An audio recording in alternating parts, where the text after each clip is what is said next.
first two picks. I mean, it kind of makes sense, right? You go for that hypercar, you go for someone that wants to spread that damage and get into the back line. You pick the strongest damn front line you can to try and deal with that Kalista. I do like the picks. The Ari you mentioned earlier, and maybe the word skill matchup's going to come up a bit more often as she's just, been toned down in power. Still very strong, still a viable blind pick mid laner. And you still don't want to leave that champion available for Swiffer at last pick. We'll have to see. Chiefs on the red, so they, like you mentioned, might just look for the counter pick there on their fifth, but Rich King going to consider their picks a little bit more now as well. And I think what I love about Maokai especially, we've seen Malphite already. J.K. Smithy from Immunity, I believe, played that against Kalista to great effect, but Maokai's ultimate just seems so good against Rune and Hurricane. Absolutely. I mean, the AoE damage reduction will be very useful. Sometimes Maokai can struggle against Kalista just because he has one big gap closer and then just kind of a lot of AoE slows. Like, he doesn't have as many strong gap closing CC. It's not Vi.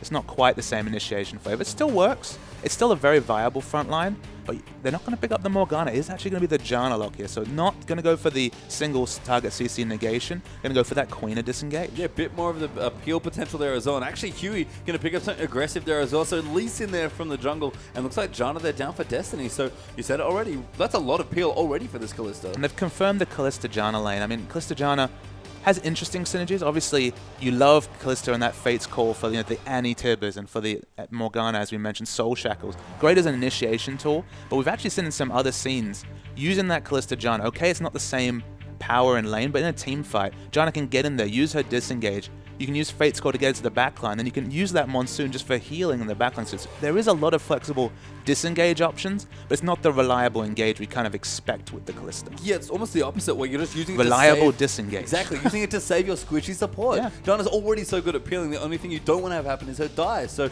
Chiefs instead going to go with Leona, Corki. They're going to answer a very passive bottom lane with a very aggressive one. Absolutely, and it's, of course, Radius, Corki. I looked at his solo queue yesterday, 10 victories, about 7 of them on Corki. Always been a standby of that champion for as long as I can remember. So very excited to see what they can do here. But we've actually seen Rosie. We've seen him move away from the Leona. He does play the Leona. Of course, the Gatling gun will continuously proc the passive coming out from Leona. So there's a lot of damage synergy there.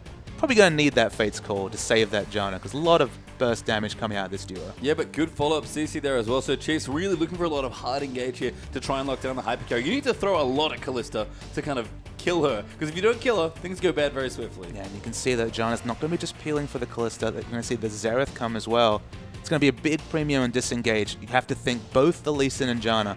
Definitely not going to be looking for engage. It's going to be disengage players from these Rich Gang supports and off sports in that tanky Lee Sin. Yeah, just want to make sure they can protect the hypercarry, but Rich Gang do round out their lineup. Xerath their pick for the mid lane, and actually a Mundo here, interesting against the Chiefs. Normally seen against the Kalista, actually. It's a decent laning matchup against Maokai. Maokai can only put forward so much pressure.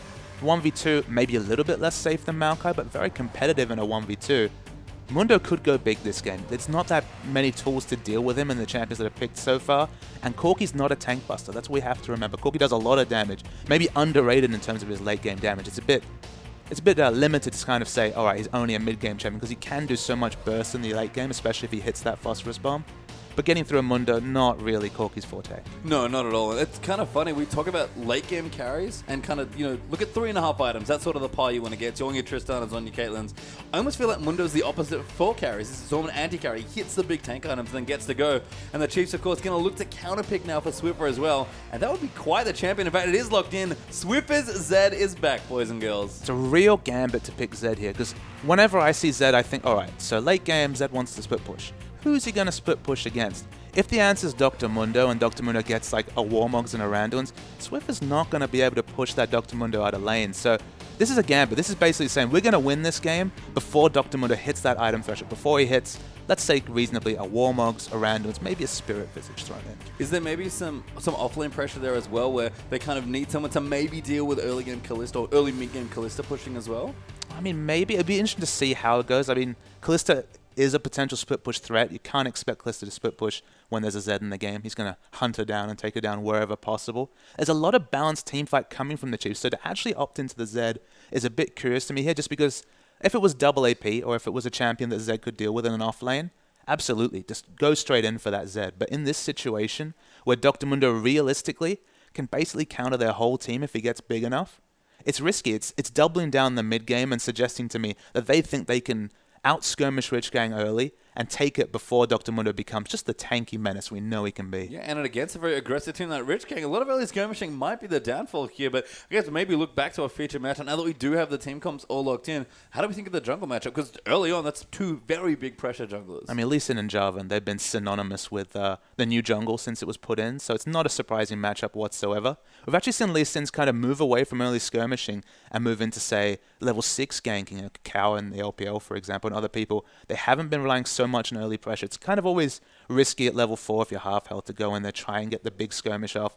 It's been Spooks' Lee Sin that's kind of been the featured champion for him so far this season, especially in games 1 and 2. So taken away from him here to some degree, but they opted into the Jarvan first pick, basically. So they know what they're getting. They're getting very reliable hard engage. Yeah, and I guess moving down as well, of course, speaking of strong first picks, Kalista there for Rich King, just taken instantly, basically. She's still very strong. I believe received little to no changes on this patch. Nope. So, yep, still the same we've seen, and she's been very good so far in the OPL.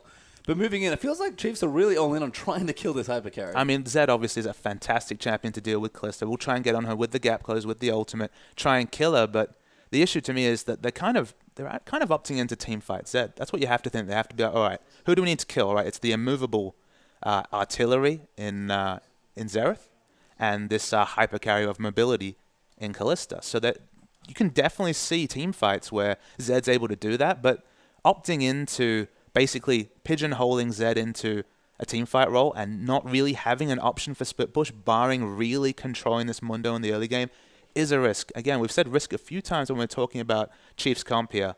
It could definitely work out. They could get Mundo back. They could aggressively turret dive, and that's how we saw people deal with Mundo in previous metas, turret dive him before he gets those big tank items. But there will be that timer, whether it's 25 minutes, 30 minutes, 35 minutes, when Mundo will become unkillable, and that's where you have to feel like Chiefs comp falls a part of it. Yeah, I mean, Chiefs just kind of understand the windows that's going on. We've seen that they're very good at constructing and orchestrating game plans, but they have a very clear one at this point. We basically picked for mid-game, let's go mid-game. We saw just how effective they could be when Chiefs played Direwolves in the last week, camping Poor Perfection there on his Rumble. Could see the same sort of story. No twist of fate this time, unfortunately, but could see again Swiffer and Spooks getting there with Swiper, trying to get aggressive with the ganks early on. Yeah, in terms of the Spooks versus Huey matchup coming back to again, they've got the Corki. They've got effectively opted into the mid-game control, so they're going to be looking to pick up those early dragons. They're looking to be pressuring those early objectives. If they're behind in early dragons, I'll be a bit concerned, but that's kind of the thing. They need to open up an advantage and make sure the Mundo's more like a Nasus and kind of tries to happily farm, but the game is played around him, than potentially the Mundos we see sometimes that just really overtake a game. Yeah, I mean, this is the thing. You have to keep him under control because, like you mentioned, when he gets to that big 3-4 item spike, especially if he gets ahead early, things go downhill very swiftly as Mundo runs at you, throwing cleavers into your back. And it's interesting to me that we talk about Rich Gang as an aggressive team. They love to snowball. Talk about Huey having very big performances in Rich Gang wins. This is a very mid-late centric comp here for Rich Gang. It's not super aggressive. Yeah, it's a good observation. Usually they're the ones going for the early power spikes, the Lissandras of the world, really going for those oppressive mid-game champions. Of course, Chenny Boy's Ahri, much like Swiffer's Ahri, has been very much respected. But they are opting into the mid to late, and that's been the downfall of a lot of top teams against Chiefs. We mentioned it already. Legacy, of course, they picked the Hecarim top. They went for the late game carries in the Kalista, and Chiefs made them pay. Chiefs have actually been very good at dealing with that Kalista, so it's a risk. But it's the Chiefs here. They know what they have to do. They know their win conditions better than any team in the OPL. They just have to make them work. And even in small choices here as well, we actually have a quick look at the summoner spells. Rosie's back on Ignite for a support Leona, so nice to see him being a bit more aggressive. But I like the choice from Chenny Boy as well. He actually has Exhaust there for his mid lane. And you often see Janna, even though she's a disengaged support, pick up the Ignite for lane control, just to have that Ignite option, dissuade them from a turret dive. Ignite is surprisingly good as a defensive summoner, because you Ignite someone who's taking turret damage and it becomes that much harder to work out, is that next turret hit going to kill me? So it's a smart pickup, but when you have Exhaust, when you're against a Zed, especially a single target assassin, Exhaust is just too good to miss out on. So I think you have to pick it up against the Zed, but it makes your lane, already we're talking about the mid-game snowball, it makes it that much harder to control the lane. Yeah, it really does. And we are into our first game for the evening here as well. Rich Gang versus Chiefs here. Rich Gang over on the blue side. The Chiefs will take up the red. And we didn't mention it in the draft actually, but very important to note, Rich Gang haven't made a substitution for this game. So Rich Homie, not going to be making an appearance this game. It's actually Squiggle there in the top side on the window. Rich Homie, one of the most popular members of the Rich Gang, just couldn't be there today. So we've got Squiggle in his place. We don't know too much about him. I know he does have previous competitive play on, I believe, Avant in the past. So no stranger to this situation. Probably not going to be any nerves playing from home. So we'll see how it goes. Yeah, I mean, Squiggle's definitely played on quite a few teams. Had some appearances in last year's events there as well, so definitely has experience here, but we'll see how he slots into this team against some very strong opposition. But Rich Gang, it's so interesting to me.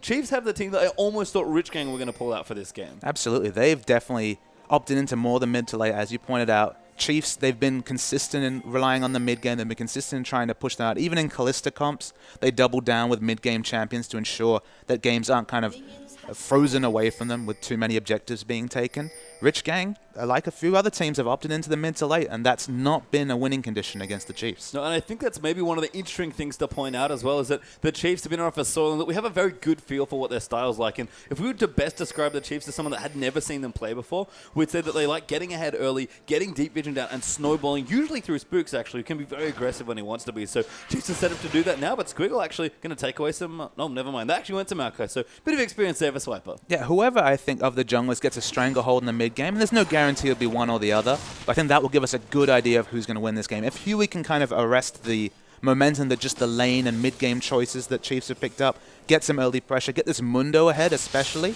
I mean, anything can happen. You kind of throw off all these windows when you have a Dr. Mundo with 2 or 3 kills early. Yeah, we'll have to see those. We do see the top lane now, Squiggle versus Swiper. Swiper starting with his standard Doran Jung, but actually a bit of a difference there for Squiggle. Got a Ruby Crystal first there. I mean, Ruby Crystal was opened up as a viable start when it was reduced to 400 gold. You could get 2 potions with it. Dr. Mundo loves to build health. This matchup's no different, so it's an understandable start. And not really many single target spells for the Doran Shield to be a smart pickup. Yeah, we're down the bottom here as well. Raider and Rosie on the Corky. Leona going to be up against Day Shifted Destiny there as well. And that's a good E coming through. Great phosphorus bomb those operated. Day Shifted going to force to hop away, but they might actually get him for a kill. They're not going to go in. No summoners burn, but such good pressure. I mean, the level 2 jump in bottom lane is something we always have to keep tabs on. Dayshitter just did not respect the day 2 ping coming out from Rosie. He was 1 creep away himself, got too greedy, and ate, 80% of his health just to get that level? Yeah, I mean, it's a big advantage for the Chiefs. It really is, and thankfully everyone in bottom lane still has their summoners, but Callista, who's actually shown a lot of promise in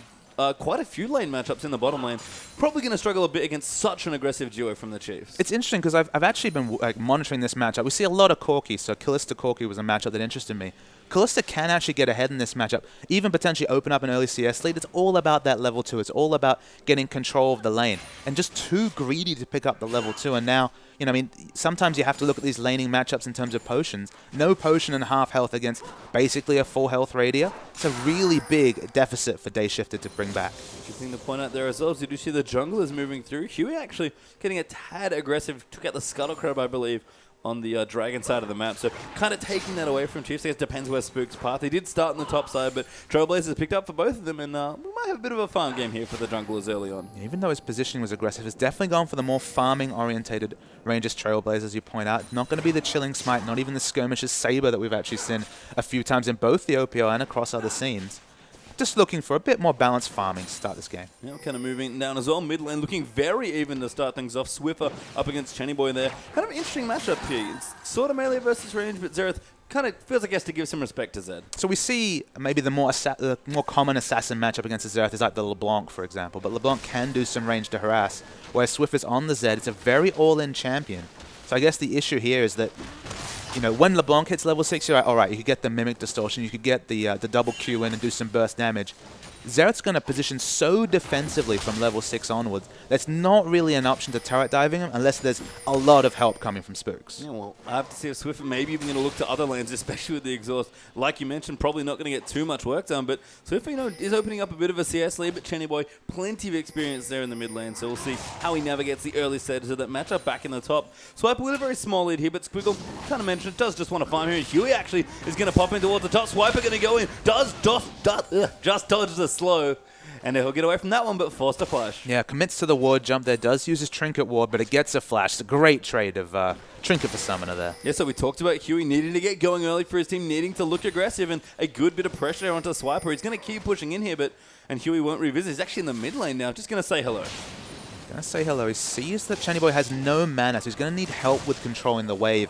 Chenny Boy's done a very good job of kind of getting the harass in. Of course, Swiffer's quite low, but the issue there is that he's used all his mana doing it. Doesn't have lane control, but they're going for Dragon. Yeah, Dragon actually going in. Spooks will get it then. They'll get the attack with Huey. Forcing it up. Rosie actually stuns him, but he gets safeguarded over the wall to Chenny Boy, so no kill forthcoming, but first Dragon goes to Chiefs. Yeah, excellent rotation from the Chiefs, noticing all the pressure in top.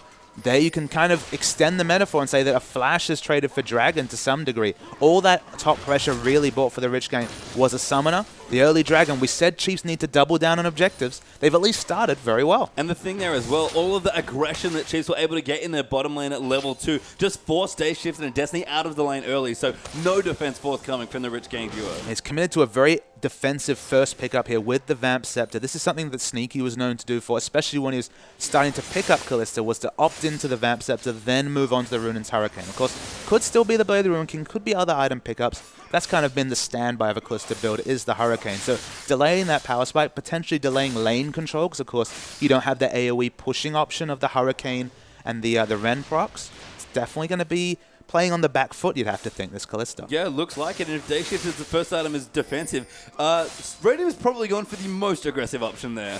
I mean, the burst trades, that's what it's all about. You get a little bit of AP scaling coming out from the Phosphorus Bomb, but you're just wanting to get the Phosphorus Bomb auto, the old standby. Yeah, actually, Huey could be in a bit of trouble there. Spook's going to wrap around. Ulti going to get procced in there by Swiffer. Good Shuriken will land, and that's going to be a really easy kill. First blood goes to Zed. Squiggles come down as well. Cheney Boy not quite in range for the ulti, and Swiffer walks out in style. Yeah, he's actually only falls to half health. I thought maybe he would take a nice burst of damage, but of course you jump back to that shadow, avoid the turret hits. Very nice dive coming out from Swiffer and Spooks. That old duo is still doing work. Still pretty good here, and I thought Swiffer might have gone too aggressive, but actually chose not to use his Ignite and wanted to guarantee the kill. So no summoners used, just a very clean dive, and Huey, who we talk about, it needs to get up to good starts. That's not a good start, unfortunately. Yeah, Swiffer was actually quite slow to pick up Zed, you know, he definitely come through the scene, and then he was slow to commit to the non-mage champion. Was always a mage player, was Swiffer, but he loves the Zed now, he picks it up, and knowing the damage range there, respecting the fact, you know, that he understood his damage, holding onto the Ignite, just opens up another kill in about 90 seconds time. Yeah, we'll have to see how that wants to go here as Chiefs do kick themselves up to about 500 gold or so. So nothing massive, but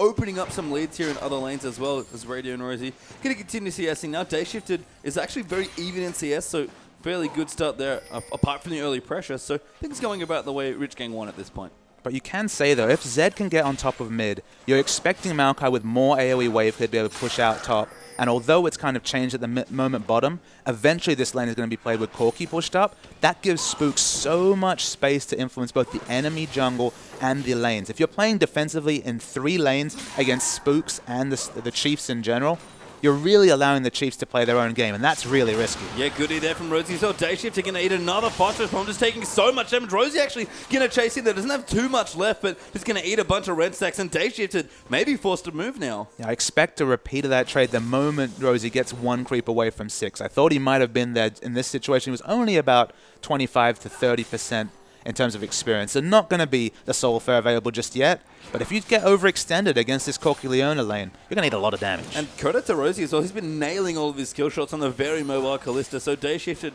just feeling so much pressure. And like you said, with all the bursts coming through from the early Shane Papa, every time he eats CC, he just eats so much damage. Which gains credit. The CS values in the lanes are very healthy. 6 CS behind in the bottom lane, but basically even or slightly ahead in the other lanes. They're setting themselves up for that late game, and they need to double down. They got the first dragon, but we need to see Chiefs continue to maybe exert their aggression. I'd like to see Spooks contest the next set of blue and red buffs, just to double down and trying to take some of those global objectives away from Rich Gang. This is a very aggressive posture here by Spooks. He does have level 6, but all summoners and abilities are up here for Rich Gang's bottom lane, so they're going to commit to something he has successfully snuck in, but Swift is actually up towards the top now as well. Does walk past the pink ward, though. That might mean he has to give it up, but Squiggle is going to move in. Swiper very low, and Swift is going to go in. Good dodge of the cleaver. Good flash there coming in, just missing the last few Qs, but really wants it. Goes straight in for the kill, and ulti's out. So much aggression, but calculated aggression coming from Swiffer. And now how brilliant does saving that Ignite look? It's what confirmed the kill. Excellent play, but Rich Gang, they're going to try and get some turret damage to answer. Yeah, nice rotation for a little bit of counter pushing here coming through for Rich Gang. Looks like they might actually get the first turret of the game as well, so Huey going to get in a bit more attack speed there from the passive, and they do take it. So, I mean, Swiffer's starting to take control of the map, but that's a very key structure failed by Rich Gang. Absolutely. For them to pick up their first turret is kind of against the run of play, you'd have to say. It's an excellent room from Swiffer, but that's kind of the issue of the Zed Xerath lane, is that Xerath, in comparison to other champions that you roam upon, has so much AoE wave play, even before he's picked up a lot of AP now, you have to say, that you are going to answer with a turret or a lot of turret damage every time that roam comes in. Yep, swiping in a head back now as well. Dragon up in a minute. And Chiefs are going to look for their second. Rich Gang possibly to contest for their first. So we'll see how that goes. Looks like Rod of Ages is done. Very nice timing on the item there by Swiper. So Chiefs, they're all set up for their second dragon. Yeah, 21 minutes. That's probably the epicenter of the mid game. That's going to be when the Rod of Ages is completed on Maokai. And that's when Chiefs are going to want to have a 5,000 gold lead, a significant gold lead they can strangle Rich Gang away from. Because you can look now at Dr. Mundo. He's close. He's working on that Warmonk. He's already picked up the Magic Resist for lane. Doesn't need to finish the Spirit Visage off yet. He's getting towards that moment. He's got, basically about one completed item at this point between those components, and he's just going to get bigger. I mean, for me, I feel like the best way to measure Dr. Mundo is maybe look at when he gets his 2 items, because if he's really tanky by the time he has those 2 items, your team's probably in trouble. Yeah, your team's in a lot of trouble, but the Rod of Ages timing is excellent. Usually it's the 13 to 14 minutes, so it's a snowball Rod of Ages, definitely. Yeah, Swiffer actually going to take damage, but Channy Boy going to get dove on Swiffer. Little too aggressive. He gets kicked in the face by Huey. Channy Boy will get low, but will not go down. But look at the timing of that rotation. Exactly as Dragon spawns, they pick off the mid laner. So it undoes the excellent vision control. We just saw one pink being cleared out.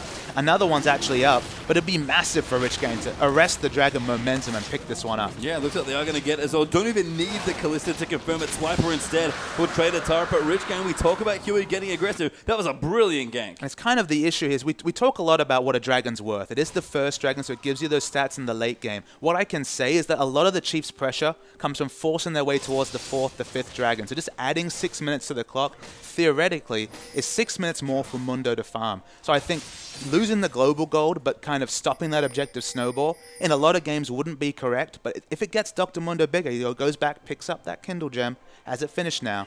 The game is on a clock for both teams. Yeah, we'll have to see. The Channy Boy actually going to throw the E out, but will secure his blue buff. Spooks cannot steal, and no one there from the Chiefs to help him out. Spooks actually getting very aggressive, just pops down a Trinket Ward, and looks like Chiefs might rotate in for their next turret here. Mid actually going to get aggressed on by Swiffer. Yeah, I mean, both junglers have their warrior enchantments complete. There's no quick sight stones coming out. They're doubling down on skirmishing, but it's going to be that much harder to skirmish without Dragon up. They're going to look to mid turret. Yeah, good rotation here by Swiper as well, just making sure that they can get this turret, and they will secure it. So good space opened up by the Chiefs. Raider almost on his way to that Trinity Force as well. So once that happens as well, Corky's going to look to group even more with the Chiefs and knock down turrets. The sooner they get the 3 turrets down, and of course, Radier picking up that Triforce, we look at the gold, basically has enough gold for it now. He's right on top of that in terms of timing. That's when we're going to see Swiffer move into the offlane. Also, especially if it combines with the Blade of the Ruin King being completed, makes him very strong at split pushing, and Mundo has no armor yet. Health is not that useful against the Blade of the Ruin King, so that will be the moment in the game where it's going to be the most lopsided in terms of advantage in the split push. That's when Mundo won't really be able to stand up to the Zed. Yeah, and we talk about Corky a lot and how he's just such a good Trinity Force AD carry. How do you feel does the builds equate here? Because Kalista, going to get the Hurricane fairly soon, but Radia's going to be done with his Trinity Force. It's definitely going to be a huge power trough as we see some tank fights and stuff. Don't think Mundo's going to fall down, even with only the level 1 ult. But Swiffer's there. Yeah, Swiffer has rotated in as well. Going to move in. Actually, as his Shadow does have his ulti, but trying to buy some time. Good CC there coming through. And now Squiggle going to get aggressed on the ulti. Will pop out and Squiggle. Nothing he can do. Almost takes out Swiper, but Swiffer gets another kill. 3-1-0 now on this Zed. It's not often that 14 minutes into the game, both outer mid turrets are down, but it opens up so much movement for both laners and potentially.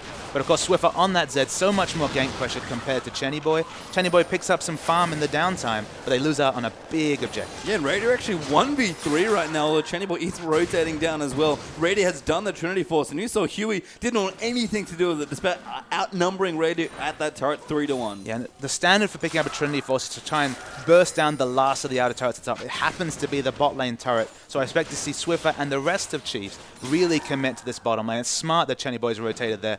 It's odd for the mid lane to kind of be the standard lane that nothing's happening, and usually it's top or bot respectively whenever the turrets go down. But nobody's really interested in that mid farm just right now. No, we'll have to see that. Day Shifted has actually done the Berserker Greaves there as well, so Hurricane on the way, and you saw it makes a big difference there with that Martial Poise Rain, able to hop out of Foster Storms much easier now. But it is a huge item trough compared to a Trinity Force. Not even the Hurricane for a bit of wave control. You can say that the earlier Berserker Greaves gives you the chance to get just those many more auto attacks in with the flat movement speed, and of course the the scaling speed coming from the passive. Potentially can get the Ren damage in, but it's no Hurricane, that's for sure. Yeah, Swiffer might have been caught out here. Actually going to try to dodge the ulti. Doesn't have his own, so can't do anything. And Squiggle going to get that first kill. Swiper going to dive in now as well, but he's 1v3 now with Stewie. Going to rotate in. Swiper doing a lot of damage. Good exhaust and a great flat by Channy Boy. Swiper going to go down there as well. Huey going to get another kill. And it's a bit of mispositioning there by the Chiefs. Yeah, but they'll take it if they can trade bottom turret for it. Radia's doing a lot of damage to this turret, and nobody from Rich Gang is rotating. So even though it's 2 kills, even though it's the maximum you'd give up for a turret, I think Chiefs will be happy with that. Yeah, so 3-1 now in turrets. They'll take it at this point at least. Maybe a little sad they didn't get that second dragon. Rich Gang did a very good job keeping on top of that one. And next dragon back up in a minute 55. So this game, we talk about it, there's a lot of mid-game power here for Chiefs. They've hit their first item timings now coming through as well. But Rich Gang holding on very well. One of the things we've always done with the Chiefs is kind of respect their play calling, especially their on-the-fly reactive play calling. So you look at Squiggle's build right now. He's doubled down on the Spirit Vision. He's completed the magic resist option. Sure, that's a good stat in his laning matchup against Maokai. Sure, it's valuable magic resist against Radia, who even on an AD carry, Corki does so much mixed and specifically magic damage that you have to respect it. But he's got no semblance of armor whatsoever. So if they're smart and they send Zed to his lane right now, they're going to struggle building that Warmox. If you don't opt into any armor early, Zed should easily be able to 1v1 the Mundo. Yeah, Rosie wants to go in. A good monster in there by Destiny. Kicks back Rady, but Rosie trying to nail the skill shot. Gets stage shifted out of the martial point, and Rady just blows him up. Spook's actually going to get the kill. A great solo flare onto Destiny, going to give the double over, and Rady going to finally pick up a kill. You look at the minimap. There's 2 wards down for rotations through their own jungle, but no wards in the river. They did not spot that rotation coming in from the Chiefs. And look, 3 turrets down, people getting picked across the map. Dr. Mundo is not getting his time to farm at all. No, good teleport there as well. So if we're actually hanging out in the mid lane right now, just moving Squiggle back, there's a decent wave there in the top for Chiefs to collective. Swiffer does want to go there, but the Chiefs going to use this Corki Trinity Force and try and knock down a tier 2 turret now. Yeah, Rich Gang are very slow in rotating members bottom. They might even lose Huey as well. Huey's in so much trouble. Great CC combo there. Spooks nails the EQ, and Swiper, the easiest twisted advance of his life to ensure that kill. Rady with so much damage that Squiggle has rotated down now. Mundo quite tanky, just throwing cleavers into the back. Swiper getting low. Rady going to be forced to back out. Channy Boy popping the ulti. Now Jay shifted. Going to come in, gets the first reset. Squiggle now going to chase down Rady. Rogues actually gets Channy, but Rady still running for his life. Spooks is solo, but Swiffer just destroys Day Shifted. Squiggle though got the first kill. Swiffer forced to flat. Is he going to eat a cleaver? The ward's good, but it might not be enough. He gets out with a W and a 2-for-2 trade. Carnage in the bottom lane. So many low members from Chiefs. You look at the target selection. Day Shifted was excellent in spraying the damage, but Squiggle just wasn't in position. Even a few burning agony ticks would have been enough to pick up a couple of exit kills. So close, but so far from Rich Gang. Yeah, and just a lot of aggression, but, you know, the comp scaling a little bit more. Don't have the item spikes quite done yet. Just not enough, like you mentioned. And the Dragons back up here, but Rich Gang are on top of it. Chiefs were forced to back there, and that's a big deal here for Rich Gang. Absolutely. Picking up a second Dragon. Again, it's not global gold. I guess the issue comes for Rich Gang is that they need to buy time, and the Dragon will buy time to a degree, but losing an inner bottom turret would have been completely unacceptable. It's low, but it's important that it stays up, because it just buys space for them to split farm. If they lose all their outer turrets in the next 5 minutes, they won't be anywhere safe on the map for either Dr. Mundo or Kalista to pick up farm, and that's when the game will be completely taken away from Rich Gang. They have to defend those structures at any cost. Yeah, you can see Channy Boy actually pushing out the big wave that are built up in towards the top side, so he'll collect a lot of farm for himself. Working on a Zon is actually very smart up against Swiffer Zed as we kind of move down as well. Warmox is done there for Squiggle, so 2 items are starting to come out for Rich Gang, but they have to keep pace with the Chiefs. We've got about 3,000 gold lead right now. And we talked about Chiefs trying to contest these objectives. They're going for the enemy red buff. No way at all for Rich Gang to contest the red buff. So the Dragons are bonus, especially with the ward lines that are down. But Chiefs need to double down, get those pink wards aggressively in the enemy jungle. You can see they've picked them up. There's 3 pink wards available in the inventories right now from Chiefs. They need to extend their pink line forward, because at this point, they should not be letting Rich Gang get a free Raptor camp, let alone their blue buff. Yeah, and you can see the Chiefs, they can love to play this way, get the aggressive wards in, really apply pressure on Swiffer. I wonder if he's going to really start rotating. He's actually motioning towards the top side of the map. I think he's going to start the split push train. He's got the Ignite available. No armor picked up on Dr. Mundo. He's very tanky in a team fight sense, but at least on paper, he should not be able to deal with Swiffer in a side wave. Yeah, so Zed making the nice rotation. You're going to stick in this top lane for a short while, and the Chiefs going to apply pressure elsewhere. You mentioned the tier 2 turret in the bot. Not quite done yet, but not far away. Good scuttle crab control there as well by Chiefs, knowing that Baron is ready to go. Mundo's not bad at that spook show. He's going to get poked by Chenny Boy, but Rosie might just want to go in. Does actually pop the ulti, just missing the good flash there, but Chenny keeps him safe. He might have been able to hold on to that summon. It's going to be so important when Jarvan comes. Of course, Jarvan, we do see the blind pick Zerats coming out in some scenes, and Jarvan's the go-to counter, because the moment the flash is down, you can't be immovable against a Jarvan. You're dead when the Cataclysm comes through. So to use the ult there with Janna next to him, with potentially enough peel to get away, might pay for that in the next 4 minutes. Yeah, the Chiefs, good defensive warning here by Rich Gang, but the Wolf Spirit actually going to keep them safe as well. Squiggle going to force them out of their jungle. That just throws a cleaver at Swiper, but items still coming through now. Rady working on, I think that's Infinity Edge second. You have to think Infinity Edge has potential coming in for a Last Whisper. If we'd already seen the Randuin's completed on Dr. Mundo for some implied tank busting, we might have seen the Last Whisper come in. But yeah, I'd have to guess it's going to be the Infinity Edge. Yeah, and that's just so much big damage. Again, the Chiefs theme for this team comp, mid-game, mid-game, mid-game, and now they're going to be 4 strong here in the mid. Swiffer even going to rotate in as well. There's no Dragon up for a couple more minutes, but they're just actually going to go in here. Swiffer a little low on health, will lifesteal back up from the creeps. And I like the ult there used by Chenny Boy in that seed, trying to push him off the turrets, but the Chiefs are just saying, look, you don't get to push us, that's our job now. But they are allowing Rich Gang to pick up farm. They're still able to go across the map, pick up farm, and with Dragon being down, in fact, not even having an exact timer, a bit harder to pressure the objectives the Chiefs need to snowball their comp. So Mundo's happily in the top lane, nobody's punishing him across the map. That's what Rich Gang wants. It's when the 30, 40 CS advantages come across the map, when literally going past, say, your outer base turret is too much of a risk due to map pressure, that the Rich Gang comp just won't be able to pick up the farm they need to reach the late game. Right now, they're still scaling towards the late game on time. Yeah, and looking good. We want to talk about item builds there as well. Kalista getting stronger here. Dayshifter just finished his Blade of the Ruin King. So the 2-item power spike, Kalista's a big jumping off point for me. It's online now. And he definitely is going to be relying a lot on Destiny to provide the peel against Zed. Blade of the Ruin King's not going to be enough peel. The Bloodthirster shield probably would have been a safer defensive option than going for the Blade of the Ruin King. Of course, a little bit more expensive and also a bit harder to buy. You have to save for that BF sword, so potentially not being able to get as many combat stats. But with the Blade of the Ruin King, definitely going to need to be Huey and Destiny both on point to keep Dayshifter alive in fights, because a lot of damage potential coming out. And of course, the Blade of the Ruin King spreads on the Hurricane, so a lot of synergy. Yeah, and we kind of look through as well, as the Chiefs have started finishing some 2-item power spikes of their own. Radier does have a BF, so lots of flat AD there. Going to move into what is now almost assuredly an Infinity Edge second, but Last Whisper done for Swiffer, going to combo in with that Brutalizer, and Spooks actually has himself a very quick Aegis, and he did go Sightstone. I mean, the Aegis, there's a lot of AoE magic damage coming out from Dr. Mundo. With those items, in a team fight setting, Aegis probably going to be useful to deal with the burning agony damage. But it's not a true double AP comp, so it's a decent item pickup, but it's not kind of that picture-perfect Aegis they were demanding during champ selection. No, and again, just a very mid-game centric pickup here by Chiefs. And for me, honestly, they're trying to apply pressure. I do like that Swivers here in the top lane, but it feels like they're just waiting for Dragon Call instead of trying to group up and really pressure the tier 2. So then you'd have to say success to Rich Gang. That second Dragon has basically bought them 5 minutes so far of free farm. There's been nothing the Chiefs have been able to push down since they kind of stole away the second Dragon, let alone the first Dragon. So the Chiefs, they're basically putting all their eggs in the basket of taking down this next Dragon. Yeah, I mean, they're going to have to go in for it. It's going to be their second in 50 seconds. Same Rich Gang already have 2, so it'd be a disaster for Chiefs to lose their third Dragon here. But they're setting up for something, starting to sweep out Vision there as well.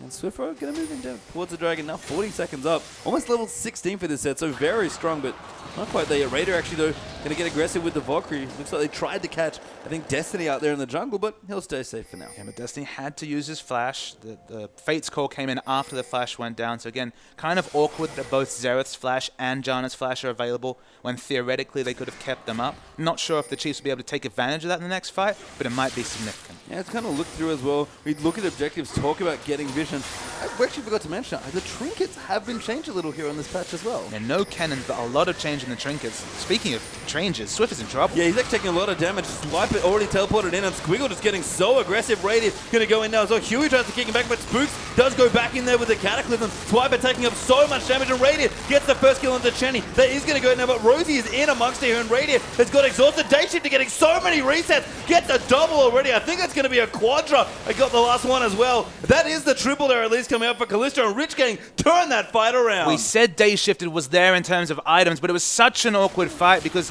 it was a wonderful target selection from Spooks. He's like, all right, I know the flash isn't up on Xerath. I'm going to ult him, and that worked great. The issue was that Day Shifted sat at the back of the Catalysm, used the terrain that was created almost as a defensive area, and no one could close distance. And we all know about the Ren sets. They came in really strong that fight. They did indeed, and Rich Gang not going to take their third dragon, going to opt for a Baron, it looks like, here instead. So Spooks has to run pretty quickly in those Ninja Tavi, and I don't think he's going to get there in time. Play the Rune King, Rend, and Smite available. It's going to be an easy dragon for Rich Gang. Spooks is here. Can he go in for the steal? He's not going to make it in time. It does go low, and Spooks arrives to get the bad news. Throws the flag over and thinks, well, the gold's equalized now, and Rich Gang are looking to scale quite nicely with that Kalista going off in that last fight. The scaling is real. Very close to Aranduin's is Squiggle and Rich Gang. And it's important for Chiefs to walk down, not dwell on the Baron they lost, and pick up this dragon to at least get a bit of global momentum. But Chenny Boy's very early in position to start harassing. Yeah, good poke actually, but Swift is going to dive immediately onto him. Zonius did not get finished by Chenny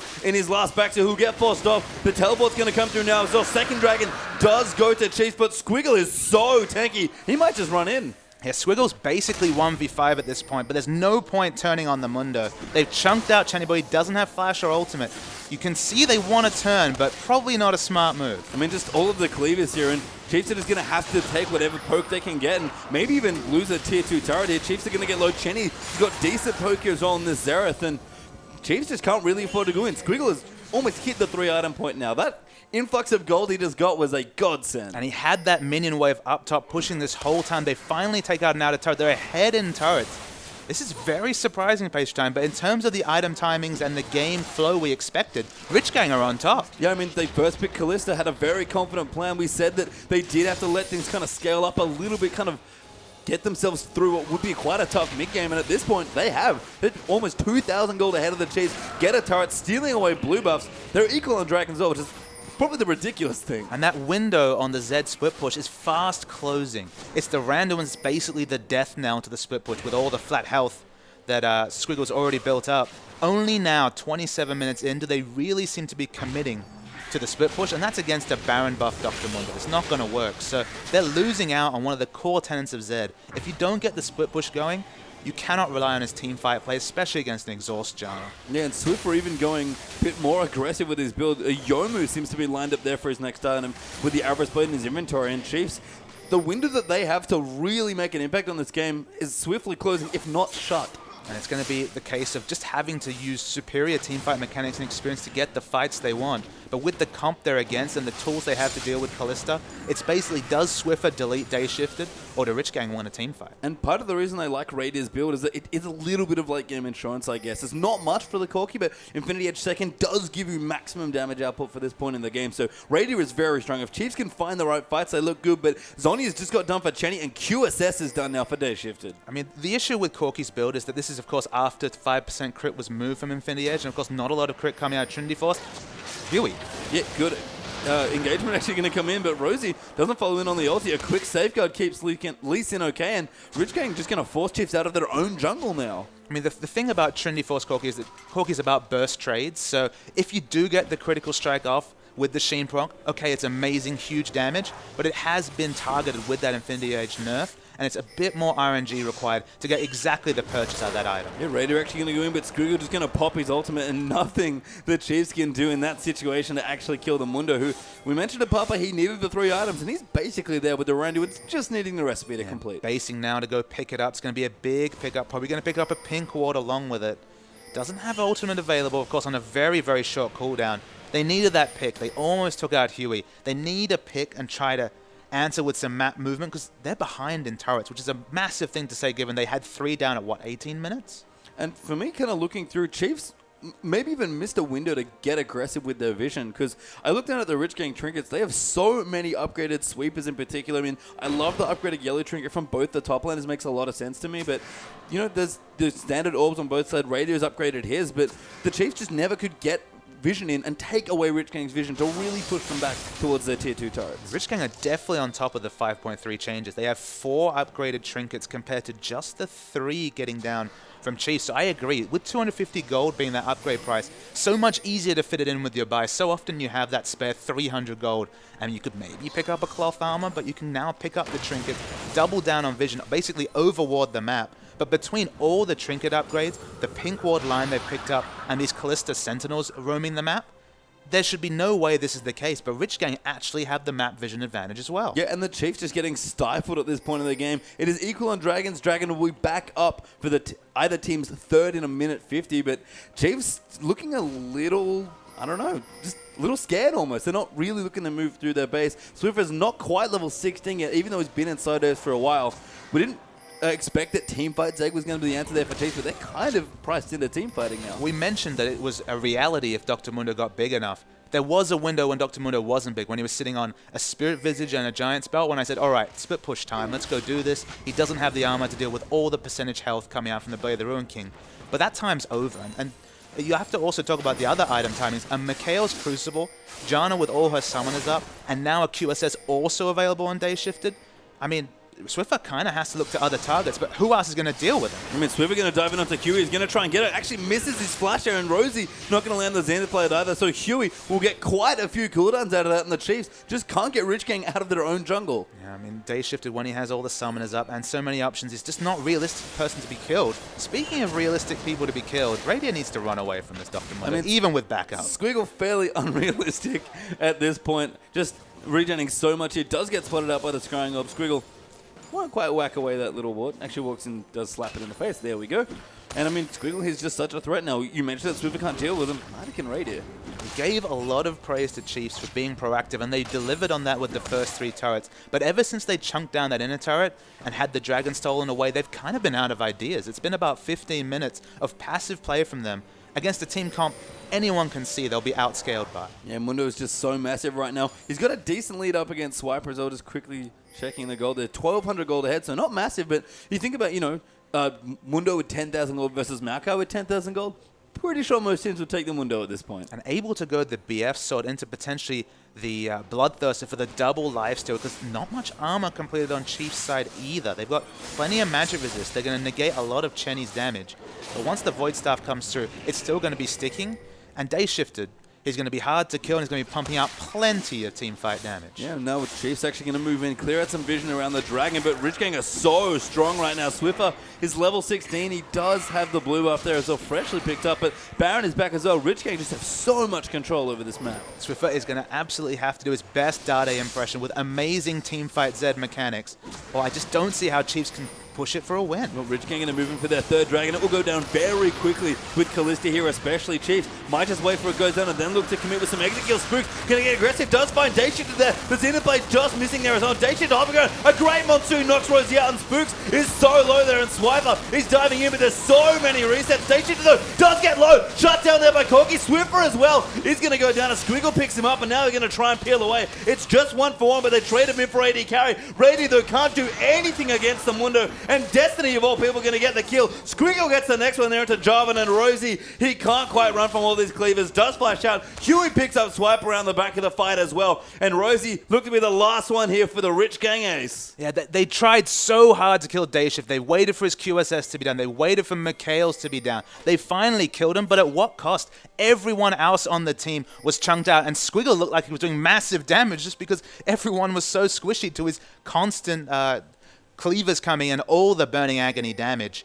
It's very, very difficult to kill Callista, but if they don't do that, and even if they do, they buy a lot of pain. Well, Papa, it's even harder to kill Mundo in this situation. You saw it, Chiefs, did eventually get the kill, but Squiggle just walked in and did work. Rich Gang gonna easily pick up this Baron now as well. Squiggle plenty tanking off and got great neutral control with the cleavers as well. And Rich Gang, a little low there on Chenny and Destiny, but they'll be okay. Destiny gonna have to be careful. Rosie actually gonna ward it up. They might be able to go in here. They don't have Callista, so it's quite hard for them to secure the Baron, but there should be enough. The ulti's gonna come in. They do get Baron. The Chenny boy actually picked it up, and Swiper's forced to cancel that TP. Yeah, that was actually an awkward smite value from Huey. He has smite on cooldown, went for it, and did not get the appropriate smite in. Thankfully, Chenny timed his burst just at the same time. They get the big buff. Day Shifted, I believe, respawns in time to pick it up as well. And problems just go from bad to worse for Chiefs. Yeah, and look, the Chiefs definitely displaying some very strong team fighting mechanics in that Dragon fight. We were able to get the right targets and look like the team that when they team fight look absolutely incredible. But the issue is the cost they pay was a little too high, like you mentioned, and it's just a matter of, Chiefs, they can team fight all they want, but can they outscale this Rich Gang comp? I mean, look at the item that's been completed from Mundo. It's the Thorn Mail. It's always the 4th item, Thorn Mail. That's the death knell to most comps. They do have ways to deal with Day Shifted, but that was their play call. It was, all right, we got to kill Kalista first, and they did, but everyone on the team got chunked out. It wasn't 2 people diving. It wasn't a frontliner dying for Kalista. It was everyone, and that was an awkward positioning towards the back of the Dragon Pit. If it's an open fight and Day Shifter can use his passive to move around the backline and he's not stopped by any sort of walls or any other jungle terrain, it's going to be that much more difficult to kill that Kalista. You can see Day Shifter, they're going to come down as well. Going to clear out his creeps with the help of some bound up minions and a very strong looking Kalista right now. I mean, Swiffer is at least moving into the sidelines trying to push them back, but again, he realistically has to group with his team at this point. No big objective here for the Chiefs today. They're going to have to just watch Rich Gang push in with this new Baron buff. Yeah, it's going to be very interesting to see what item Swiffer picks up next. If it's a Bloodthirster or some other lifesteal item, maybe even a Ravenous Hydra for team fight damage, that might be necessary. You might be tempted to walk towards the tanky items at this point on Zed, just because you've got your Assassination Trio down, but you kind of need AoE damage coming out in team fight, so you kind of have to continue with the AD. You do not have enough damage to team fight yet. No, Swiper actually going to clear out Super Minions, having a bit of trouble actually. Baron Minions are not a joke when it comes to their power, and Squiggle going to move back and forth as well. So much health on that Mundo, almost 4,000 health completed. Yeah, 4,000 health, 325 armor, 150 magic resist against just, a Maokai and some mixed damage from Corki. He's doing okay pastry time. He is indeed, and we mentioned it, Rich Gang going to look to this Mundo in towards the late game. We've pretty much got to that point now. 37 minutes or so elapsed in this game. Rich Gang might not look like they're doing that much, but Chiefs are just so scared to leave their lower third of the map. You have to also commend Rich Gang. This is a sub, remember. Squiggle's playing. It's no Rich Homie in the top lane.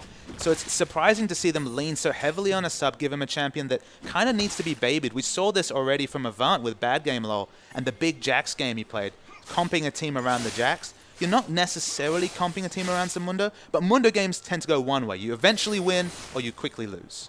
Yeah, and right now Rich Gang looks like they might just eventually win, but next Dragon going to be up in a minute 40. Swiffer relegated to basically counter-push duty right now. The Baron buff doing a lot of work, and again, Rich Gang not really breaking the base, have a good turret lead already, but weren't able to rotate in for the tier 2, but it doesn't matter. They've got an advantage on Dragons, they'll keep going, and Chiefs are just running out of options. But Rich Gang, they only have 2 ranged auto attackers for getting those inhibitor turrets, so inhibitor turrets very, very difficult for them to pick up. They haven't managed to organize the minion wave control to be able to get this top lane. That was a really good bit of poke there, and Huey going to move in. Actually, Raider going to get kicked back, and Jenny Boy just destroys him with the W, and one pick might be all Rich Gang need. They're going to go for the brute force here. They have the AD carry down. Not that much wave clear left. They need to pick up a big objective. Rosie wants to go, and he pops the ulti. They find Huey. They're going to move in. Swiper actually gets the first kill, so Chiefs going to equalize the push now, 4v4. The minion waves in top and bot are not pushing. In fact, they're pushing against Rich Gang. That might be significant in this base push. They need to pick up an outer turret with that AD carry dead, but there's only a 20-second window. It basically has to be this way. No, Mikhails is down there, but QSS is not, so Swiffer going to be hard pressed to kill someone here, although Corki will, of course, make it back much earlier. Swiffer, though, going to be forced to juke the ultis there. Spooks does pop the locker, but Swiffer, less than half health, going to be forced back here, and this turret going to continue to take damage. I would have thought that Squiggle could have picked up aggro and they could have let Destiny do his best to free auto. He has all his summoners available. They still have the QSS available. I feel like they should have gone harder to pick up that objective because they haven't gone to the trouble of the side minion wave pushes to guarantee global pressure. So then you kind of have to dive and double down on picking up this mid turret. Well, Rich Gang will pull off very nicely, and actually the Dragon is available now. So Huey going to be a little late here, but the Chiefs not able to position here quite aggressively enough to take it out. So Rich Gang going to look in here, and no smite, but no problem here. Day Shifted Kalista going to do more than enough securing. Who needs a smite when you've got the Rend coming through from Kalista with enough autos, with all the attack speed between the Blade, the Ruin King, and the Hurricane? That's 4 dragons. So another timer to speak about. We've talked about the Mundo timer. We've talked about the mid-game importance from Chiefs.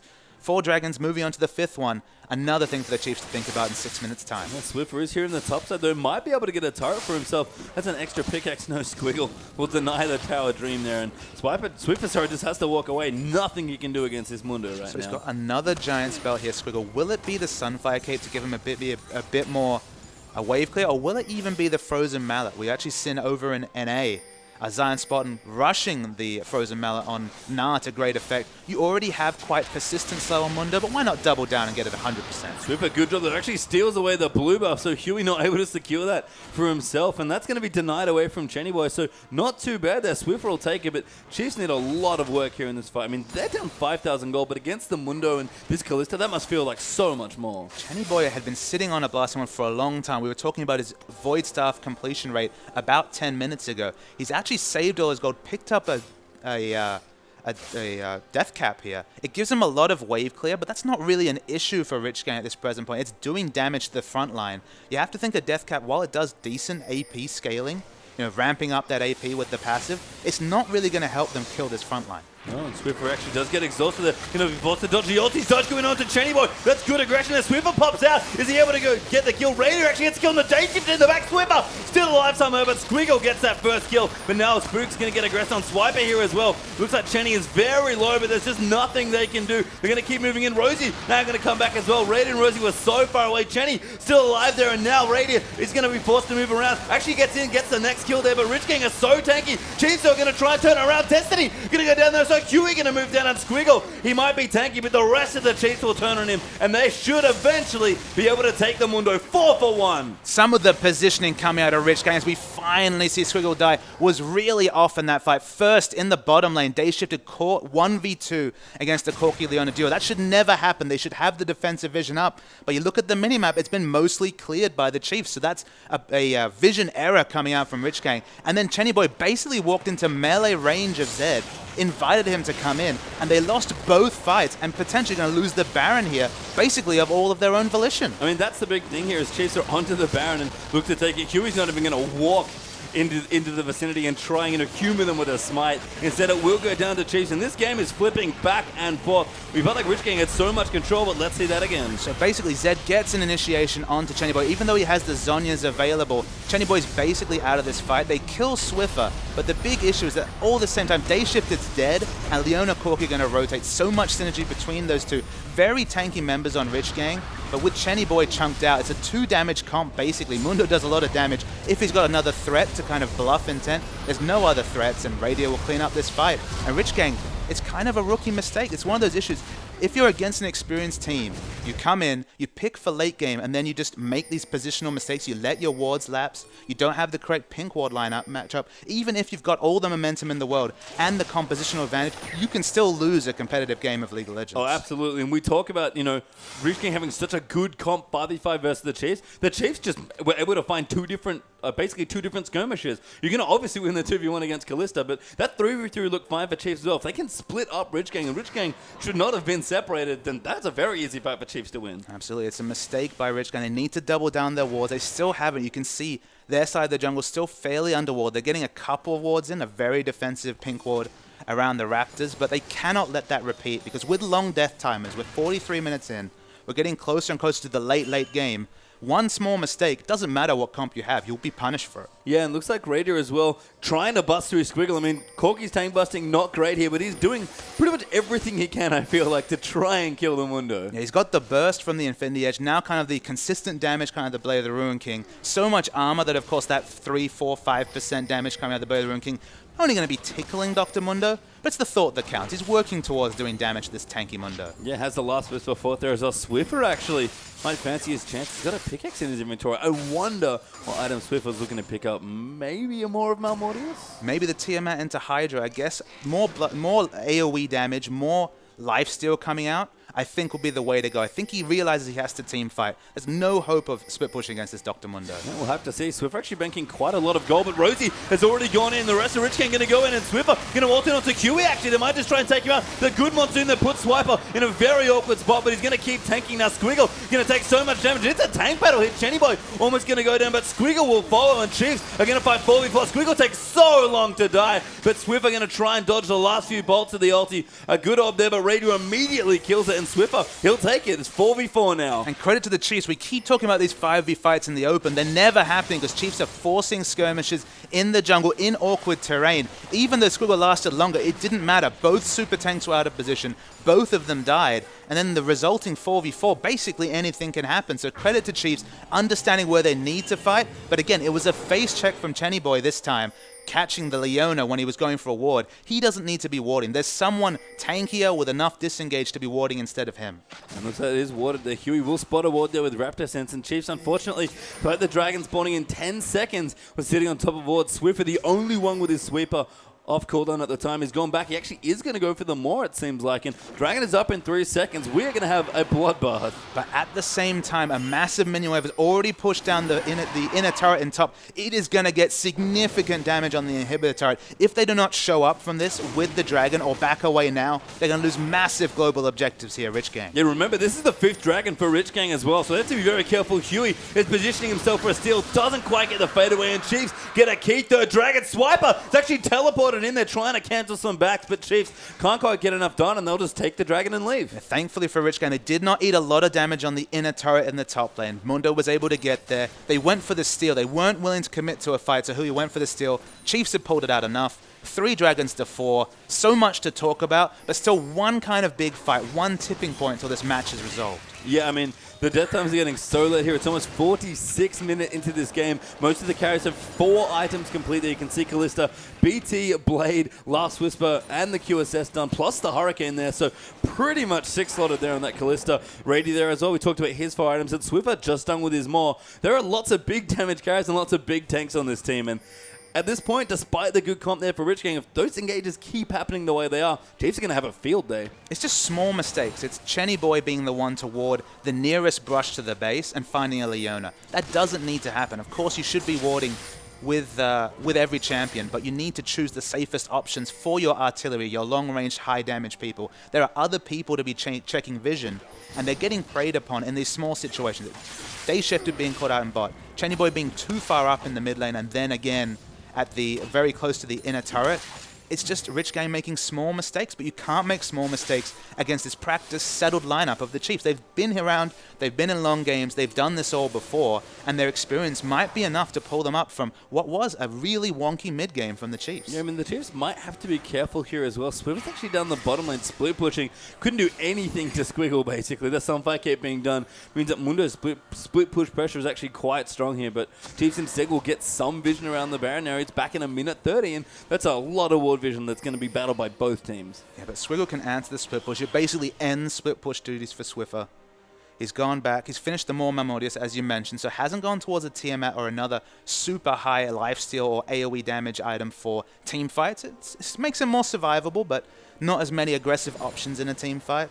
And they have to answer this Squiggle split push, but Rich Gang, they're holding back. I think the next Baron is a minute away. That's probably the next big contest point for this game. Scimitar's done for Day Shifted there as well, so Kalista is at full strength right now. You can tell the Chiefs respect her.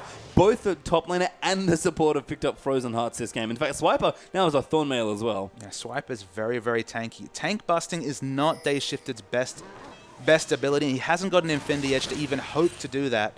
So, I mean, maybe this front line is now tanky enough to deal with Day Shifter, so a lot will rely on Chenny Boy. He's got that Void Staff, he'll be doing big damage. Look at Spooks, gets bursted to half health with just one rotation from Chenny Boy. Yeah, I mean, Chenny looking scary now as well. You can tell why Spooks wanted to make sure he had the Aegis, and the more makes sense for Swiffer there as well. So Chiefs going to stay grouped here, but again, these aren't the fights that they can realistically win. Swiper, though, can't really apply pressure in another lane because he doesn't have his teleport up. That's all in Squiggle's hands right now. So the Baron's going to be up in 10 seconds, and both teams are going to be looking for a fight. Yeah, the side waves are perhaps the most interesting thing across the map until the Baron spawns. See, Day Shift is going to start to push out that top wave.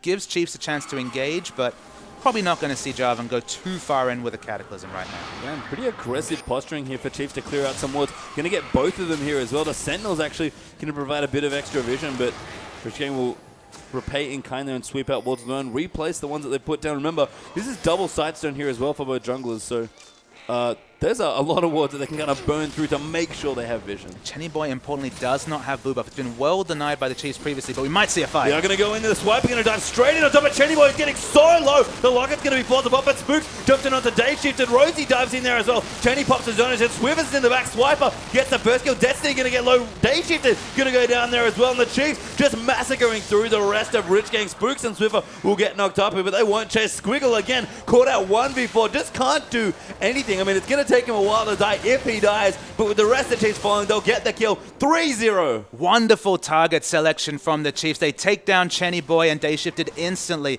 Chenny Boy again caught in no man's land. No peel available from Destiny, so he died first. Day Shifted died in kind, and unfortunately, 2 threats, 2 dead. Chiefs are going to win this game. Yeah, I mean, the death times are just so long right now. 40 seconds on the carries here for Rich Gang with Chenny Boy and Day Shift to come back up. A minute on Squiggle here, and the Chiefs, they've still got 5 strongers. They're going to push in and look for the victory. Huey can maybe try and peel them up, but these turrets melt so quickly, and Destiny and Huey just don't do any damage right now. Swiper going to go in. A good ulti there from Rosie going to secure their kill. The Nexus going to fall here as well, and the Chiefs win a marathon 50-minute game against the Dr. Mundo. I cannot believe they did it, but it was those small mistakes 40 minutes in.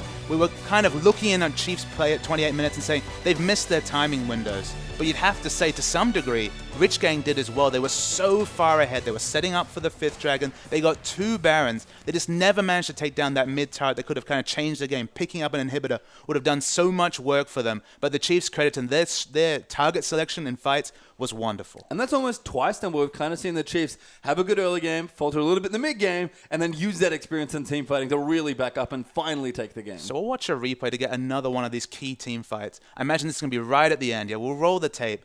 Now just watch the target selection. That's the word I use to describe this fight. But the people that die is so important. So Chenny Boy instantly Swiper gets on top of him. Chenny Boy is completely taken out of the fight. Even though he's Zonya's, you can see Swiffer, Rosie, Spooks all in the backline. And Day Shifted dies the AoE. Both hyper carries are dead.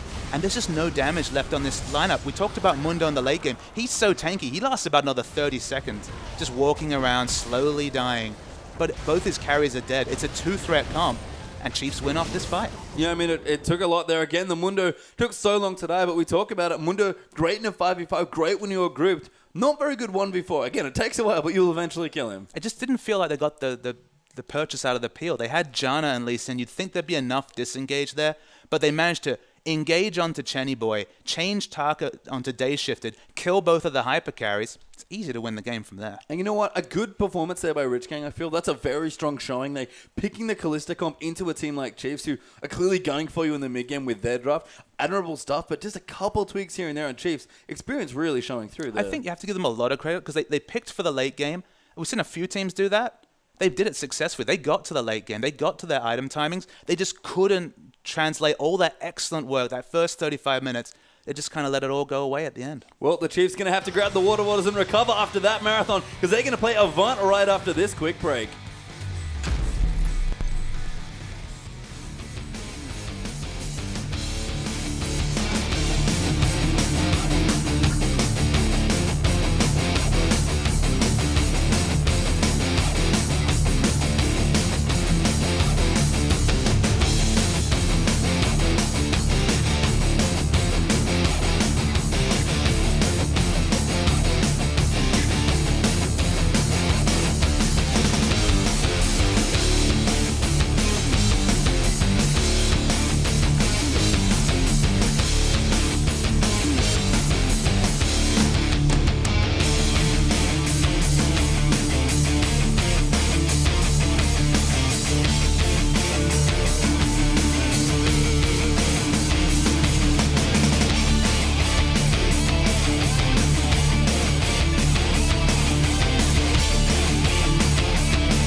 And welcome back, everyone, to round 3, day 2 of the OPL here. We've got one hell of a matchup coming up from the Chiefs. Looks so good to win a marathon game there up against Rich Gang. I, of course, am Julian Page-Card. Joining me is Christopher Papa Smithy Smith. And what more can we say about that 50-minute game? It was so exciting to see a 50-minute game where we didn't really know the winner till right at the end. There was moments in that game where the Chiefs were ahead. We thought, all right, it's going to snowball away from Rich Gang. Rich Gang took it back. The Chiefs kind of held back too much in the mid-game, let Rich Gang get to the late game. We thought, okay, now they've got the comp, they've got the huge Mundo, they've got this game, but wrestled it back, the Chiefs, with some smart picks, some kind of small mistakes coming through from Rich Gang, and then just a big decisive team fight at the end. Those first two massive hyper carries fall down, so do Rich Gang. Yeah, and maybe curiously, giving the MVP to someone who maybe doesn't always get the spotlight here. For all, Rosie's Leona really dictated so many of those late game team fights. 2-1-13 in that 50-minute game. Amazing to me that he only died once. I mean, this is his ability to get CC on both hyper carries, to choose targets. Target selection was excellent from the Chiefs, and a lot of that facilitated from Rosie. We saw the early laning phase where he got that big chunk down into day shifted. Picked the team fight, the carries in the team fights out well. And Team 4 excellently on Leona. Excellent play. Yeah, but the Chiefs, of course, if they want to continue their undefeated streak, they're still undefeated 5-0 now in games. That's pretty crazy. But they have to play Avant here. Both these teams former champions, but of course a lot has changed since last year as well. And Chiefs after that probably feeling pretty good. So Chiefs had their own destiny in their hands to start today, of course.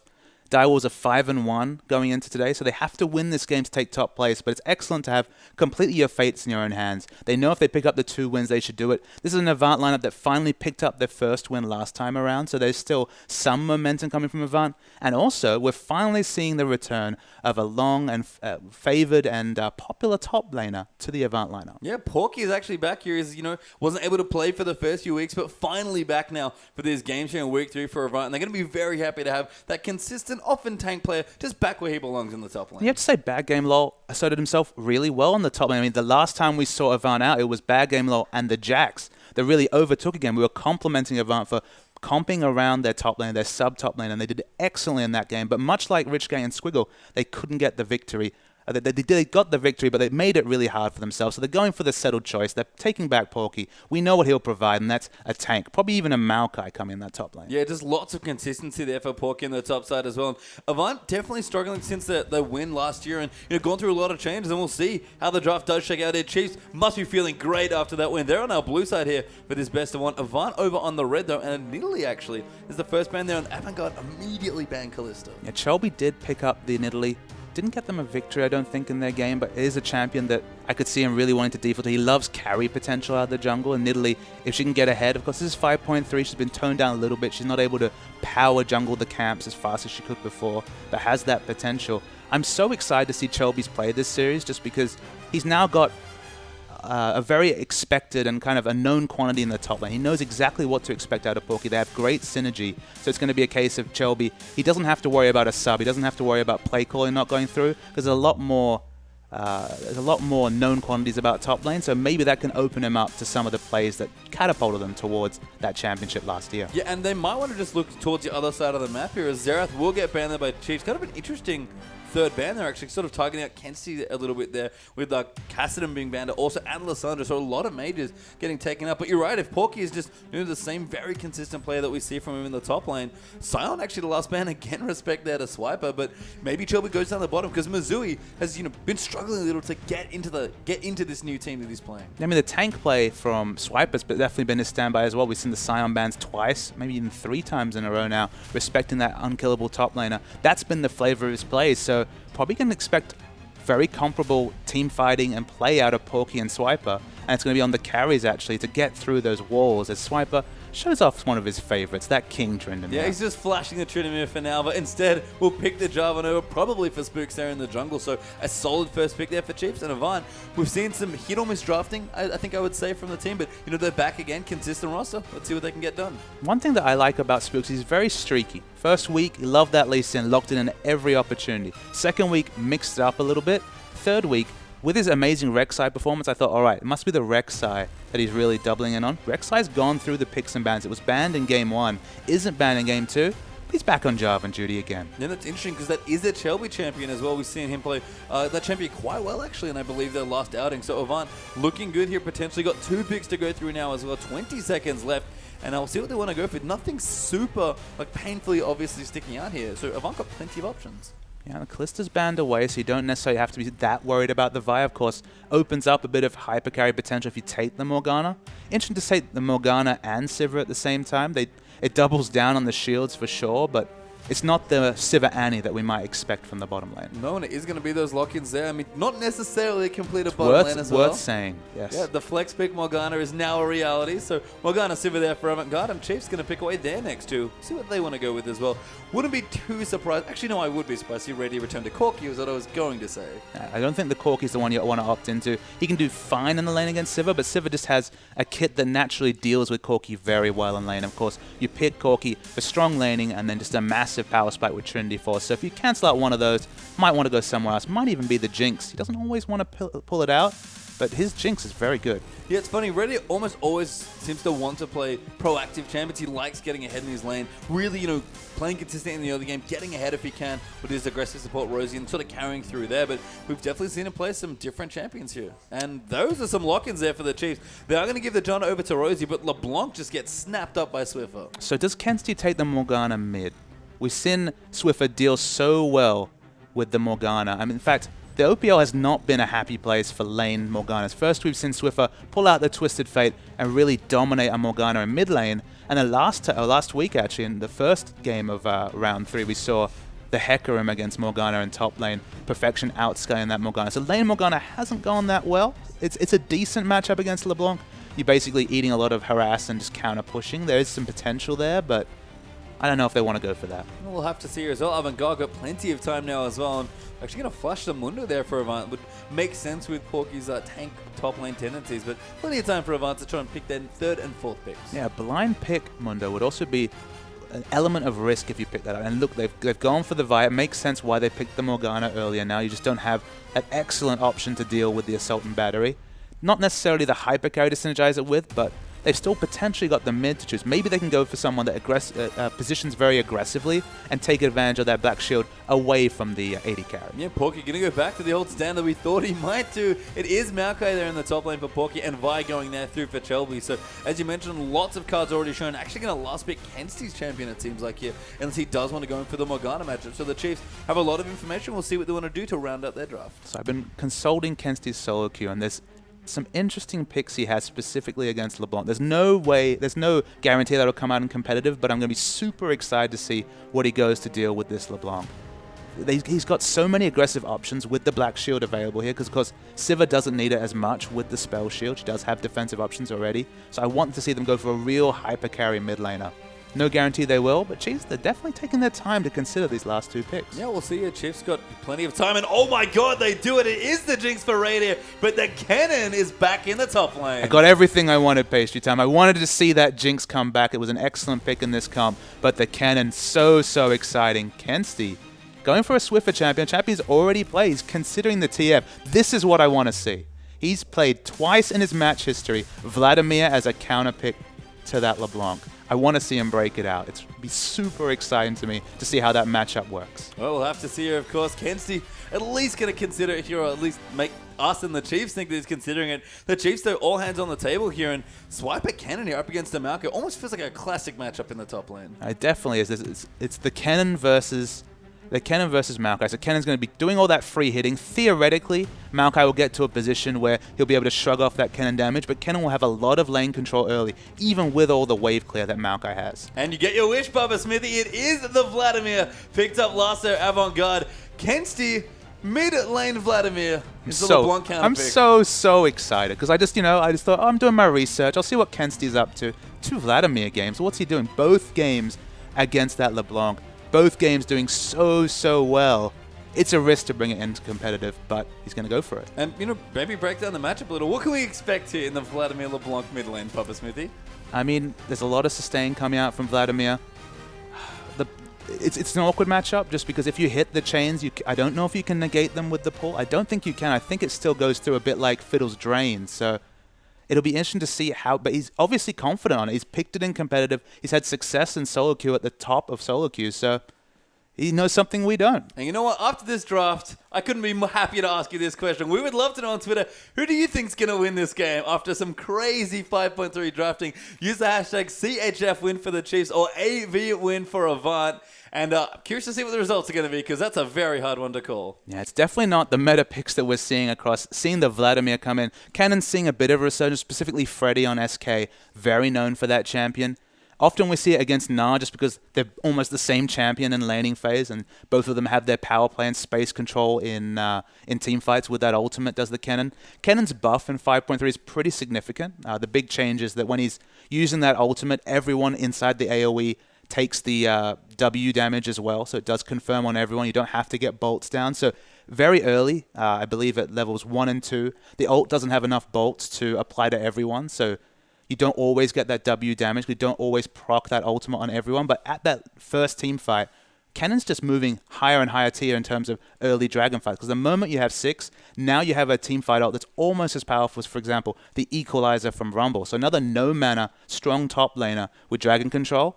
So we're going to see plenty of Cannon. Yeah, and Swiper, of course, who's looked up, maybe for a long time, to a very famous Korean top laner in Flame, loves to 1v1 people, and of course, Cannon was a big Flame champion back in the day. So Swiper could be returning back to some really solid 1v1, almost carry-esque roots here with this pick. I think this is going to be Swiper's first game this season where he has less than 3,000 health. That's my prediction, is that probably not going to be able to build much health outside of, say, the Rylai's, which is an excellent item. The Zhonya is probably going to be picked up. Going to be a bit more AP focused. So definitely finally the carry pants on for Swiper. It's not the Tryndamere that he showed us with his first. Maybe one day. But the Cannon, it's more carry flavor than we've come to expect from that Chiefs top laner. Yeah, and a nice way to sort of protect for their big jinx as well. You know, you've got a lot of good area control between the John and Cannon, so I like a lot of the AoE teamfight synergy there. And let's move to the mid lane for a second here, Papa Smithy, because as you mentioned it, Kenzie is going to bring out the counter pick of Vlad here against LeBlanc. And to answer your first question, tethers will work through Sanguine Pool, so you can dodge the snare part, but you cannot fully dodge the chain. It won't run off you when you hit the W. I believe you take the damage as well, even if it's coming through. We're going to have to do a bit of theory craft, and we're going to have to watch for it. Don't see too much competitive Vladimir, especially in the mid lane. That feels like a Season 2 kind of meta. He definitely fell away. Very popular in Season 1 before a lot of changes. When he picks up that Hextech Revolver, he can actually stand up to a lot of LeBlanc's harass, so can stay a high health, and he is a hyper carry. Vladimir with the black shield, and of course, probably going to pick up a Zhonya's, probably going to be able to use that pool effectively, can do so much consistent damage in a team fight. Much more than most mid picks, because LeBlanc all about the burst, Vladimir all about that consistent AoE damage. So it's just so exciting to see actually pick it up. And the potential's so high for this Vladimir. And you have to love as well, if you're going to take maybe a lower damage 80 carry like Sivir into the bottom lane, pick up a hyper carry in the mid lane. We see Immunity do it all the time. They've got their Swain comp that they love to play here as well. Vladimir going to make up a lot of that damage moving in towards the late game, and there's no better way to enable a hyper carry than with Sivir and Morgana Black Shield. Well, that's why I had one request. It was get damage from that mid lane. Go for the hyper carry, and Vladimir, as you say, with the Black Shield, with all the speed, it's not Swain, but it's just as much AoE damage, absolutely. And you can get just as tanky with that, of course, health double dipping with your passive. Yeah, some great synergy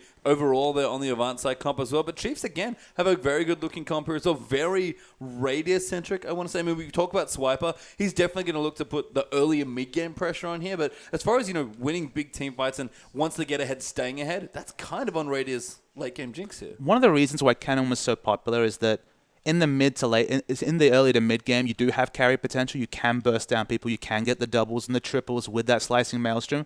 But you control so much area late game that you might as well be a tank with CC, because you go in there, you pick up, say, a Rylai's, and then AoE stun into AoE slows is a lot of peeling CC. Cannon was always deceptively one of the best champions to peel for a hyper carry. That's why I called out the Jinx. It's excellent synergy, because you have a damage threat that also peels for you. Plenty of peel potential coming from Jarvan and Janna as well.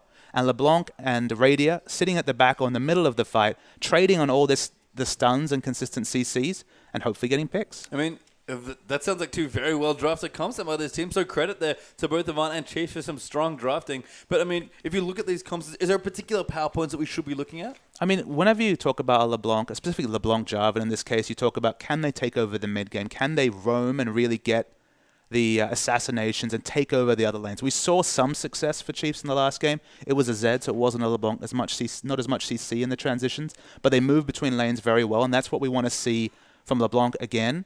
And in the late game, it's going to be about Vlad and the consistent AoE damage you can put down. So I'd say, as is almost always the case with the Chiefs, they've got the proactive advantage. They're the ones that can get it done in the mid game.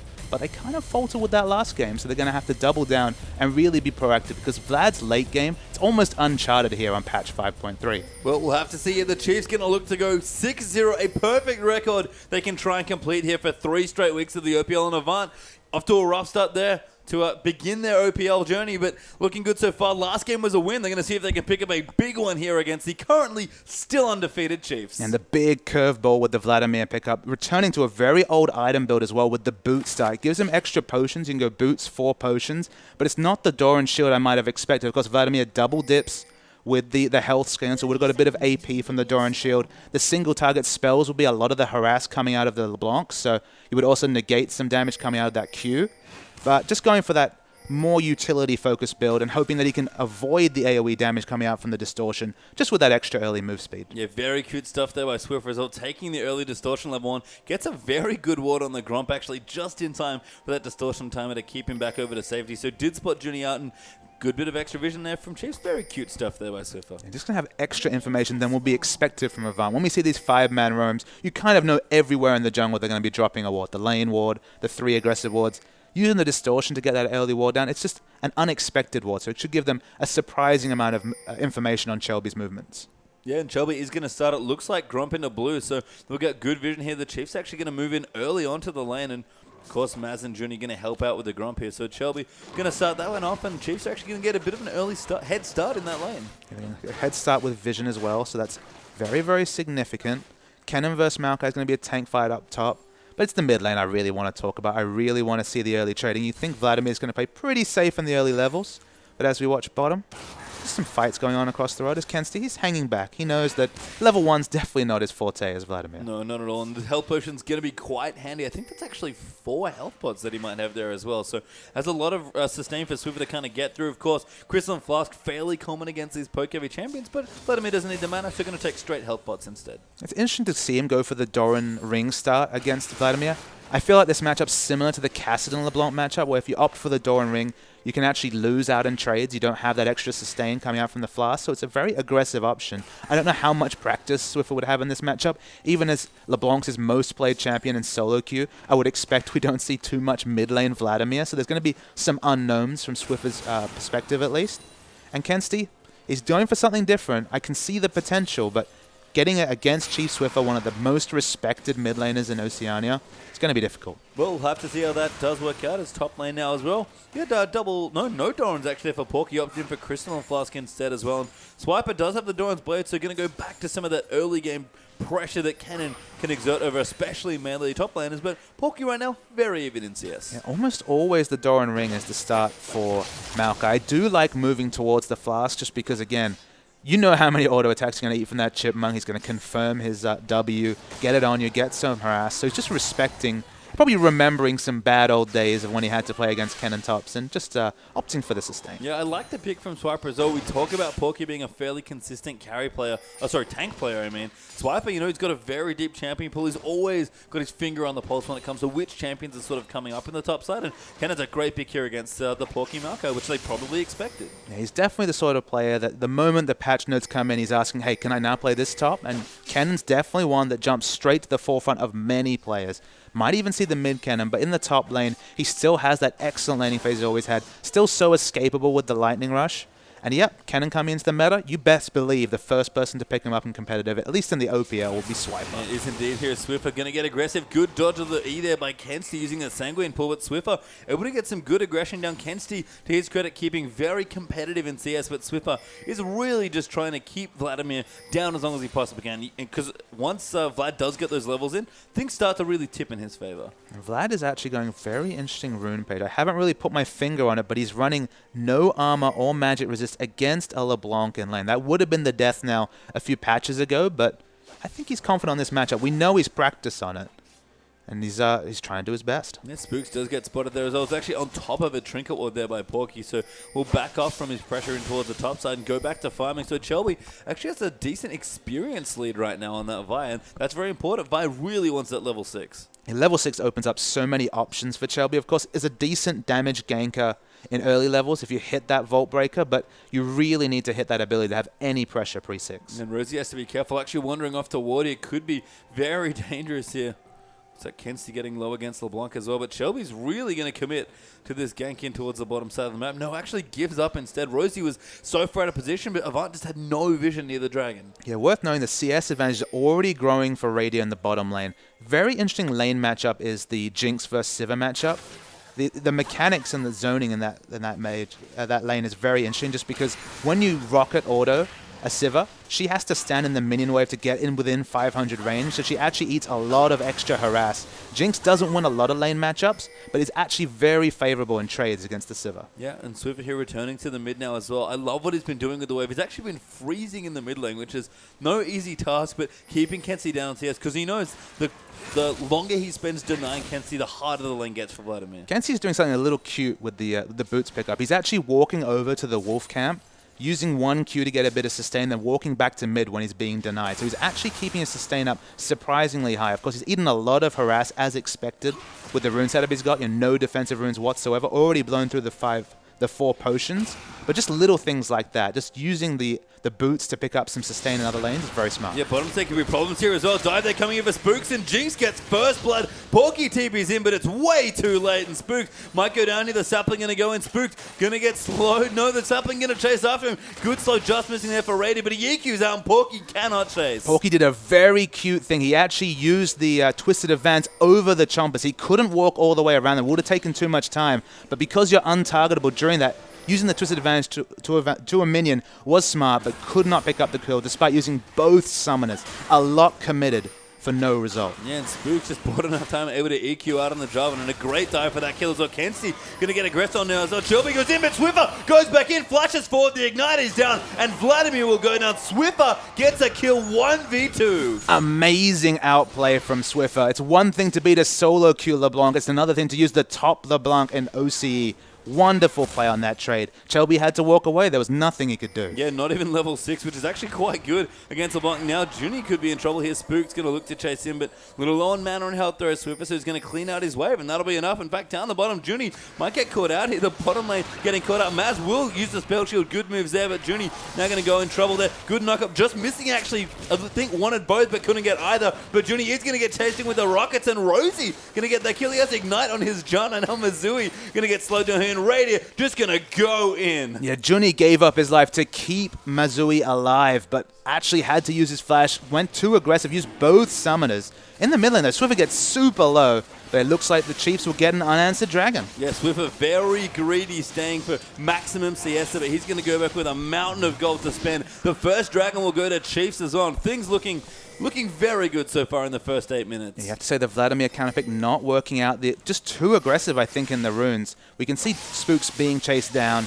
but without the ultimate available from Kenzie and Shelby not in range, nothing they can do to punish them. Yeah, Jarvan going to get out again, and Swiffer, maybe not as much gold as he would like. It is only 8.5 minutes in, so almost done with his Morel and Omacon's actually quite impressive. And Hashtag Revolver now done for Kenzie. Lane going to get a little bit better. I mean, even with the jungle pressure coming out from Shelby, being in his lane multiple times, he's 700 gold up with that kill in the 1v2. In the top lane, Swiper, of course, it's not the Hextech Revolver cannons anymore. That's definitely fallen out of the meta. So it doesn't have that much sustain. It's actually a significant sustain advantage for Porky in this matchup.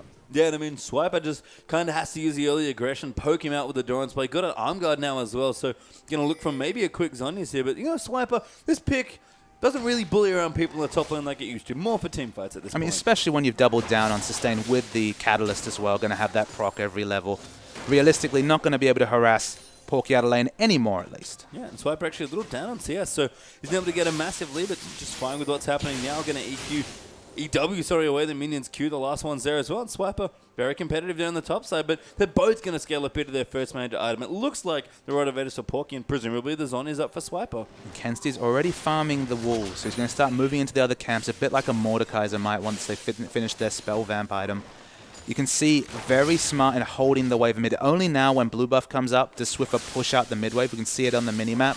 the CS advantage in mid lane, it's already 30 CS advantage for the Swiffer. Really smart stuff there, and Swiper going to clean up more minions. Swift will return now with his blue buff, and Rellenomicon pretty good against the Vladimir. Fairly good aggressive AP item anyway, but going to kind of get extra value there against Kenzie's Vlad. Yeah, we always expect the aggressive itemization out of LeBlanc. You'd expect her to be playing in the front. No Athene's always going to be the Rellenomicon for that extra burst, but you're right, the double dipping with the Grievous Wounds passive on that Rellenomicon, going to feel so great. And Kenzie actually never mind. Swiper going to pop the ulti in the top. Shelby's here. The Soul Spooks. The knockup comes in. The Cataclysm might just be enough damage, but Shelby gets the first kill. Gonna make it 2. And a very good counter gate. LeBlanc maybe a little too late. Swiffer going to get the first kill. Goes back away from Shelby. And a good roam to make it 2 for 1. Yeah, but they had to use so many resources to get just a uneven trade there. So while Swiffer gets bigger, and Swiffer will be the one they're looking to rely on in the mid game as Vladimir itemizes up, slowly reaches his late game carry potential. A lot now rests on this mid lane Swiffer. Yeah, and after that trade, a great setup there by Shelby for the counter game. Kenzie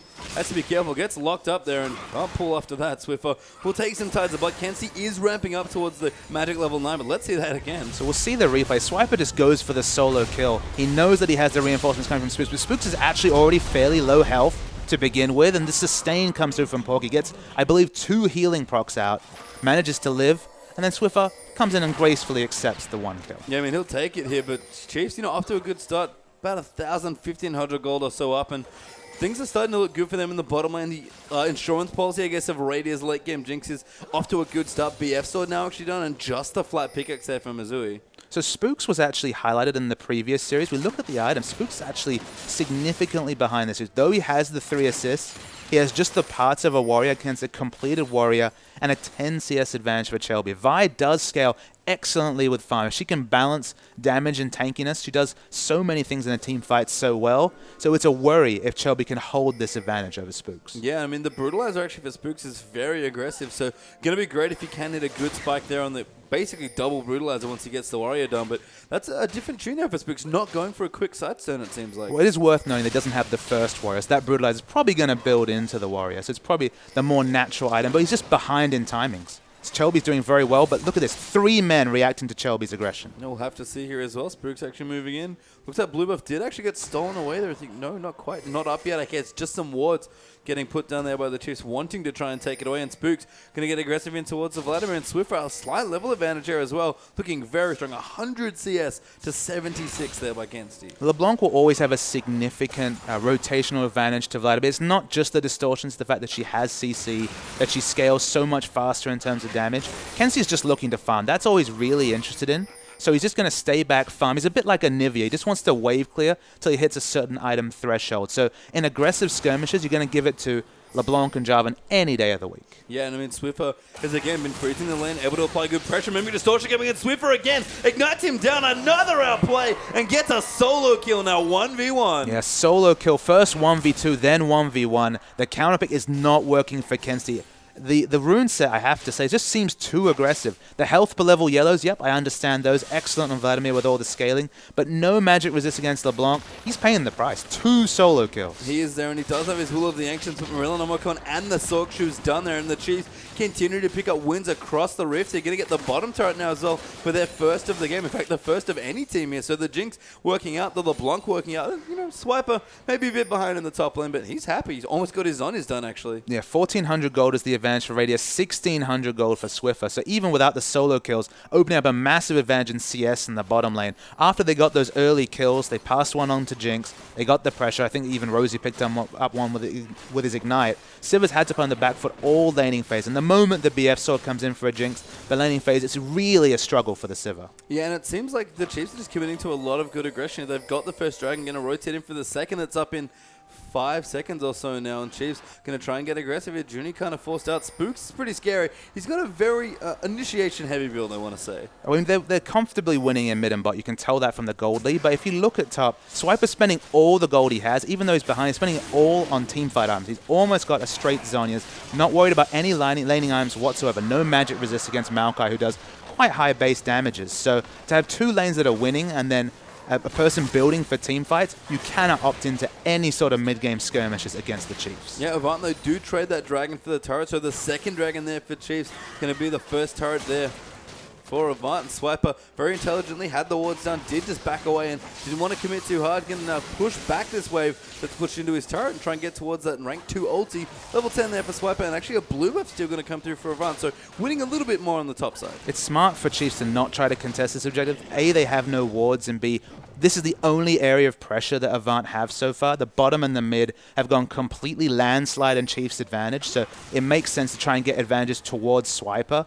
But Swiper, the big issue they have is 2 dragons are completed very early for the Chiefs. The third one will come when Swiper is really getting teamfight ready. Maybe Sorcerer's Shoes on top of his Zhonya's, and then it won't matter that he's undone in terms of items. As long as he's level 11, he will still have a massive impact in a fight. Yeah, and I love this rotation as well from the Chiefs. Going to move the dual lane actually in towards the top and start pressuring some of those turrets. We see it all the time with the Jinx. In fact, Raider doesn't just have Berserker Greaves for a bit of extra pushing pressure. He's got Infinity Edge done now as well. Yeah, it's just so far ahead. There's 1,200 gold on Maz. We see he's just shopping. He's got the parts of Infinity Edge, no boots and no completed Infinity Edge. Huge item trough for the Sivir. I like Spooks coming up here as well. Looks like they might have spotted Shelby also rotating in with Junie. So it's going to be 3v3 in towards the top side of the map. Swift are getting some free time in that mid lane right now. 142 to 109 CS there. So Kenzie is trying to find farm, but he's fallen so far behind. And the best news maybe for Chiefs is that Swipe is picking up free farm in the bottom lane now. And Swiper's getting free farms and to get closer to the Zhonya's. It's still not a 3v3 on top that Avant want to go in. Even if they have the numbers advantage, not a lot of damage between the 3 members. And we've already seen the rotations happen, but Kenzie is nowhere near the top lane. LeBlanc will be by far the first to react. Yeah, and if Chiefs can get some deep wards in towards the red side jungle there for Avant, it's just going to be a field day for Swift as LeBlanc right now. It's already off to such a good start. 3-0 already on LeBlanc, with 2 of those being just mid lane outplays. Yeah, absolutely. The outplays were definitely real. The counter pick has not been working for Kenzie. We see the engage in top. They are going to go in. Good reset there from Rosie with the Monsoon, just keeping Shelby back there as well. Actually, Teleport going to move in. Swiper wants to maybe go aggressive, does complete it in the Chiefs. I think it is going to take some turret pressure here. It's worth knowing one cute interaction is that Vladimir was actually one of the old counter picks to Cannon in lane. He's actually very much able to split push against the Cannon. So rotating him, he doesn't have the teleport. In mid lane though, Maz is in a lot of trouble. Yeah, seems like Swiffer might have found himself another target. He wants to try and pad that scoreline, but the Chiefs are going to continue pressuring in. Civil will get away there, so but has to be careful. Just can't really push out. Chiefs control so much of the map, especially in the center, where they've already taken out that turret. He had to use her ult, flash. Didn't have boots to escape. Has got the Infinity Edge completed now, but item timing significantly behind Radia. And down the bottom, Kenzie is pushing, gets good damage done. Misspoke a tad earlier there as well. It's just the bottom turret the Chiefs got with the Jinx. Haven't quite been able to get the top despite all of the members they're throwing in, but it doesn't matter. Missouri almost died under his turret to this LeBlanc. To some degree, I guess they're respecting the AoE wave clear coming out of the Tides of Blood for Kenzie. They don't want to try and brute force down this mid lane. There is a lot of wave clear between Vladimir, Sivir, and Maokai, so they're going for the off lane. They're trying to commit everyone's resources to top, knowing that Dragon's down, so I can understand that approach. It's very smart for Kenzie to be 1v1 in that cannon. I said that matchup does go in Vlad's advantage, but he hasn't doubled down on going for the split push build. He doesn't have Ghost Flash like Reaper did many days ago. He does have that aggressive Ignite, and it doesn't feel like he's ever going to get in real purchase out of that summoner. Yeah, we'll have to see. I do like what Kenzie's doing with his build, though. He's got his Will of the Ancients for max favor, but actually going in for an Abyssal Scepter second here. I mean, Abyssal Scepter makes a lot of sense. It is a double AP comp to some degree, if you count maybe Maokai and Morgana between them as like a completed magic damage carry. So there is a lot of latent magic damage coming through, and the base values from Kenzie and the consistent damage in a fight, he's going to get tanky enough that he should get good purchase out of that aura. Yeah, so good stuff there, but still struggling there in the mid lane. 171 CS. So Swiffer has basically kept a consistent 30 to 40 CS lead there in that lane, and Raiders getting stronger as well, still mountains ahead of CS there. Swiffer actually missed that next distortion there, couldn't quite mimic over the wall, but we'll take the poke that he gets, and the Chiefs dragging up in 120, still in so much control. There's still a lot of scaling on both teams. Although you give Vladimir the big advantage over LeBlanc in terms of scaling, you'd say pretty much the same thing in the Jinx vs Sivir matchup, so Avant can't just drag this out to late. There's no big compositional advantage on either side. If anything, I might slightly hand it over to the Chiefs. Yeah, Swiffer going to go ahead and get the blue buff there as well.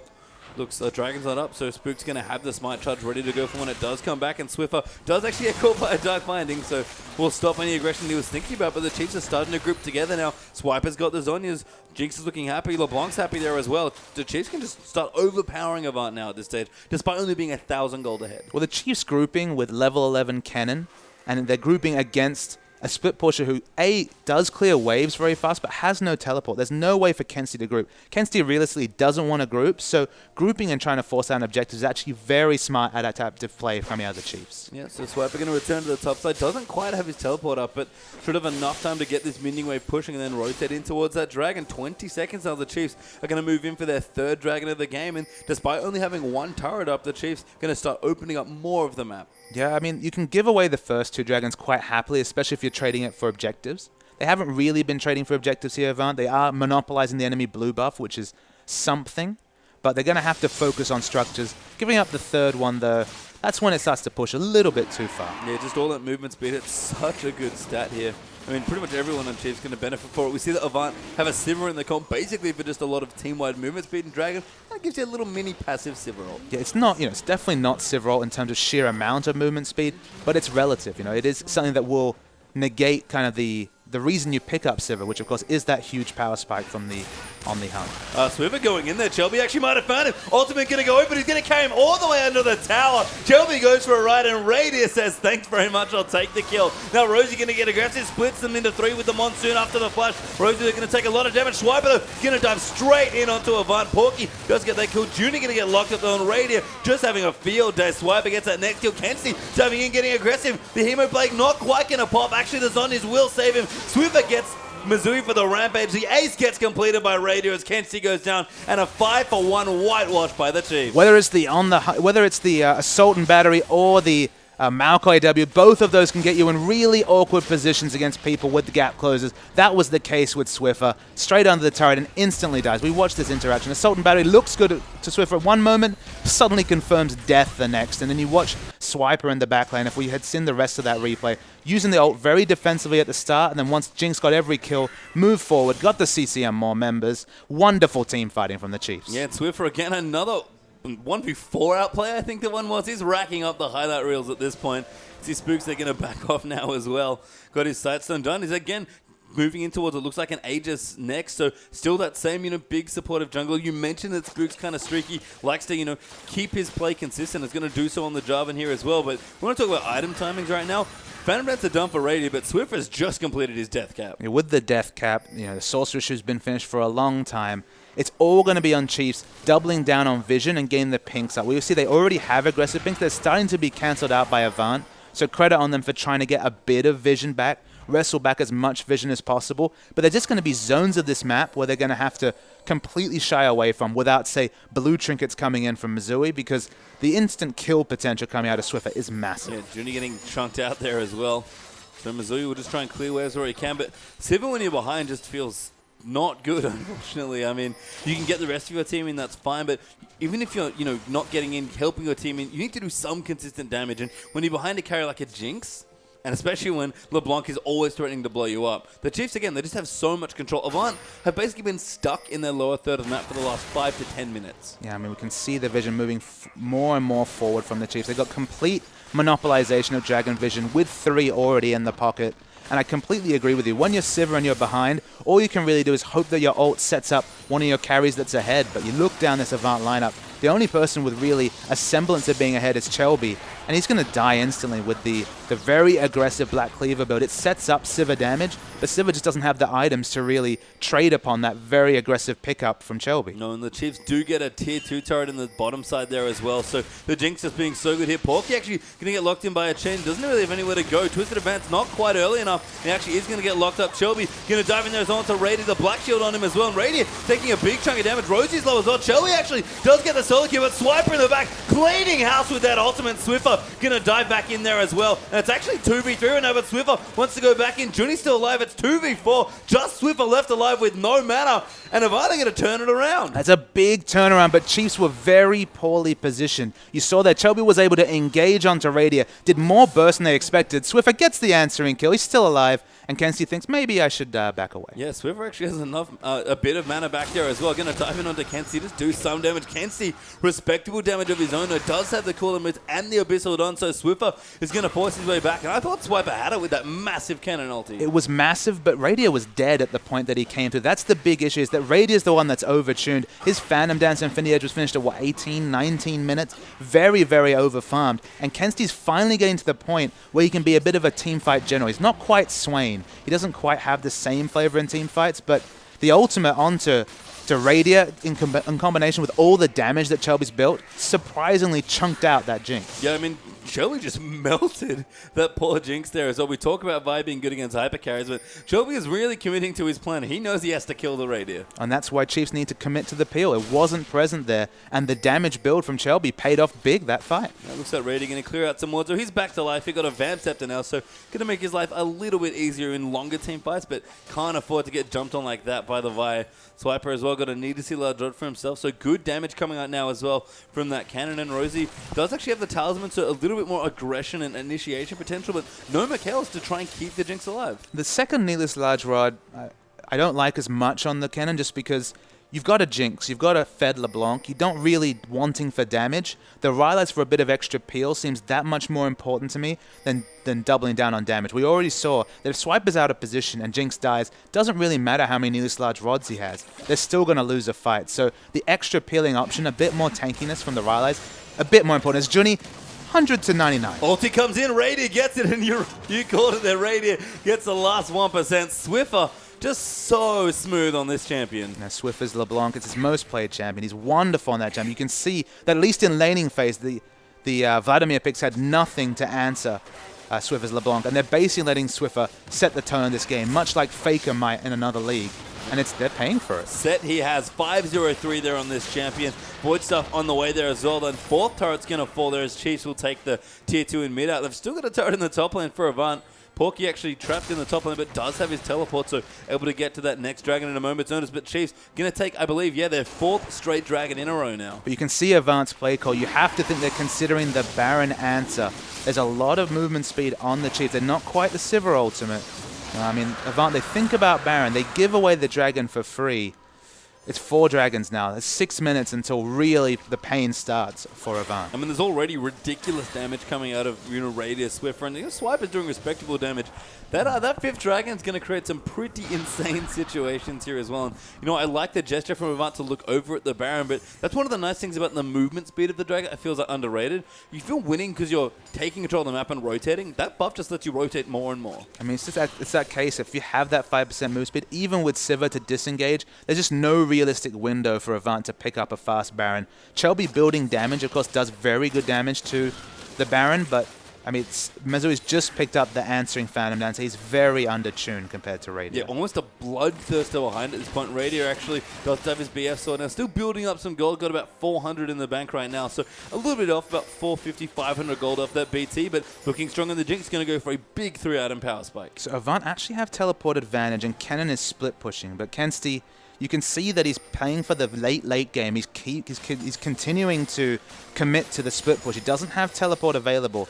Kennen knows that if he gets a flank, they should ace Avant. Swiffer going in there, actually going to initiate onto Porky. The Swiper who's going to go in as well. Spooks just dives in onto Mizui and Junie, and there's the chance coming through. Radier free hitting from the back. Junie getting so low there. The Vi comes in, but that's a triple kill for Radier. Chelby might make it the quadrant. No, Spooks takes it away. Kenzie going to flash in and try and be a hero. The Monsoon going to keep them safe. Radier denied his Penta. LeBlanc gets the next kill, and a clean ace there from the Chiefs. Just as I spoke about it, Swiper knew if he got the right engage, there was no way for Kenzie to react. It's not the Flash Ghost Vladimir. It's certainly not Teleport Vladimir. And the fight was over before he grouped, and an easy ace for the Chiefs. Yeah, we talk about enabling the Jinx with the cannon.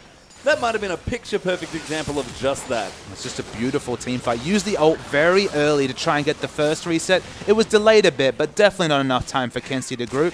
And they take down Avant. Yeah, they're going to get him. Let's see that fight again. So we see that the fight beginning, Swiper's off to the side, and he goes for the flash engage. Kenzie's nowhere near the fight. You can see on the mini-map. The ult wants to snipe the backline to get a double kill. But I mean, it's just, at the end of the day, Swiffer's overtuned on the LeBlanc. Jinx is free hitting, triple kill comes through, and Kensti, he tries to make something, but it was only going to be a trade kill at best. Yeah, the fact that Rosie didn't even need to use the ultimate there in that fight, just because Chiefs completely dictated how that engage started, meant that no one was in trouble when Kensti went in. And credit, he had to try something, but the Chiefs are so far ahead now, about 6,000 gold and counting, and Avant just having trouble now. This Jinx is absolutely massive. Pickaxe and the BT finish as well. I mean, I can understand what Avant are going for. They want Kensti to clear waves. They want to relieve pressure, and they thought, all right, unless Swiper flash engages, there's not that much engage on the Chief. We'll just stay away from the brushes, stay away from the LeBlanc picks, and we'll be okay. But it's just not realistic against Swiper. He had flash available. They didn't have the defensive wards to be able to see their flanks.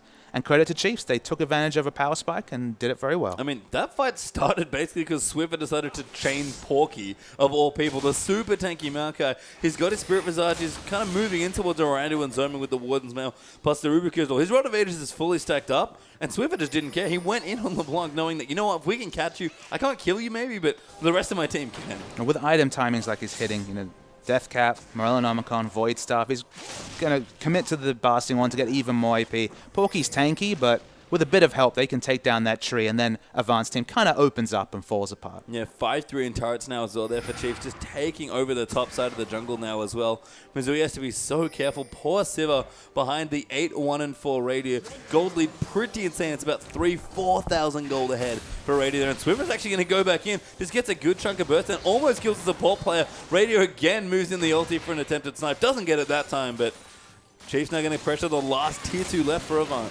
Yeah, they have teleport available on Swiper, so he's pushing in the bottom lane. Avant, you have to remember, Chobi's gone basically full damage. He has a giant spell, but this is not a tanky Vi. It's basically a damage Vi. It can do a lot of damage if it gets on top of Radia, but if Swiper's grouped, you're never going to be able to get through without being stunned, and he can be focused down so fast. So much is on Porky to be the tanky frontline, and it's just, he's tanky, but no one can be tanky enough to deal with this LeBlanc. No, and looks like Chiefs just going to go in onto the Baron now as well. Dragon back in a minute 20, so they should have time to do both buffs if they want to. And Avant really don't want to look for a fight here. Chiefs melt the Baron to pieces there with the Jinx, and they're going to have enough time with Impaled Recalls to shop and then take their 5th Dragon. And Avant, they're out of options. They have to defend now. Yeah, you mentioned the 5th Dragon. It's 1 minute away. I don't see how Avant can contest it with all the item timings hit on Chiefs. And as you say, they have to go for the suicide engage almost, and I just don't know what they can get from it. Well, 4-item Radiant done as well. The last booster just gets picked up after that last shot. Almost level 16 there for the Jinx as well. Mikhail's just finished there for Rosie, and he already has the Captain enchant, so everything going the way the Chiefs wanted to. Even the Death Cap done for Swiper. Avant going to have the work cut out here around this team fight. Spooks, though, sitting on top of a ward, will sweep it out, and we'll see what they can get done. But Chiefs in 35 seconds, they're going to move in for their 5th Dragon. Yeah, 16 is pinged on Swiper as well. Although it's not the Rylai's for having a bit more CC earlier, once you hit 16, you have enough bolts to stun a whole team. So it's a bit kind of neck or neck in terms of which item is better. He's going to do more AoE damage. He's already got enough CC coming out from that ult. He's feeling great, and Avant, they're out of options. Yeah, good consistent vision control there as well by Chiefs. Going to make sure they keep tabs on the area. In fact, just going to set up something a bit sneaky. Swiper doesn't have flash, but he's positioned for a potential flank over there as well. And instead, the Chiefs are actually on top of a ward, unfortunately. Swiper going to walk past it. Sweepers are available, so Chiefs going to have going to be able to do something about it. But the Dragon's up. Chiefs try and bait them in. Avant not biting. They have vision of the Dragon, but that's 5 Dragons now for Chiefs. Yeah, the 5th Dragon is taken. Baron is already up. They can group and try and force down Avant. Or Swiffer can go for a pick on Porky. Porky gets half health there by LeBlanc, and the rest of the team going to go in. Spooks dives in on top of it. Swiper doing so much work in the backline with the ulti, and now Spooks going to rotate in as well. Kenzie actually does get the trade kill, but Swiper bought more than enough time. That Shelby gets knocked up. Rosie going in as well. Spooks looks for it, and Rady gets the next kill now. Jinx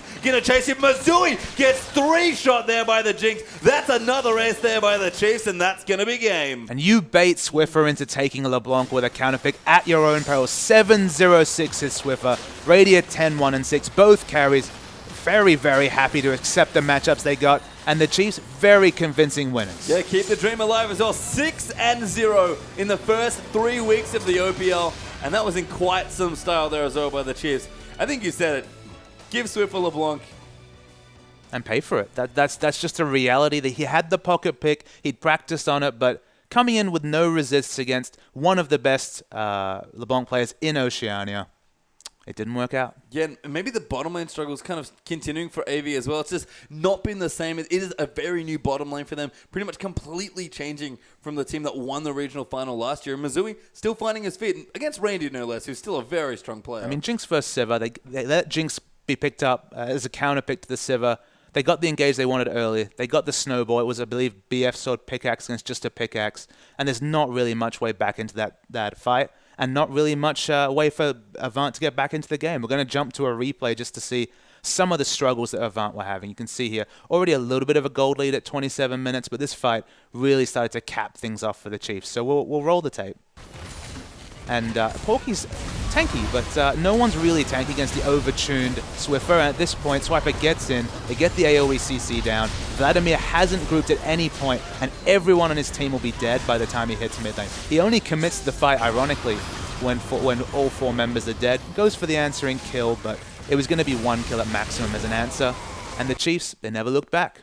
No, and just look so strong. I mean, it wasn't just the LeBlanc going off with multiple highlight reel outplays there by Swiffer, but Radier just looks so comfortable in that matchup. And when you take a consistent player like Radier and a playmaker like Swiffer and just give them games like Swiper, actually had a fairly underwhelming Kennen game, of all things, for someone that's played a lot of Kennen. And Avant still looking to struggle, but Chiefs way on top now. I guess the issue for Avant is they chose to counterpick the mid lane. You know, they had to accept the bad bottom lane matchup.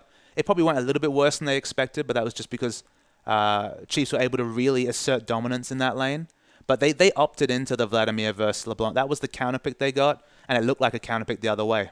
Yeah, it did indeed there. So Kenzie struggling a bit, but we'll return with our next matchup. The boys are back now. Rich Gang will be taking on Sudden Fear after this quick break.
Welcome back, ladies and gentlemen, to the Oceanic Pro League. I'm, of course, Max Atlas Anderson, joined by the wonderful Christopher Papa Smithy Smith, who's having a big night tonight.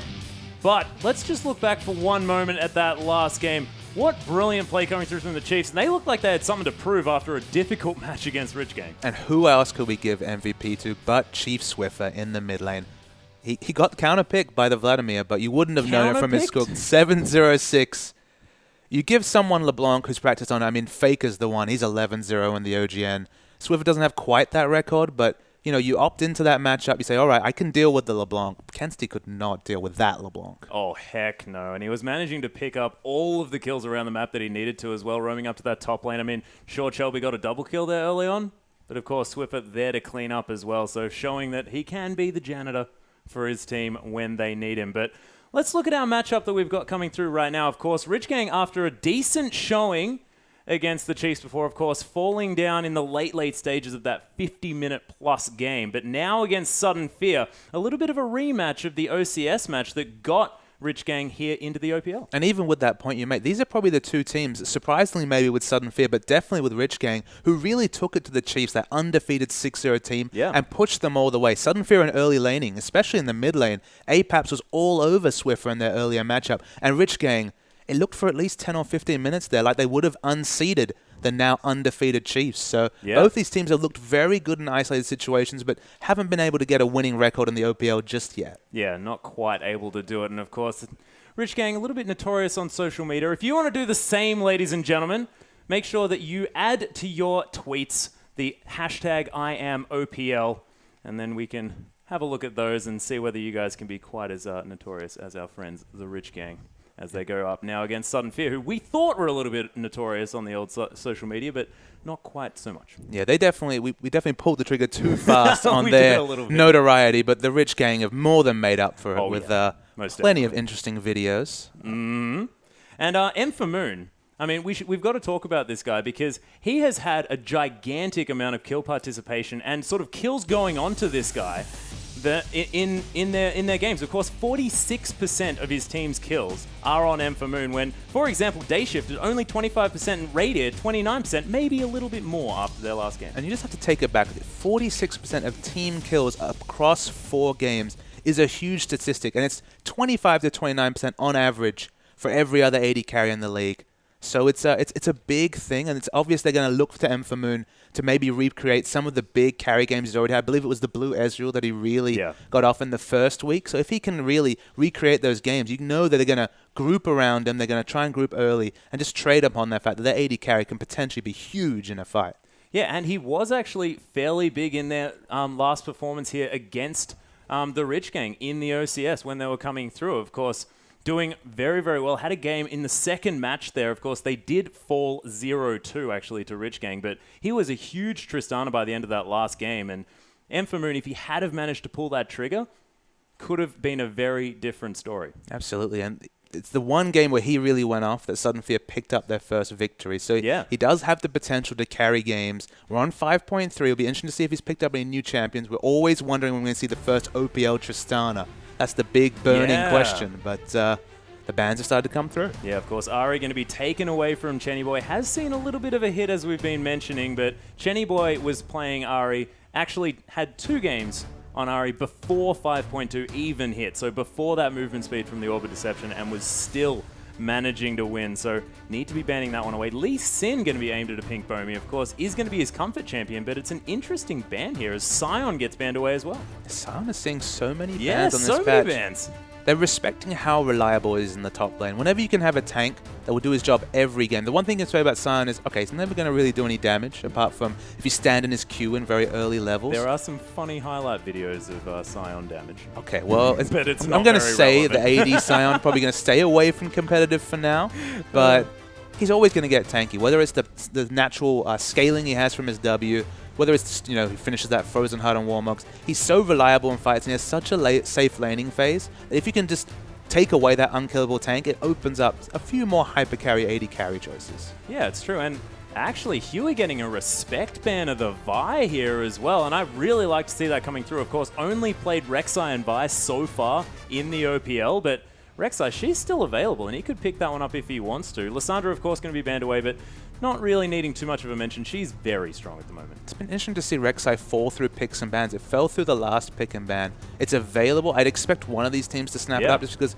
Rek'Sai 5.2 saw some big changes. 5.3, she's pretty much at the same power level. She's still very, very strong. And any jungle champion that can be a viable split pusher, has very good AoE wave push with the Q, and then globally group just gives you so many more strategic options, almost like you have 2 teleports on the team. Yeah, and speaking of teleports, top laner is being looked at here from Christmas Trees, but Nah has seen a few hits, and it's a little bit dangerous first picking that one away. Of course, that Mega Nah not quite as reliable, and a Pink Bomi considering that Nidalee for the jungle. Let's see whether he goes for that.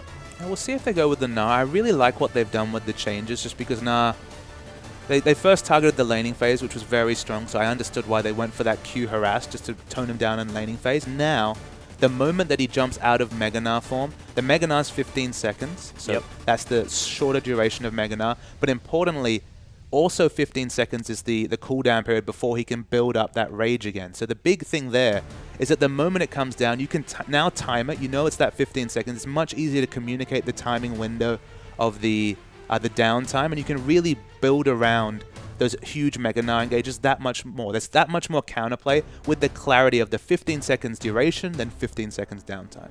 Yeah, sort of like, it goes, you go, blah, blah, blah. And it's going to be even either way. But Rich Gang going to be locking in their 2 picks very quickly. Of course, Jarvan, very strong in the jungle at the moment. Huey played that in the OCS on his way through, hasn't played it yet in the OPL. We'll see how he goes. And Destiny going to be hopping on the Janna. And, of course, has seen a lot of play. But Pink Bomi just going to lock in Rek'Sai straight up. Yeah, Janna Jarvan, very strong power duo. We're not going to see the pick play coming out of Destiny. If you remember how good he was on the Morgana, hitting those dark bindings one of the previous times we saw Rich Gang. Definitely going for the defensive flavor, you know, the balanced engage and the balanced disengage in Janna Jarvan. We waited for the Rek'Sai. It's finally locked in. Yeah. And Apaps is looking at picking up an AD carry. They're going to lock away the Sivir here too, so easily able to get this Mega Nah into a team fight, and their chase potential going to be very, very scary. And I think we're going to be looking at Destiny to really disengage these fights if Sudden Fear manage to get the angle that they're looking for. So day shifted now. We've seen a lot of people step up and really prey upon these Sivers. There's a lot of AD carries available. Kalista is available this series, of course, was banned away last game. It's a potentially interesting pickup, but it's always a risk. It is definitely a risk. Day Shifted is going to hover the Caitlyn here, though. So another champion that can punish Sivir just a little bit. Of course, Sivers really, really like Caitlyn's a little bit because they're like, I can eat cupcakes for free, and it's fantastic. They give me back my mana, but that range is very difficult to deal with. And Chenny Boy going to lock away that Rumble here for Squiggle in the top side of the map. And with Rich Homie gone, they've got a different champion pool to deal with in this top side. And we'll see whether that's actually going to change how Rich Gang play. Of course, Squiggle, formerly on Unlimited, was a great player in his own right.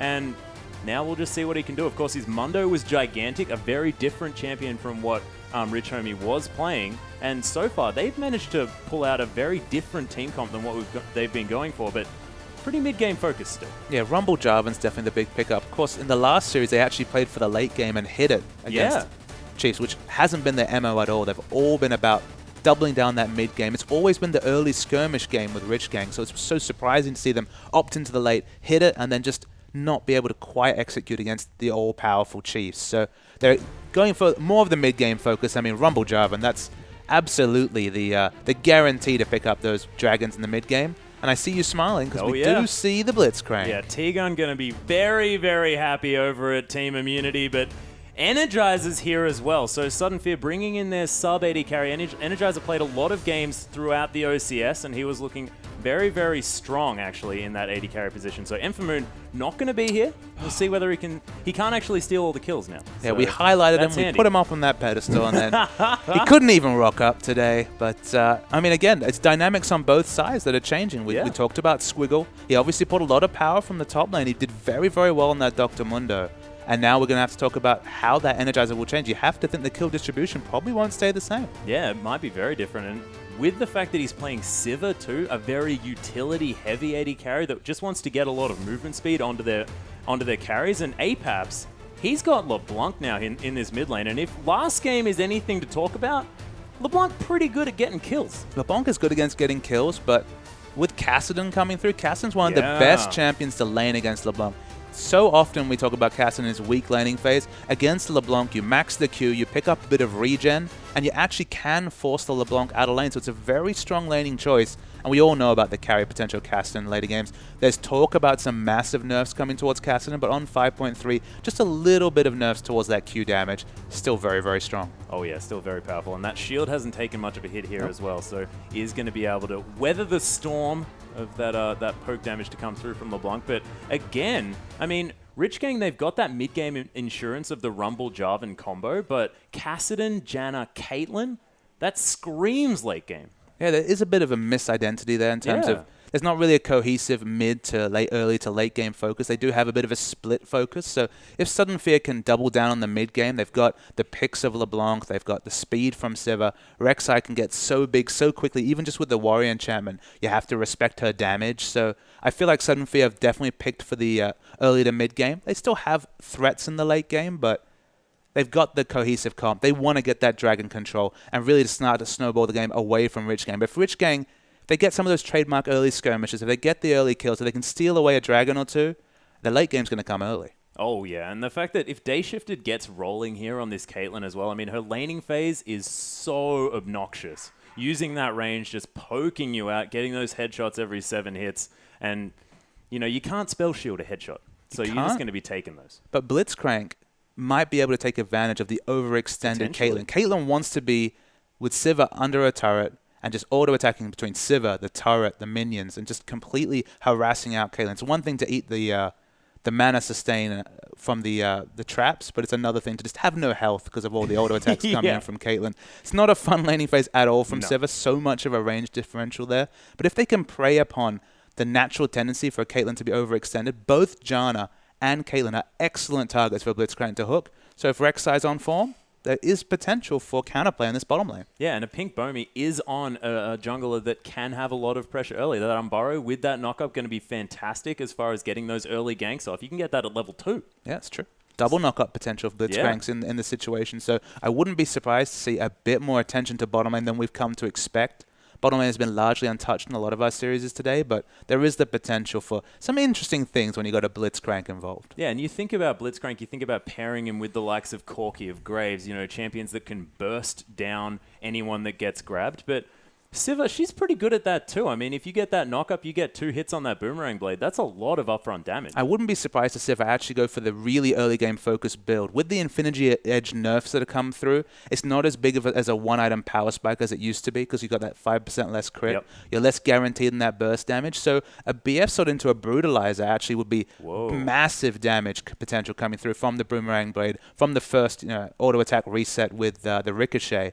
I think that would really suit the comp they have because you hit a Blitzcrank hook, you get that massive burst damage coming through the Boomerang Blade and all the auto attacks with the armor penetration from the BF sword, so from the Brutalizer, could be very important in early lane trading. If you can keep that Caitlyn down, if you can lower the CS advantage, even pick up some kills, it just takes the pressure away from what is a tough laning matchup for the Sivir. And it also sort of works in 2 ways as well because of the fact that Rich Gang very sort of late game focused with a lot of these picks. Making sure you have power when you need it, when you can take advantage of the enemy comp is very, very important. So I like your idea here with the Brutalizer. We'll see whether Energizer is going to be on the same page. And double down that mid game as much as possible because the late game, you might be bluffed by the Rumble Jarvan, which is very early to mid game focus, level 6 onwards, massive synergy between those two. But Kassadin and Caitlyn especially, very much tuned to the late game. Oh, yeah. And, once those Banshee's Veils start coming in as well, I mean, it's going to be quite difficult. But, guys, how are you watching the OPL? Tweet us in. Let us know exactly how it's going down for you guys. Use that hashtag #IamOPL and tweet it at LOLOceania as well. So just let us know. Take a photo. And if you're underwater, again, please let me know because I just really want to see that. You're still waiting for that photo. I'm still waiting. We've got time. Maybe today. Maybe today. Maybe it is. I'm going to keep plugging it, though, until we get an underwater shot. Could be here for a long season, Atlas. Yeah, and that's exactly what our producer's thinking in the background, of course. I heard the sigh. There was an audible sigh, ladies and gentlemen. But let's get back into the game because the top lane matchup is an interesting one. Of course, having this Rumble up against Nah seen a few hits here. Is that going to affect his laning phase against Rumble? I don't think so. I mean, a lot of the changes are around the Mega Nah transformations. More team fight focused, the changes. Of course, in laning phase, You kind of want to be Mini Na until you want to clear waves, because then Mega Na, of course, his Q is just so much better at pushing back the minion wave. You can just smash it down. It's a bit ludicrous how much damage he does with no AD damage. Maybe they need to tune that down a little bit. Guys. But, I mean, Na's always going to play in the front against a Rumble. Rumble struggles to kind of control the wave, especially early.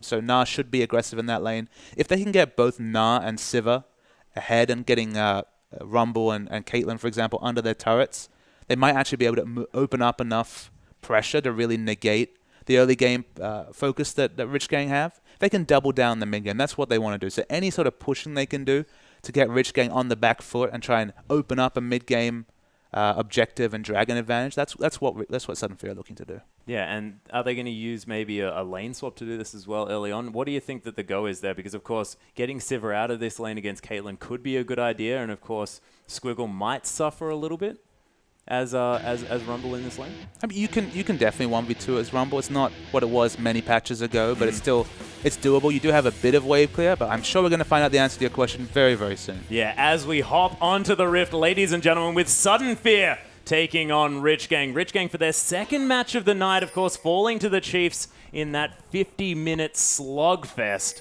And we'll see whether it's still playing on their minds, because of course that was a very long game and it can be super taxing for these teams, and we'll see whether Rich Gang can pull their way through it. Sudden and Fear into this one. They've got the Blitzcrank. If Solo Q has taught us anything, is they're looking for an invade. Oh, of course. And Brawler actually has the Boom Boom Blitzcrank skin as well, so he's wanting to be punching people. Yeah, the KO punch is what he wants to put out. And look, if Bomi's really on with the knockups as well, there's a lot of synergy there. Could be a KO punch for Rich Gang. Oh yeah. But Sudden Fear, they are moving around towards this top side. Christmas trees hanging out up here as well. There is a ward though, so Rich Gang going to be able to spot this one out if it comes through. And you can see very defensive warding. They're respecting this Blitzcrank early on. Understandable. You can do so many repeated invades with a Blitzcrank in competitive. It's not just run at the enemy blue buff and hope to get a hook. You can repeated engage. You can wait to 155 and contest a buff. Even just pulling it out and delaying the jungler's first buff by 10 seconds can be massive in these early levels. Oh, yeah. And an interesting fact here about Brawler as well. The one victory that they've had so far in the OPL has been with Leona, sort of more of an aggressive support, when he was playing the likes of Lulu, Nami, Janna, sort of all of these disengage type supports all the way through the OCS and into the OPL as well, but not with quite as much success. And we'll see whether, you know, Brawler's playstyle works out a little bit better on this Blitzcrank. It's very interesting to see an invade with Brawler, but not a lane swap. So it's actually a Sivir 1v2 going on this game. Had to skill the Boomerang Blade at level 1 just to hope to get any sort of CS, but Sivir's been basically, it's almost doubling down, saying, all right, this laning phase is going to be tough. Screw it, no laning phase. You can lose your turret, whatever. We're going to try and get this Blitzcrank roam going. And speaking of Blitzcrank roam, there's a Rek'Sai in his pocket as well, and they're looking to make something happen in this mid lane, but Jenny Boy, he's more than happy as Apex has pushed this one up. Brawler just going to drive right by this mid lane, give himself away completely as he meanders on down to that bottom side. And Energizer, he's been zoned out of this lane almost completely. So what Rich Gang need to do is they need Destiny and Huey to roam invade the red buff. They can get an outnumbered engage, and it's only a level 1 Blitzcrank. It's an Energizer's basically been had to pick up only experience in the bottom lane. They should be able to stop the 3 buff from coming through. But if they do get a 3 buff, look, it's not helped Energizer, but it might be helpful for them. Yeah, is it going to be enough, though, here? I mean, is it getting the jungle ahead worth the fact that this bottom lane is now so far behind? Well, look, it wasn't necessarily a skill matchup. It was a very difficult matchup coming through for the Sivir. They've basically completely thrown her under the bus at this point. So basically, the lane control is 100% in Day Shifted's pocket. So they have to at least get the 3 buff to pay off for no lane control. And whether that's worth it against a comp that outscales them, maybe not. Yeah, but we are going to have that 3 buff as a Pink Bomi is going to go around, pick up that red, now head back, possibly pick up the Trailblazer to continue the farm. And we'll see whether Pink Bomi is going to put the pressure on or whether he's going to be just farming out his lanes, making sure that he can get to that Void Rush as quickly as possible and be everywhere on this map. It's really interesting how the jungle works now, just because you don't get any extra gold from doing the big camp. So at this point, they're actually even in gold completely, Bomi and Huey. So Huey, he doesn't have the buff for ganking. Oh my goodness, Jenny Boy! He's going to get soloed in the mid lane by Apex. I'm sorry to cut you off just there, but that was some beautiful play coming through, and he just tanked up all of those minions and didn't care. I don't know what to say, Atlas. I can usually get my color points across because not much happens in terms of solo kills at level 4, but complete credit to Apex. He's repeating against those top mids, whether it's Swiffer and now up against Chenny Boy. He does some really surprising things. Yeah, that was fantastic to see. And you were talking about the fact that this is a lane that's fine for Kassadin generally, and Apex just waited out that shield and just straight up killed him. Yeah, it can be excellent for Cass in that lineup. And it wasn't even the sustained start from LeBlanc, but she shrugged off the early damage and got a massive burst trade in. So well played to Apex.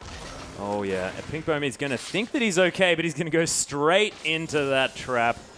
Day Shifted going to know exactly what's going on. Ricochet just trying to trim this wave on the bottom side, but Energizer probably going to be happy to be underneath his turret. Like, at least he can get to the experience. Yeah, they're getting experience, but you can see he doesn't want to show that his spell shield is down, so he's not happy enough to eat up the Cupcake Man just yet, but notices that people come out of lane and goes and just gobbles it up. Yeah, delicious cupcakes. Fantastic. Squiggle going to silence himself here on this top side. Christmas Tree's actually struggling just a little bit against this Rumble, but you can see still able to stay ahead in that farm, just using his health in order to pick up those minions when he wants to.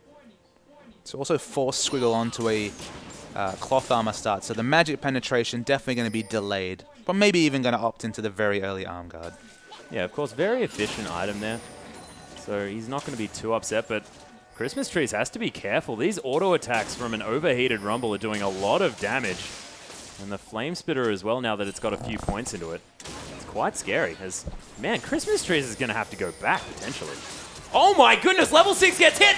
That's another solo kill, now in the top lane on the other side. Squiggle, fantastic play, and Equalizer comes in, instantly gets a kill. Yeah, I actually had to check Christmas Tree's experience bar. He was actually one experience away, one creep dying away from level 6. Oh my goodness. But he should have been able to put together that so was the Rumble. But in the mid lane, Chenny Boy's in trouble. Speaking of level 6, Chenny Boy not quite able to get that Rift Walk, and there's the Mimic! Apaps picks up his second kill in the mid lane. When Apaps goes off, he goes so off. Excellent play with the chains. Confirms it with the ultimate.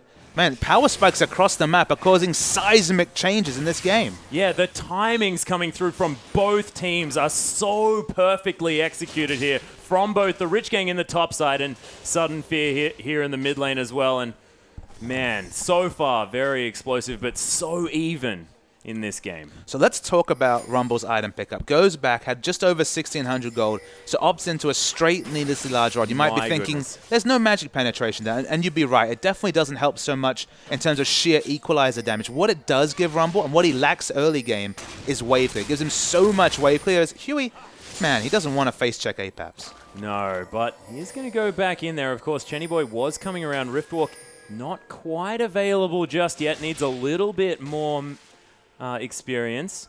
Brawler is here as well, so offering that God Hand if it's needed. But just wave clear for Rumble, it's something that he finds so hard to get, barring getting a very quick Abyssal Scepter. Allows him to control the wave that much better against Christmas Trees. Ergo, he will not be pushed in as much, and it gives him more lane control against a Nas, something that we already assumed would be completely a Nas advantage. So that pickup, while it's not going to help the early dragon, should help his lane significantly. And speaking of early dragon, Christmas Tree is just going to teleport straight in here and start walloping on this neutral objective. Huey is around. They can see what's going on. Equalizer going to do so much work onto Brawler here. Piltover Peacemaker is going to miss as the flash is used by Brawler. Does get the grab onto Squiggle just to get him away from his team. The sacrificial play. Ace in the hole comes through. A double kill already for Day Shifted as Apaps picks up a sneaky one onto Chenny Boy, but Rich Gang, they bully Sudden Fear off this dragon, and they're going to be able to pick it up. Yeah, Rich Gang's position was excellent in that fight. Very well laid down, split the team completely with the equalizer. Didn't matter how much magic penetration he had. There was so little options for Sudden Fear to disengage after they started the dragon. They were a bit greedy to start it, knowing that Squiggle still had his teleport up, and they paid for it. Oh, yeah, and Apaps actually went for the Chalice here as well, so isn't quite doing the damage with that distortion that he wants to be doing, as he wants to get a lot more of that magic resist so that he can stand up to this double AP comp. But is that the right decision here? It's an interesting option. I mean, the big issue there was it was sitting on about 1,500 gold. If he'd actually spent that on the completed Athenes, or maybe even just a needlessly large rod to have more impact in the fight, it would have been okay. I mean, basically he's gone for the Athenes over Merlinomicon instead of picking up a very early flask. So if you think about it, flask costs about the same as the difference between those items. So it's not a big deal. He has 15 less AP, but during a long fight, Athenes will be more advantageous. Again, it was just a big issue that the person who was fed on their team was sitting on the gold, so they were getting no advantage out of the 3 kills from Apaps. Now you can see Rich Gang, they've allowed Destiny to start roaming around Dayshift, and now with a pickaxe advantage there on the bottom side. Just more than happy to stay safe, farm from range, and Destiny's free to roam, and he's going to head back to the bottom side, but that is getting scary now for Sudden Fear, because if Destiny can get all the wards that he wants, it's going to be quite dangerous. And it's the thing that people have really started to understand is that it doesn't matter if it's only an engaged support that's able to roam. You might say, oh, but John, it's not going to get the roam ganks. The roam wards are so important. It's in the top lane. Squiggle's going to get another solo kill. Yep, another solo kill to come through from this Rumble. A Pink Bomi just not quite there in time. Finds him with a Prey Seeker. There's the Mimic Distortion, and the chains land. And Apaps picks up his 4th of the game. Yeah, I mean, Paps has been excellent at roaming at the right time. He's able to push Chenny Boy in. Chenny Boy, he's behind. There's nothing he can do with just a Catalyst. Hasn't been able to counter push down mid. He'll eat a little bit of turret damage, but not much. So it's a successful roam, but it comes on the back of a solo kill. So definitely not the big advantage Sudden Fear were looking for. Yeah, and Squiggle's still ahead in this lane, of course, and Christmas Tree is not going to be able to capitalize on that death at all, as, of course, not going to be in that lane. Apaps now trying to clear out this mid. Of course, they did manage to push that top wave to the turret, so Squiggle's going to lose out on a few minions here. But Chenny Boy just going to shield up that Mimic Distortion, and Apaps going to be forced to play back just a little bit. And is this when the lane really goes into the favor of Cassidy, now that he has that Rift Walk and he can disengage if he needs to and be aggressive when he wants? Well, I mean, he needs the Rod of Ages to start stacking up. He's got 1,300 gold, so he's close to finishing that item. Once he starts to have the health pool and the kind of the stacking advantage, that's when it really goes towards Cassidy. But the issue, I guess, is that LeBlanc's doing well. Cassidy eventually will start to negate that advantage and be safe and farm up in a lane. And as a hyper carry, you never want to let Cassidy get going. It's the other lanes that's the big deal. Solo kills are coming up in the top lane, and in the bottom lane, a significant advantage for Day Shifted means that Sivir is going to be on the back foot the whole laning phase. So, unfortunately, Rich Gang just have a massive global advantage in terms of pressure. Yeah, Squiggle's actually going to get gnawed into the wall here in this top lane as Christmas Trees hops into that Mega Gnar form, but a Pink Bomi not wanting to come through, of course, would have had to dive. Squiggle had his flash available here as well, so didn't really want to jump onto that very, very fed Rumble. Sort of not that, maybe not very, very fed, but he's quite strong. He's very, very powerful, especially given the lane matchup. You have to remember he's in what is effectively a counter laning matchup, and he's ahead in CS and has global gold and kills in his pocket. So he's feeling pretty good for himself as the Rumble. Energizer not going to be found by that ace in the hole. Day Shifted was looking for the kill, but Huey's around here. They're going to spot him with that ward. There's the ace in the hole, and Energizer just dies. Destiny manages to get an E on him. He's trying to tank up this turret brawler. They're going for him as well. Huey, he might fall down, but the heal, is it going to be enough? Yes, it is, and Huey survives. A Pink Bomi not going to be able to get anything. Yeah, the turret juggling was a bit awkward from Huey, saved by Day Shifted in the end. They picked up the first kill without even an assist for the Jarvan. Such was the damage coming through from the Caitlyn ultimate. It's going from bad to worse in every lane barring mid for Sudden Fear. Yeah, and Day Shifted, you have to think this could be the Infinity Edge coming through already. If it's a 13-minute Infinity Edge, which it is, it's pretty scary now for Sudden Fear. He even has 350 gold after the boot, still in his pocket. So, I mean, the gold lead from Caitlyn over Civ is 1,500 gold, which, I mean, with the roam start, with Brawler not entering lane until about level 3 for the Caitlyn, I guess we shouldn't be too surprised. Yeah, well, it's true, and we'll see whether Energizer can make up for it. Of course, is still behind sort of 20 CS, which is the same deficit that it was, at about, 5 minutes into this game? So is managing to keep up, but when these kills keep rolling through and when, a Caitlyn's able to dive you onto your turret and take it at the same time, you have to think that Rich Gang easily just going to rotate this Caitlyn around. Now in the top lane, looking to push down these outer turrets one by one. Yeah, it was actually day shifted in game 1 on the Sivir that got completely out CS'd by Jinx and just basically was on the back foot, couldn't do much, and the game was played around the Sivir, never hit the mid-game power spike. Yeah, actually a Pink Bomey looking for this one. The Equalizer going to do so much work onto this Rek'Sai as Brawler just going to silence Squiggle, who'd already silenced himself with that ultimate. Apap's looking to come in and get something done, but a Pink Bomey is going to have to head back after these Raptors because, of course, there's not a lot of health there and had to burn that flash as well. This Chenny boy is possibly looking for something. Second Sivir that we've seen really struggling in lane, unfortunately. Not much that he can do. And Dayshift just going to prey upon him. Is already at a very superior item timing. And all Energizer can really do is provide the on the hunt at this point. I think Omi does have the upgraded jungle item. Going to be able to take away his red buff here as well. Has a lot more farm than Huey does on this Jarvan, who's been a little bit more active as far as ganking is concerned. So we'll see whether putting a lot of farm onto this Rek'Sai is going to work out. Brawler caught out by Chenny Boy here just a little bit. There's the Cataclysm immediately flashed out of by Brawler.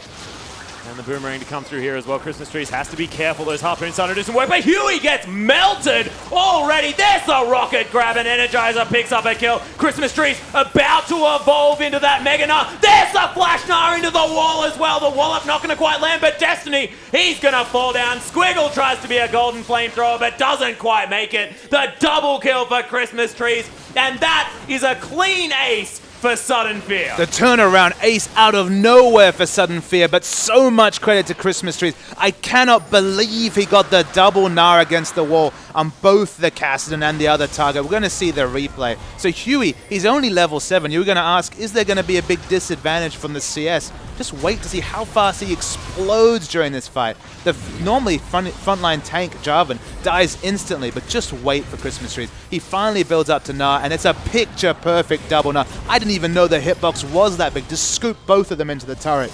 With the overheat in the backline, Rumble did a lot of damage. Didn't matter, though. Complete ace for Sudden Fear. And that was a beautiful boulder toss over the wall there as well, picking it up in the fog of war as well. So Christmas Trees now able to pick up a Spectre's Cowl for himself. They grab their first dragon, even up that objective. And Rich Gang have to be careful when they engage these guys. Another rocket grab onto Huey, not quite under the tower. His Brawler has a giggle about it as well. He definitely has the rocket grab mechanics down very, very well. Yeah, there's the silence to come through, but a Pink Bomey, you are in so much trouble. Ace in the hole secures that kill as Day Shifted picks up his 4th. And this outer turret in the mid lane's going to fall. No turrets taken for Sudden Fear, and Rich Gang are sort of just able to take them at will now with this huge Caitlyn. I mean, Rich Gang have shrugged off the earliest ace in the OPL this season. A 15-minute ace is almost unheard of in competitive play. But they shrug it off, pick an exit kill, use what their Caitlyn advantage has gotten them, which of course is wave clear. You might say Caitlyn falls off in terms of team fight damage in the mid game, certainly not in terms of turret sieging, and they might be able to open up a 3-0 turret lead so quickly. Oh yeah, and with this insurance of the Rumble and Jarvan as well, as Chenny Boy comes through trying to steal away a blue buff, but Apap's going to be able to secure that. Then next outer turret going to fall down like clockwork from Rich Gang. Of course, Christmas Tree's unable to hold off 4 members there on the top side. And that is going to be okay. But Sudden Fear, they probably knew this was going to happen. What is their reaction that they have to have at this stage? Is it going to be a lot more warding around this map? Because you have to think, now they're losing the map control now that those outer turrets have fallen down. And the one thing I was actually going to observe before the crazy fights and aces came through is that with the extra gold, Bomi picked up a Sightstone, but in terms of vision, they were significantly behind in vision, despite having a double Sightstone comp. So they didn't have the wards down to really open up a comeback in the game. But you're correct, they need to get the wards down, because Sivir's their only real strong wave clear option. She needs to be rotating at the same type as Caitlyn, as if you look on both lineups, it's all about 80 carries when it comes to the wave clear available in this game. Yeah, and that Boomerang Blade is doing some work. You saw Day Shifted take a lot of damage from that one. Be able to use that Doran's Blade for at least a little bit of lifesteal under that turret as well, and very safe is Caitlyn. So he's going to be okay, but you have to think that, you know, when this Sivir does manage to get that burst damage happening, and they are starting to do some work on this turret, and one thing that Brawler offers a lot of is siege potential, because if he manages to get a pick with that rocket grab, everyone just explodes the one target.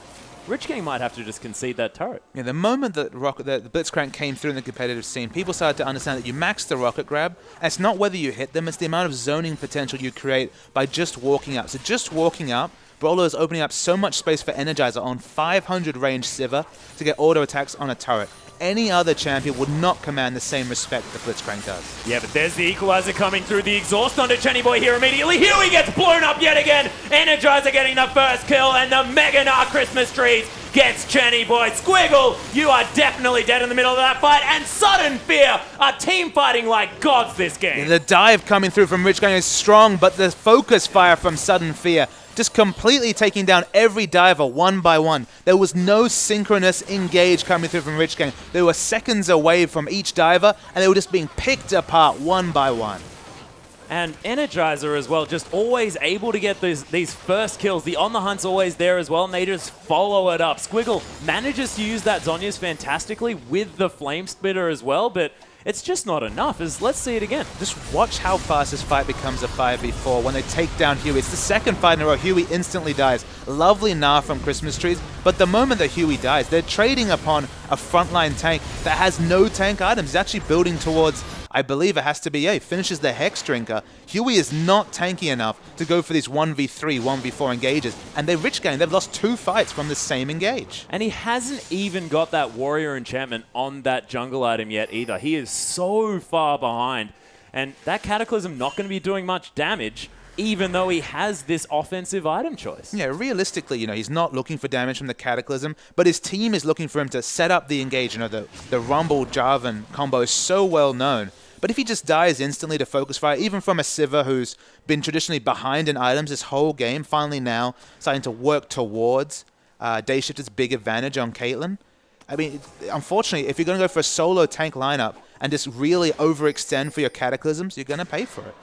You are, and in the meantime, Apaps managed to pick up a 5-0-4 scoreline for himself on this LeBlanc. I mean, crazy thing is he didn't actually get any extra kills from that engage. He was 5-0 before that happened, got 3 assists, but he's just so close from the Needless Large Rod to cap off the damage potential. And Kassadin, he's still scaling up, but at 1-5-2, never might be that late game scary Kassadin. Yeah, and Christmas Trees was struggling so much in his lane early on, but now as soon as he's got to that teamfight stage, his Gnar play has been fantastic, and now picked himself up a 3-3-6 scoreline, so not looking too bad at all. I mean, his previous play was the best Gnar play we've seen in the OPL so far. It justifies the poor laning phase because he's clearly completely on point with the Mega Gnar usage. Yeah, and very used to the new timings on that Mega Gnar as well, which is difficult. He hasn't had a lot of time. No, 5.3 has only been on the live service for a couple of weeks, but clearly adjusting to this pick very, very well. Sudden Fear, they harangue everyone out, they pick up their second dragon, and look at the hook. And they get a pick. That's an immediate Zhonya's from Squiggle. Tries to wait for his team to come through. That equalizer going to do a little bit of work, but not quite, as a pink Bomey's just going to wander out of the way of it. Riftwalk going to be used very defensively. And Christmas Trees tries to catch up. Of course, the Boulder Toss going to be used onto Dayshifted, but oh my goodness, the flash hook into the instant flash response from Dayshifted, and that looked very scary for the Caitlyn. Trying to turn it around now at Rich Gang as Christmas Tree is going to go back to adorable form. But, you'd always take the trade of summoners between the support and AD carry any day of the week. Oh, yeah, it's a nice Force Pulse getting a lot of damage across the team here from Chenny Boy, but Huey might be caught out yet again. Is going to take a lot of damage. There's the Hyper Proc, and is this going to be Christmas Trees just chasing down this Jarvan? Chenny Boy comes in. They just decide they're going to eat a Kassadin instead. Huey in a lot of trouble. Energizer picks up Chenny Boy as Apap's going to pop back to that distortion. And they're getting the picks that they need. Yeah, Squiggle, he really struggled in lane, but his team fighting has been excellent. And the play calling in general from Sudden Fear, whenever they're even, because of course we've seen them snowball on a few times already in competitive, but when they're even, their team fighting is very on point. Beautiful play, and the inhibitor turret gonna fall down here. Sudden Fear putting on so much pressure. Christmas Trees has a lot of rage left as Huey gonna get gnarred against the wall. There's the wallop as well. Christmas Trees has to get out pretty quickly. The Monsoon almost protects Huey, but not enough as the Mimic comes through, and the inhibitor falls down. A Pink Bomey, he's gonna die for the efforts, but they'll take the trade of 1-for-1 and an inhibitor. Absolutely. On the side of Sudden Fear. 1-for-1 and an inhibitor with Kassadin respawning. Of course, he could have got some more exit kills, but Bomey, he does the heroic thing. He gives up his life so the rest can live. Yeah, and 7-0-4 now for Apaps. Almost a repeat here of the Chief Swiffer experience. Of course, that game was over by about this stage. LeBlanc's are going off on 5.3. Oh, yeah. No changes to LeBlanc, but I mean, if you're a practice LeBlanc, if you're able to get those early kills especially, she's always been considered a snowball champion, but going for more reliable item builds with the death cap. It's not the DFG burst, but you still have deletion burst damage coming out, and you just have so much more regular ability to impact a team fight because your ultimate's just on such a short cooldown when you pick up that CDR. Oh yeah, and now Sudden Fear, of course, able to even up that turret gap, but they've got outer turrets that they can pick up. They sort of went for the direct line approach to taking 3 turrets as opposed to that sort of spread out approach that you can see the effect though. Look at the massive minion waves pushing into the top. They just have to group at any point and they'll smash down an extra 2,000 gold for what is already a 5,000 gold lead.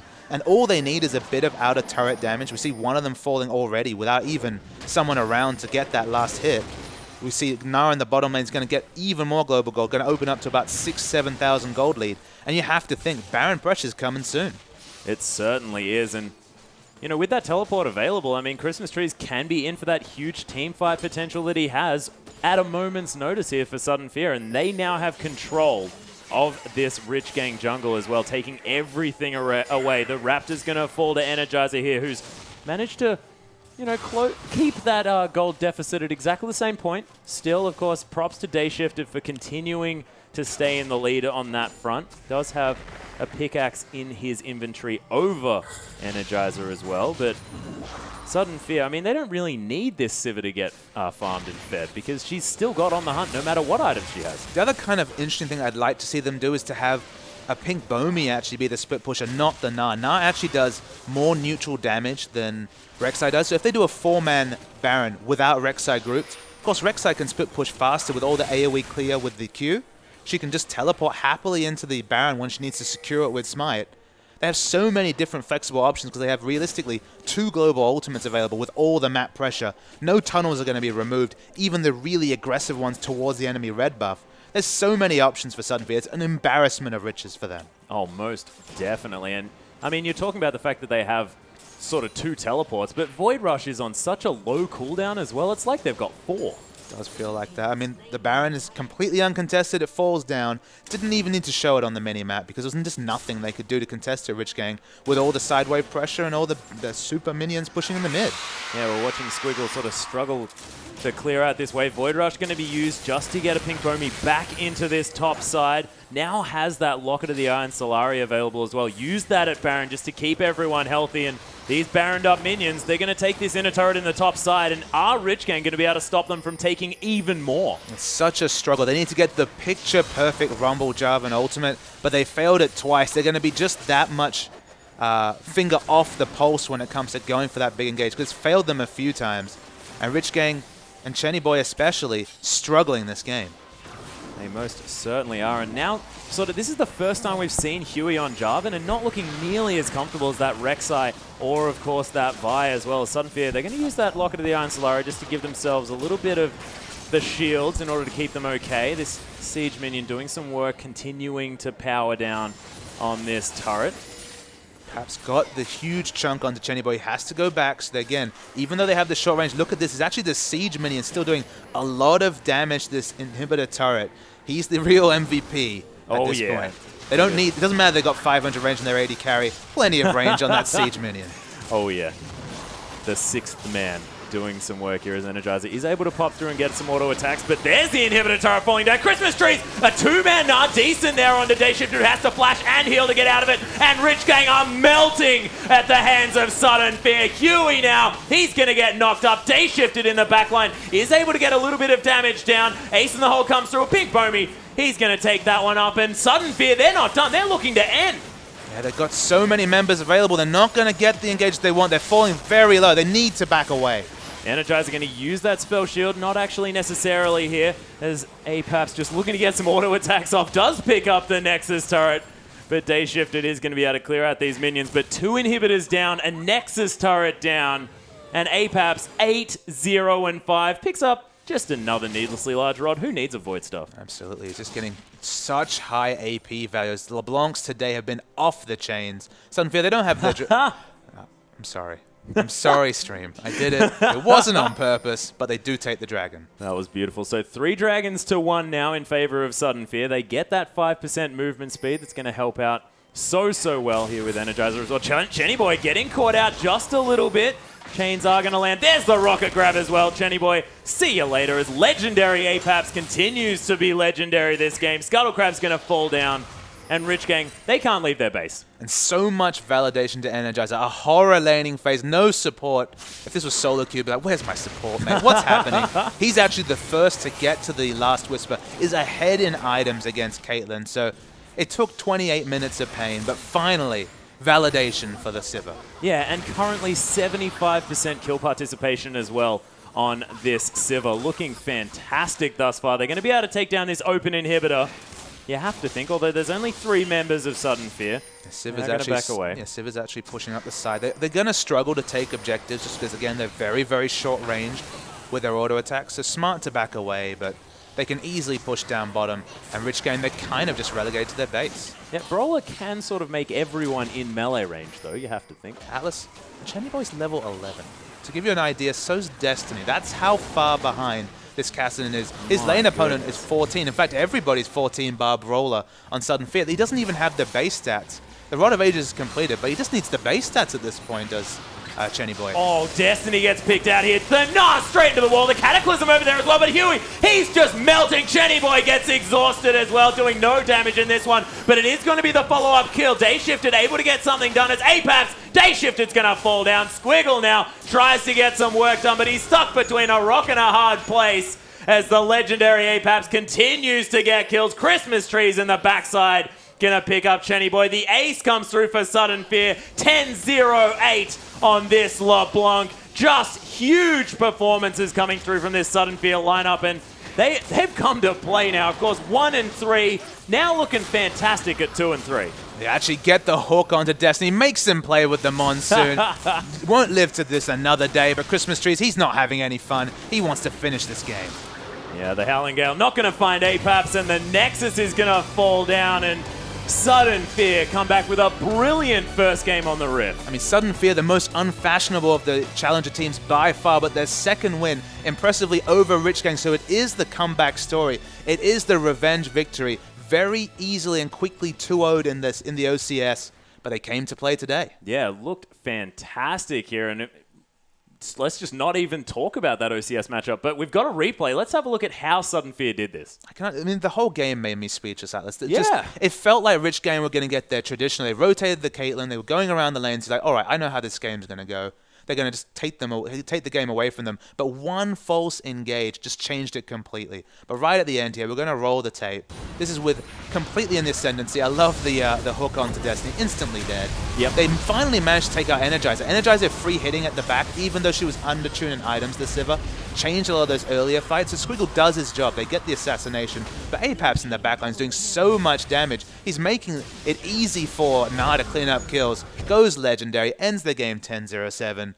Another LeBlanc to be feared. I thought it was just Swiffer, but Apaps is definitely going up with a shout in terms of those Oceanic LeBlanc players. Yeah, he's looking fantastic. And we were talking about at the start of this game, whether it was worth feeding that jungler a whole lot more. Certainly looked like it. But of course, we are going to be following Sudden Fear, and we'll see whether they can continue their momentum into their next matchup against Avant-Garde coming up right after this.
Welcome back, ladies and gentlemen, to the Oceanic Pro League. I'm, of course, Atlas, and here is Papa Smithy, and we're here for our final game of the night between Sudden Fear and Avant-Garde. But first, let's have a look back at that last match between Rich Gang and Sudden Fear, and have a look at the MVP, and no surprises, 10-0 and 8. It's definitely got to be Apex. There could only be one. It felt like it was just a replay of the first series we saw when we saw Swiffer go off on LeBlanc. Just as powerful as Apex. Excellent play on that champion.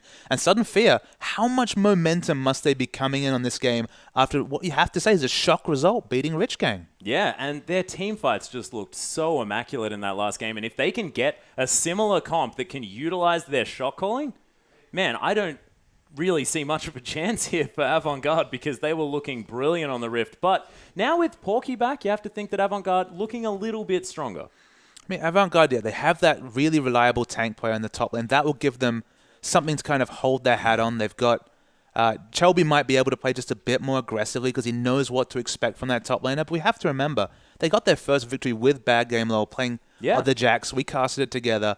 They look like they were really comping smartly around that player. They kind of have to reset a little bit. So even though it's a comfort player and on comfort champions like the Maokai last time, it's not quite the same. It's still stepping up to the highest level, and it's always going to be a few teething problems. Yeah, that is true. But they were up against a very difficult opponent in the Chiefs. But now we'll see whether they can sort of bring Sudden Fear down from their high horse, their really amped up feeling coming through here. But one thing that we have to talk about every time that we mention Avant-Garde is the fact that they're our finals winners from last year at PAX Australia. And they did so with their godlike Korean bottom lane in Veritas and Nada. But if we look back at that, together, Veritas and Nada had a 3.1 KDA. Mizui and Johnny, 2.9, not too bad. Yeah, there's not a lot of difference between those two players, but you have to think that it is still a different flavor. 3.9, sorry, not 3.1. It's not the hard carry flavor that we would have expected from Veritas and Nada. Mizui's a bit more, is a bit safer. He's still very, very comparable, so it's just interesting to see the shift. It's on paper, it's not a big change, but you can kind of feel that an evolution is happening with Advanced Play. They haven't really tooled up to the new roster, but there's still plenty of potential from these fallen champions. And we saw them sort of picking up this Vladimir pick who is a little bit interesting. Didn't quite work out as a counter pick as intended. I mean, I was so excited about it. I must say, I was like pumped because I did my research. I'm like, oh, Vladimir. Yeah, you mentioned that to against me this LeBlanc. morning. I'm so excited. But look, it didn't work out. And you have to say, throw that out the window. Just ban the damn LeBlanc. No more LeBlanc today, guys. It's a big deal, apparently. Yeah. And Kensty's LeBlanc, actually, he's a very good LeBlanc player in his own right. So they're on the blue side here. They might even try to first pick the LeBlanc.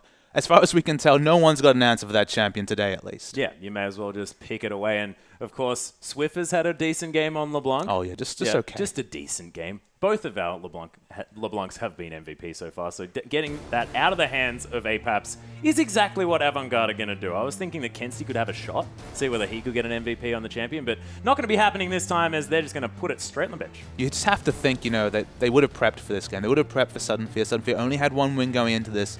You're going to have to throw some of that preparation. Just some surprising high-level play. Of course, Energizer coming in.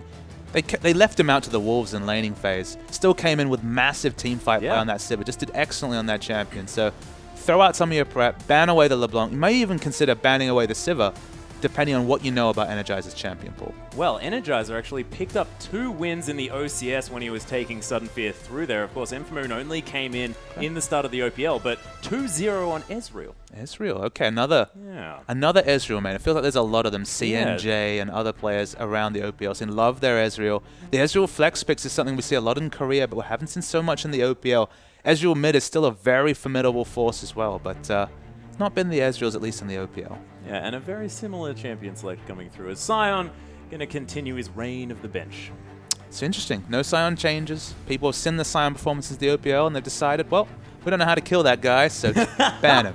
Well, you can't kill that guy. It's about, well, we just don't want to have to click on him. Like, don't worry about it. Get him out of here. We want champions that we can actually kill, even if they don't necessarily do all that much. He just synergizes too well with that Elixir of Iron. You need to click that Callista behind him, please. Pick Cho'Gath, everyone. Pick Cho'Gath. Kassadin, though, he's going to join the ban list here coming through from Avant-Garde, keeping it pretty color coordinated over there. as Sudden Fear, are they going to go for someone who's a little bit red-tinged? And they're not, as Kennon's going to hit the bench as well. So could be aimed at Kensti or Porky here in that Kennon. That's an interesting ban. Now, if this was against the Chiefs, you might say, all right, we just saw the Kennon come out of swipe, but understandable. They must know something we don't. They must know that Porky's been practicing that Kennon. Kennon's so reliable on this patch with the changes. But look at this lock-in, a champion that was actually affected by the 5.3 changes. Not quite the goddess of the jungle she was for that one-patch wonder there was the jungle Nidalee. Still strong, still if you hit those spears, an amazing ganking threat, but not the power jungling that we saw on 5.2. And you mentioned jungling here, but Kensti has been a renowned Nidalee player for quite some time, so he could be wanting to pick that one up. And we've seen him flexing in that mid lane with some interesting picks, including that Vladimir. Maybe not working out so much, but Sudden Fear, they've realized what works, and they're just going to go straight back to it. I mean, Christmas Trees especially should just lock in that Gnar every opportunity. If he can recreate his amazing teamfight Gnars, doesn't even matter if the laning phase was shaky. He was game-changing on that champion. And Kensti, it's a love letter, I think. yeah, I like the hover. I like the hover. Fiora, not so much. Not so much. Power farm, get that Devourer and just pick up all that damage. It's really good, you know. Yeah, well, Shelby built a Black Cleaver on Vi in his last showing, so wouldn't put it past him here, as Kensti's going to just lock in that Thresh here for Johnny. So Johnny played a bit of that Thresh so far, and Porky going to take the Aurelia. So a very different matchup here for Christmas Trees in the top lane. Yeah, moving from Maokai to the Aurelia. Much like the Aurelia, especially in this Gnar matchup. Skill matchup is a word we use often for this matchup. We've seen Aurelias really consistently get ahead in this laning matchup. It's always the same story. Get to level 6 or 7, start overpowering your enemy, and if you can get ahead, especially in terms of a 1v1, and Gnar has to kind of start grouping early, if you can get the split push advantage on Aurelia, so much potential in a team fight. Yeah, and Apex has the opportunity to go to his Xerath here as well, if he wants to. Of course, with that Gnar available, we've seen a lot of Gnar in the top lane plus Xerath play in sort of this patch region, over a lot of different regions, actually, as Energizer's looking at the Sivir for even more of the same as last game. And wait, it can't go much worse in lane, right, than last time. And they shrugged it off. Energizer was wonderful. So why not just throw up the Gambit and say, all right, let's try it again. Interesting, interesting. Now, ladies and gentlemen, you may think that Apap's going to be playing that Lulu. But Brawler is the only player to have picked up Lulu's support. Actually went 1-1 in the OCS on that Lulu. So a bit of a flex pick here for Sudden Fear, keeping things a little bit open for their last pick. Johnny hovering over the Veigar. We've been seeing Veigar support jump out in a few regions, so it's not completely out of the realm of possibility. It would be a Veigar mid, mentioning Thresh is out there. Don't know about the Veigar blind pick, probably not going to come through, but a man can dream. He certainly can, and I like it. The Vladimir came up. Yeah. Anything can happen. I mean, you call it. It will probably happen. Kensti's probably just got some sort of like brain link with you at the moment. But it is going to be the Xerath hover instead. I was looking forward to the Thresh mid. That's what I was looking forward to. Going with considering the Jinx. Again, Jinx versus Sivir is a great laning matchup. Oh my goodness. Ladies and gentlemen, Ari has somehow snuck through the entirety of the champ select. You can calm down, actually, Atlas, because on 5.3, Ari's fallen through the picks and bans. Even the likes of Swiffer has been moving away from the Ari a little bit. Of course, still is extra, very survivable in lane with the Q changes. That wasn't changed. Still has that burst of movement speed. Still has the extra escape early, and then, of course, at level 6, you just, please no Gankarino. Too strong in that middle lane. But they've just really toned down her mana cost and her damage, so she really synergizes with Abyssal Scepters, perhaps the best research we did. All her ranges around that 600 range area. Not quite the oppressive champion, a very safe blind pick mid, though. Yeah, still quite strong here, a little bit stronger than she was before 5.2, but you have to say not quite the ban list powerhouse that she was, but still very, very exciting to see. Brawler going to be looking at the bird, but I'm not entirely sure whether that's going to be coming through. And Apaps has sort of a whole lot of options here, and he has played that Xerath in the past, but the rest of his champions, they've been banned away. And looking at a potential Cassiopeia, and I would love to see that champion. The synergy with Gnar is amazing here with that Petrifying Gaze plus Gnar, if they can get the team fights that they want. It's locked in. I actually look at the synergy levels and think Whimsy and Sivir Ultimate as super fast Cassiopeia. If you never drop that poison, her damage output in a team fight is insane. The difference between a Cassiopeia winning a team fight and losing a team fight is just keeping up that poison on a whole team. And with this much speed, you throw in a Rylai's maybe into the mix, the damage potential from a Cassiopeia. You look at those endgame graphs and you're like, my god, the magic damage is everywhere. And I'm just looking at this as well, and I'm thinking a pink Bomi goes straight in there and gets the unburrow, and Avant-Garde are just going to be entering a bouncing castle because the Wild Growth going to come through after the unburrow, and they're just going to be up and down, up and down. It'll be ridiculous. I believe we saw that from a team earlier in the OPL. Was that synergy between Yeah. Lulu and Rek'Sai, the double knock-up between the unburrow and ultimate, is a very potent but kind of not considered initiation option with that Lulu support. So the Lulu Sivir lane is going to be very interesting. You have to think it's going to be wave push all day. Just queue down those minions, both of them, just chuck out those spells and try and wave clear. It's going to be the Corki Thresh, a very standard bottom lane coming out from Avant. Might even see some lane swaps coming in, but given that it's Sivir versus Corki, you have to think Corki wants the 1v1. Yeah, well, that's true. And, of course, these top laners, they're not going to mind. Of course, Aurelia, fantastic in that 2v1 situation, as is Nah, who can utilize that range. So they're not going to be too worried, and we'll see whether someone does decide to go for that one. But, man, the synergy coming through from Sudden Fear is so frightening. But what are Avant-Garde trying to do as far as what their comp's built for? Are they just trying to get picks here with this charm to come through and Nidalee just throwing out spears? Well, I mean, the big unknown is always the Nidalee jungle. And what Nidalee does in a game, she either kind of takes over a game, strangles the enemy out, gets those damage ganks in. Of course, she's got CC in all her lanes. You have to remember that. If you see the Equilibrium Strike come, if you see the Charm come through, if you see the Death Sentence come through, the damage ganks from Nidalee, even early, are very, very large if she can hit that spear. So setup CC is very strong. They have a very good comp around Nidalee jungle. You just have to remember, Nidalee, she was a snowball jungler before, but she's so much so now. She doesn't have the option to power farm because she doesn't get the reset on her Cougar form abilities when she hunts a monster like she did before. So it doesn't have the power clear. But there's just such a high cap when it comes to those ganking junglers. So it's going to be about early mid, getting the picks, starting up that dragon control, and not letting it get to late. Because once Cassiopeia, hits that passive stacks, hits those item threshold, it's going to be so hard to team fight with this Nidalee comp.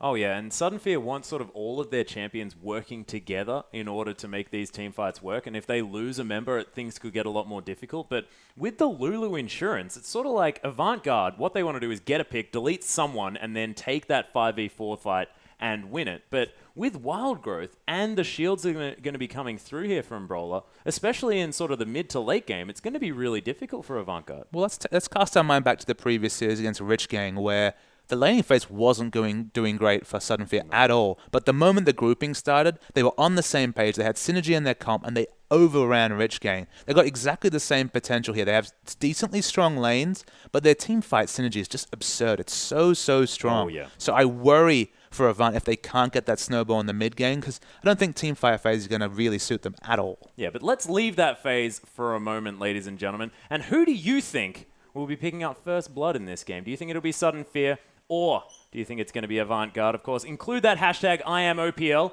so that you can let us know exactly what you've decided. And of course, with Sudden Fear having this massive amount of synergy in their team fight, maybe not going to be picking up first blood. Yeah, I have to think with all the pick potential from Avant, that's where I'd cast my vote, just because, I mean, if Nidalee gets the right engage, even at level 2 or 3, once she has all her abilities, it's just a massive amount of burst damage, and they've got the CC in the lane, so I'll pass my vote to Avant, but be interesting to see what you guys think. Yeah, it's exactly right. And I actually think that it's going to be Apaps with a 1v1, because he's shown that he can do that in the past, and it was exciting.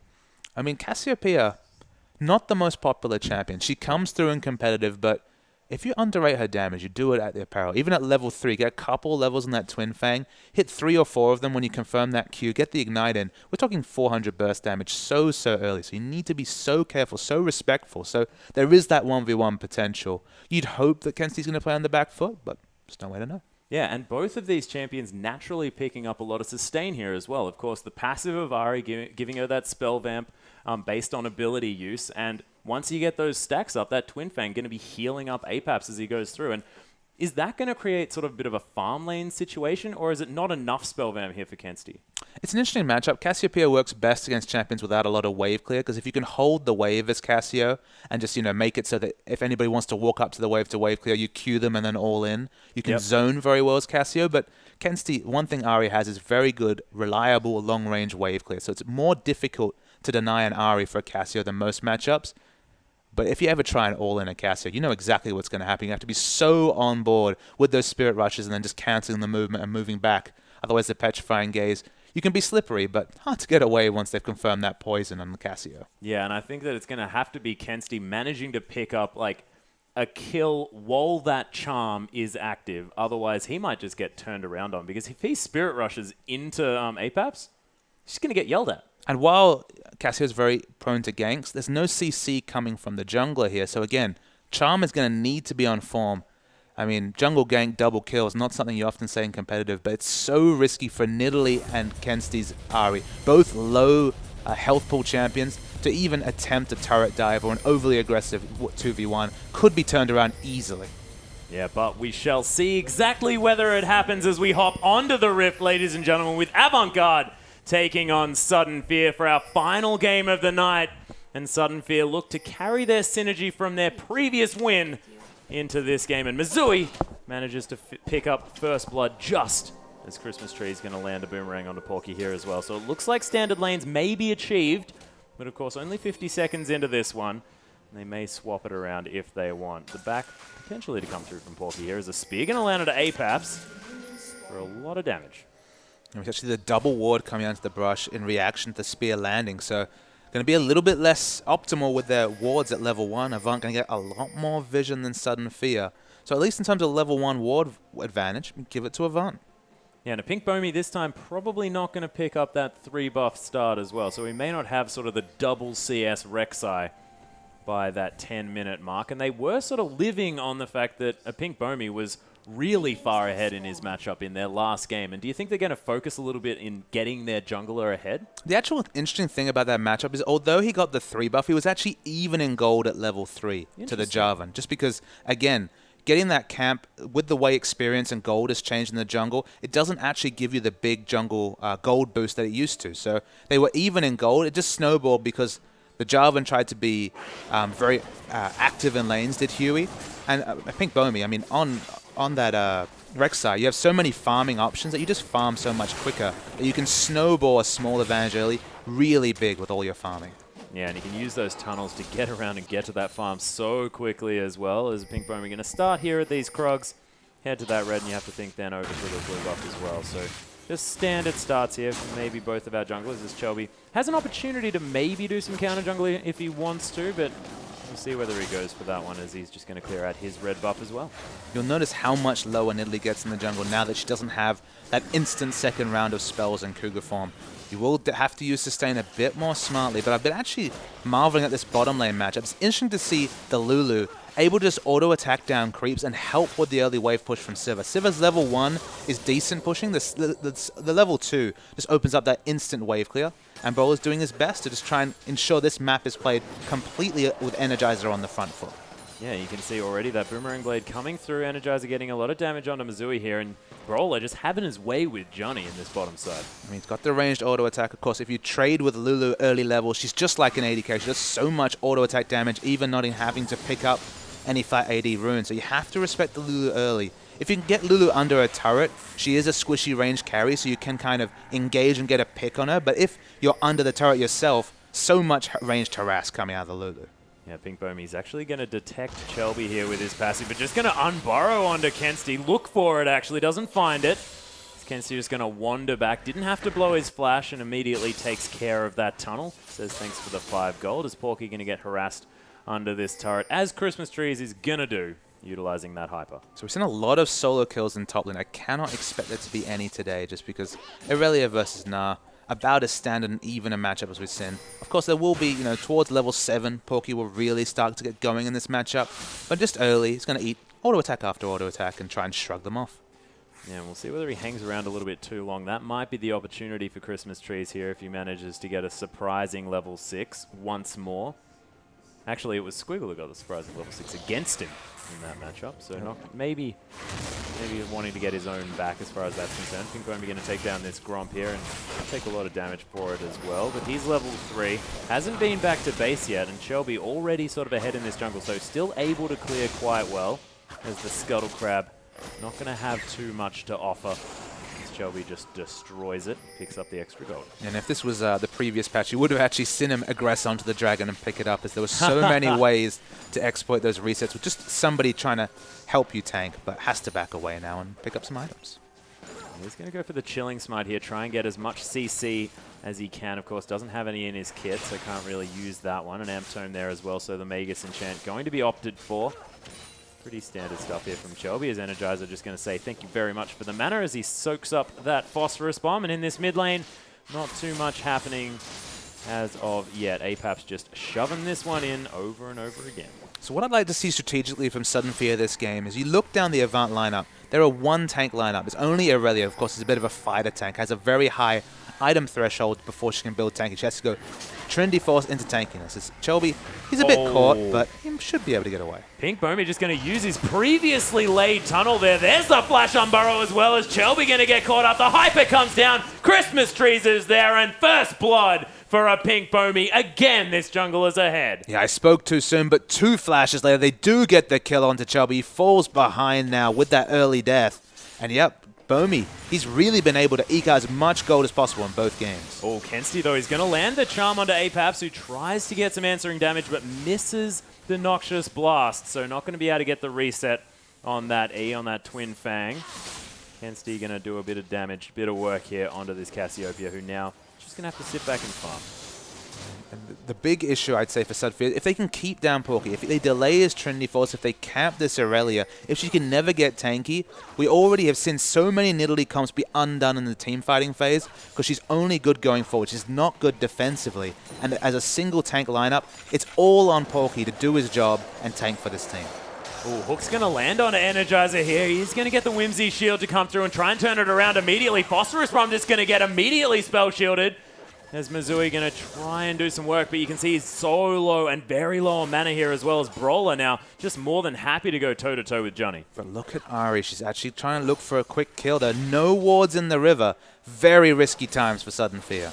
Very scary. They are going to back away as they see Kensty coming in. There's the flash from Brawler, but Energizer gets hooked. Johnny's going to be able to do some work, but the heal to come down. Energizer's somehow alive, but the last Orbit Deception, and Kensty gets the kill. He needed to hit every skill shot there, did Kensty, after the excellent disengage coming out from Sudden Fear. But he does confirm the kill. It validates the roam. Good roam from Kensty. And used all of his mana perfectly in that exchange as well.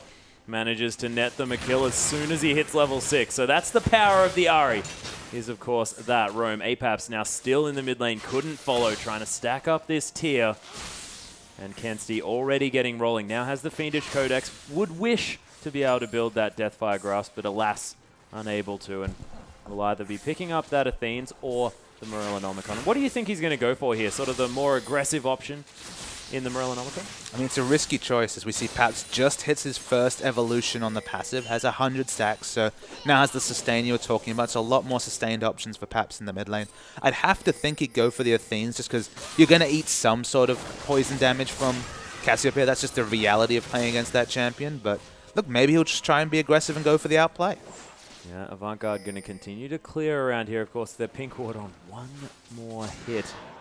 Brawler and Johnny with some nice coordinated warding here towards the Dragon. Missouri going to take a ricochet, but not worry about it too much as things are going to calm down momentarily. Sudden Fear now with a 300 gold lead after that first blood. Things not going too well. Christmas Trees able to keep a lead in this top side. Porky's has hit level 6 though at this stage, and might be able to start answering back with those Transcendent Blades. Now has the Sheen as well, so the coordination with the Transcendent Blades and the Sheen procs is terrifying from an Aurelia if she can get on top of you. With the power spikes coming through from the Corki, we are looking for Avant to really be on top of the Dragon control early. They haven't been able to get one 9 minutes in. Of course, at this point, the Chiefs were actually working well towards their second. So Avant need to be on top of this neutral objective. With the Nidalee and Corki, they can do a lot of burst damage to it, but they haven't really got their warding in control spots just yet. But theoretically, 2 teleports are available, Christmas Trees and a Pink Bomey, as Bomey has hit level 6 at this stage, does have that Void Rush. But Shelby, now inside his jungle, getting 15 gold for this tunnel destruction. Just doing some engineering work here in the jungle. Bit of cleanup. The Gromp now going to, the Krug, sorry, going to be taken away. Of course, the enemy side of the jungle is available from Bomey, so shouldn't really lose out on too much. Has vision, of course, that Nidalee's in his jungle, and they can just rotate accordingly. Yep, Porky not going to use that teleport to get back to the top side.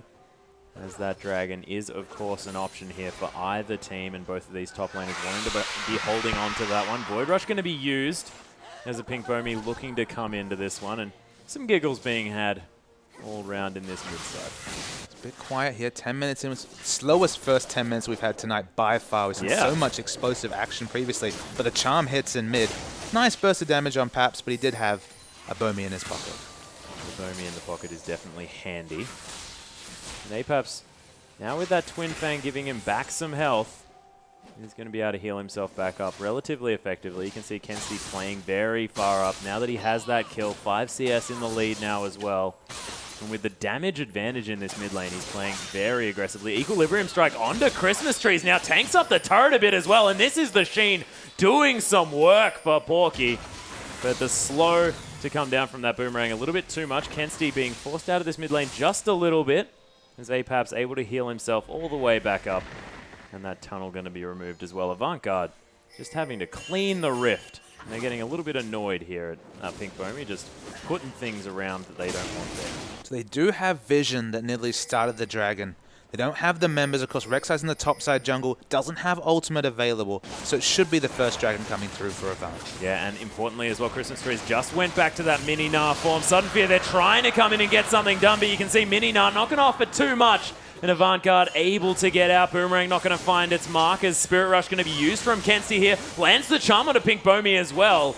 And that is going to deter Sudden Fear from going further in. So a free dragon and a teleport in favor of Avant. Really nicely played. Yeah, after the wonderful timings on the runs from Christmas Tree's last game, teleporting with no rage seemed just a little bit questionable to me. It didn't look like he needed to do that. He loses a lot of wave pressure in the top. We already talk about Aurelia naturally outscaling Gnar with levels and items, and he's just kind of accelerating that by giving free farm to Porky. Yep, evened up that farm gap as well. Only 4 now in the lead is Christmas Trees, who has made it back here to this top side. Porky actually looking to go aggressive here as well as Christmas Trees slows him down. He's trying to kite under here. There's the Blade Surge, and Porky, oh my goodness, that last turret shot. I swear that was delayed as Porky survives. So much credit to Christmas Trees. He opened up so much space with the flash that Porky almost fell to just the turret damage. So again, excellent top lane mechanics coming out from both players. I like the aggression coming through from Porky, trying to punish Gnar and stop him from picking up that easy farm under the turret. And he did do that, but he almost sacrificed his life for it. Trading flashes here are our top laners, as Chelby going to throw a spear into the mid lane, not going to find a target other than a creep. But he's not actually ahead, and Johnny's coming around here to try and get some work done to a Pink Bomi, who's going to flash on Burrow on him. The flayback comes through. There's the box as well. The teleport immediately coming in from Porky. His Blade Surge going to be in range. Shelby gets frozen up and destroyed by that petrifying gaze as Porky's trying to turn it around. Descends doesn't find its mark, and Sudden Fear, they take the pick and get the hell out. Another double ward just to make sure. Yeah, the spear hitting just baited Shelby into his doom. You never want to go into melee range against a Cassiopeia. And even if the roam didn't come through from Brawler, with excellent timing on his side, he would have definitely fallen to all that burst damage from the Cassio. Yeah, Missouri actually trying for the 1v1 in the bottom side, but doesn't quite manage to. As that Trinity Force not quite completed, but has a 20 CS advantage here on the bottom side. So really interested to see where Cassio goes with her build.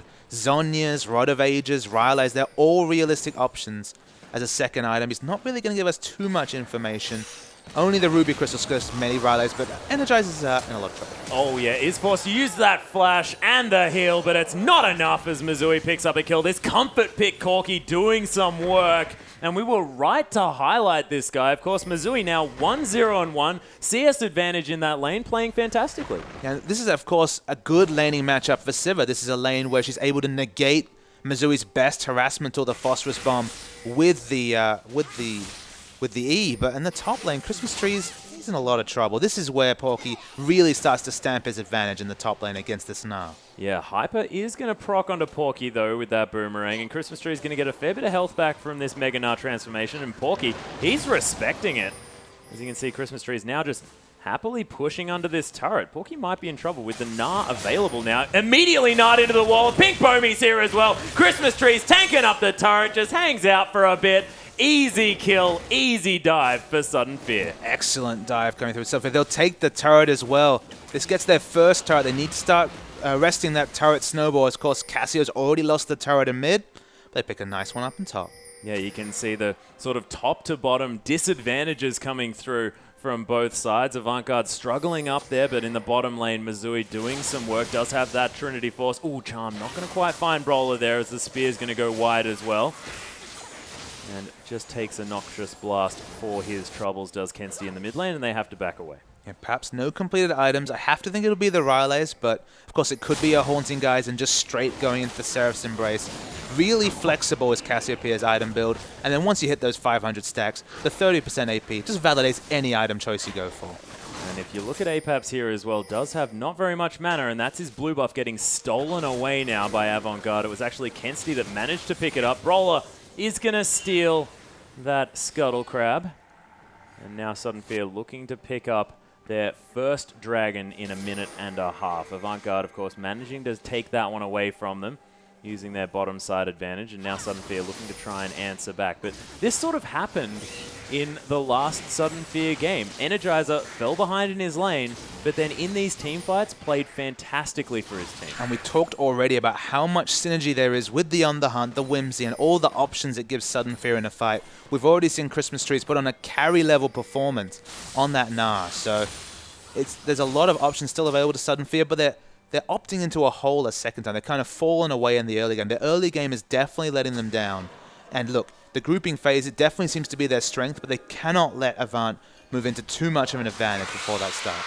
Yeah, and speaking of opting into a hole, Apex is pretending to be Ryze in this mid. I mean, it's a Karthus build too. It's that really mana-hungry build. You can understand it because, of course, with all the mana nerfs in later patches, Cassiopeia's Twin Fang adds up to 100 mana on every hit, which, of course, you get about 2 or 3 or 4 down every time you confirm the poison. She's a very mana-hungry champion, but the Rod of Ages is going to be very delayed. It's going to be a 17, 18, 20-minute Rod of Ages, so it delays her power spike that much more.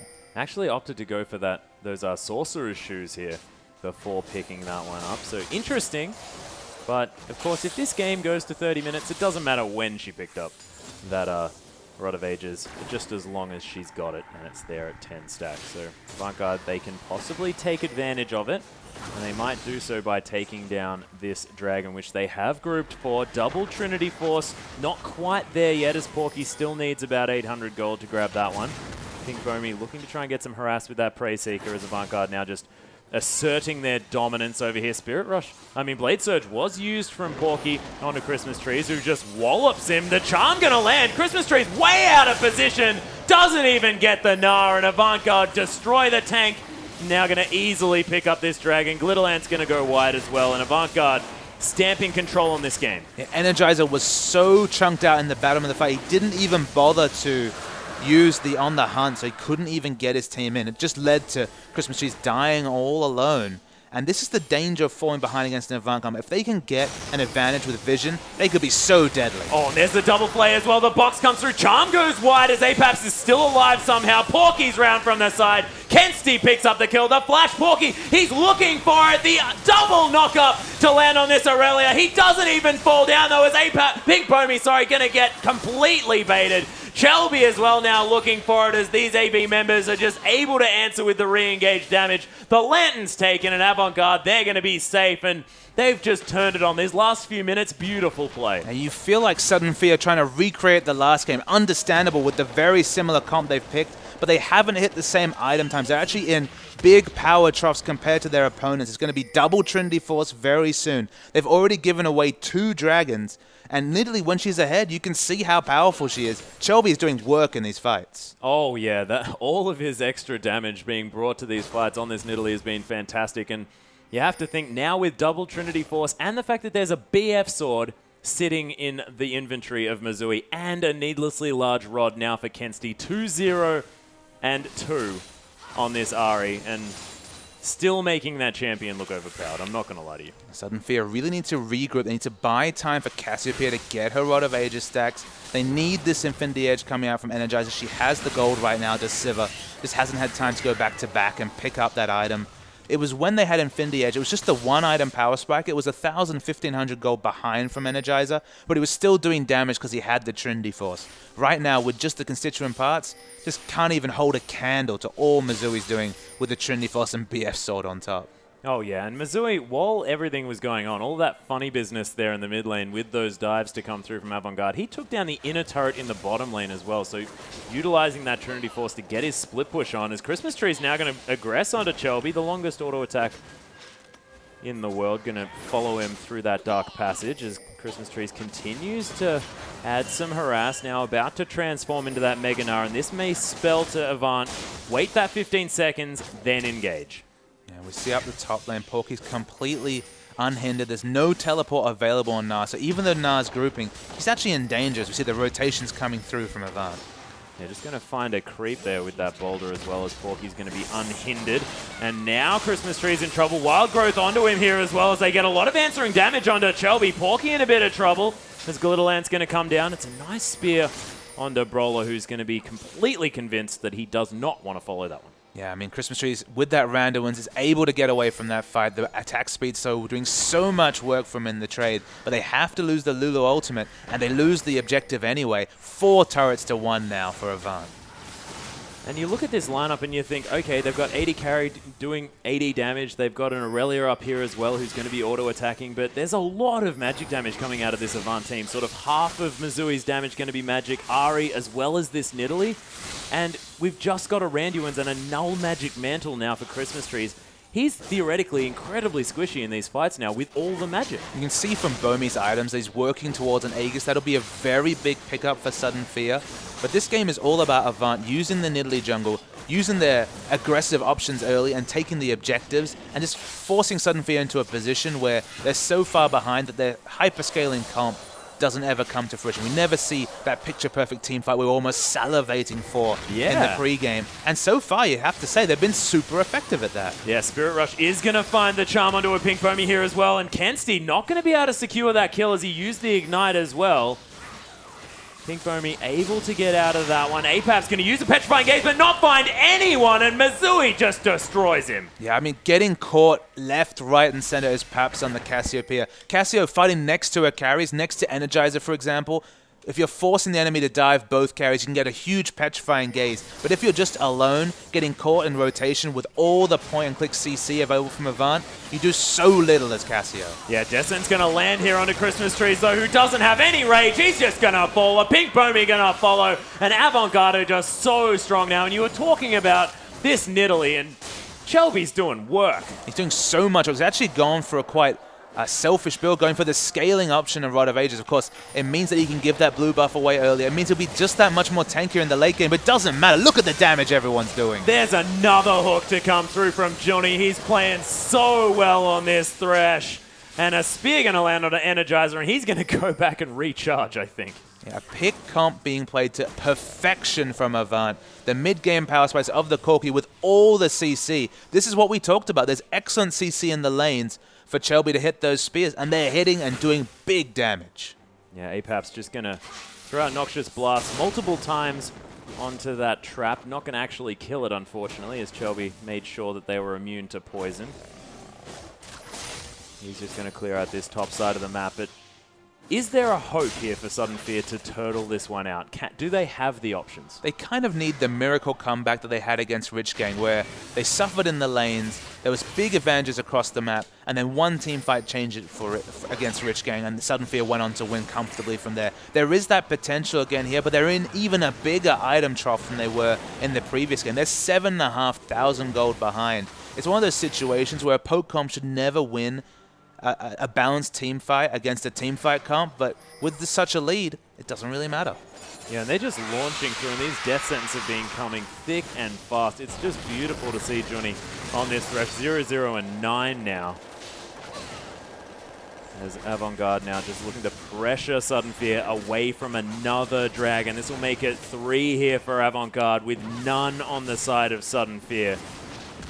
You can see Dragon doing a bit of work here for Sudden Fear as far as getting some damage down, but Avant-Garde pressuring them off and Sudden Fear, no way that they can answer. Now getting that 5% movement speed from the Dragon. And even with the Hex Drinker, just the Spear's doing so much damage from Nidalee, they have to back away. Usually, Nidalee comps struggle when they're taking Dragons, because if you group up as a Nidalee comp, you take 5, but we might see an engage. Yeah, here's the On the Hunt being popped here. Spirit Rush trying to be used. The Nard to get Kensti back to Wallop as well. They get the pick here to Sudden Fear, but are they going to be able to pick up any more? They used a lot to grab that one. And the sonar from Pink Bomi, he's hunting Porky here, is going to just destroy that tunnel and be on his way. Of course, with that Giant's Belt, building up towards that Randuin's, he's getting really tanky. Just look at the creeps across the map, though, Atlas. You see Missouri actually abandoned that skirmish a long time ago. It's gone to top. They're trying to push this last outer turret that's up for Sudden Fear. So getting a pick, it feels great. They finally killed that Fox, but there's just no objectives for them to pick up with the Dragon just being taken.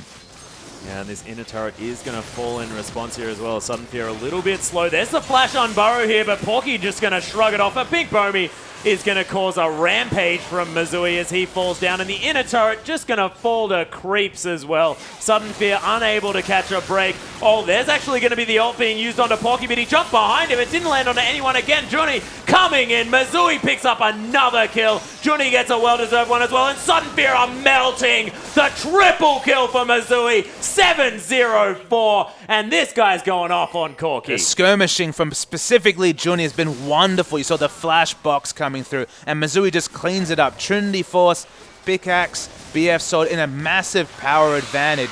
And the big issue for Sudden Fear is they're doing similar plays to last game. They just don't have items to support them in team fights. They're dying when they go for those engages. You could see what they were thinking with the flash on Burrow, but he just died instantly, did Bomi.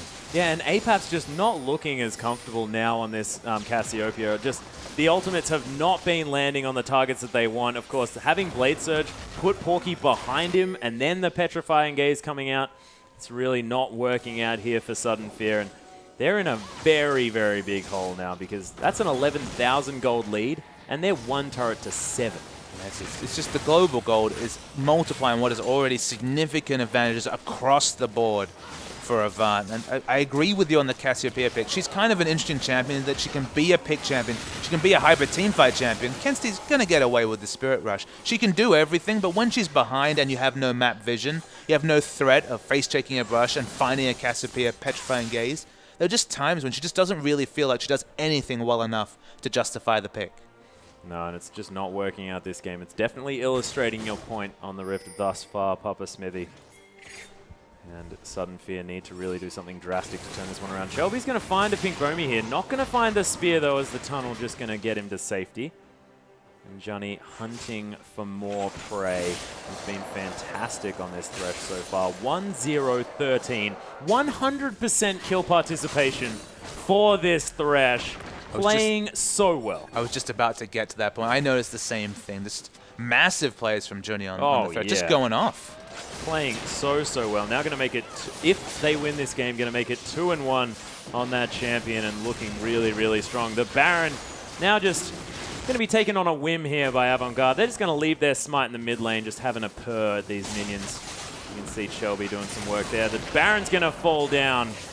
And Sudden Fear, they're in a lot of trouble. Well, I mean, you look at the ward coverage available for Sudden Fear.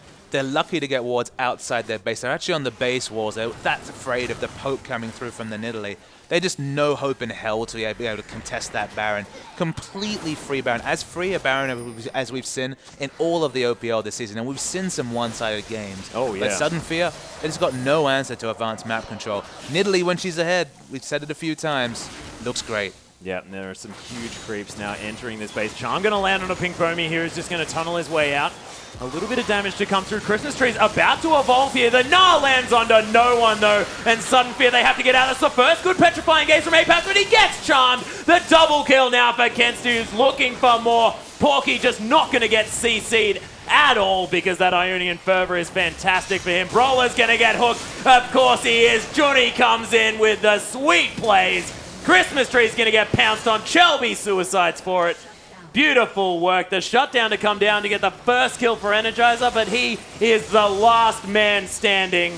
and Avant-Garde are looking fantastic in this one. They don't have minion waves to support them, so the game might not end right now, but you have to think it's just a matter of time for Avant. So well executing on the pick comp they have, so well using the Nidalee jungle. In the OPL this season they've struggled, but wonderful play from all the lanes to support what Chelby's been doing. And Kensti looks a lot more at home on that Ahri. Oh yeah, now 5-1-4, and he's been such a nuisance throughout this entire game. Able to open up windows for his team just by looking like he's overextended and baiting Sudden Fear into using everything to stop him. And it hasn't worked that many times. He's only died once. And everything Sudden Fear's going for, every big Gnar engage, every flank has been punished by Avant. They've been very good at warding their flanks, so they've been kind of caught every time. How many times have we seen Christmas trees go for the flank on Gnar, have half a rage bar, and just die instantly to all the focus fire coming from the picks? Juni's been the one we've called out, still 100% kill participation for that Thresh. At this point, can probably throw out the lantern to get assists, so probably going to be 100%, but we still have to credit Juni for wonderful play.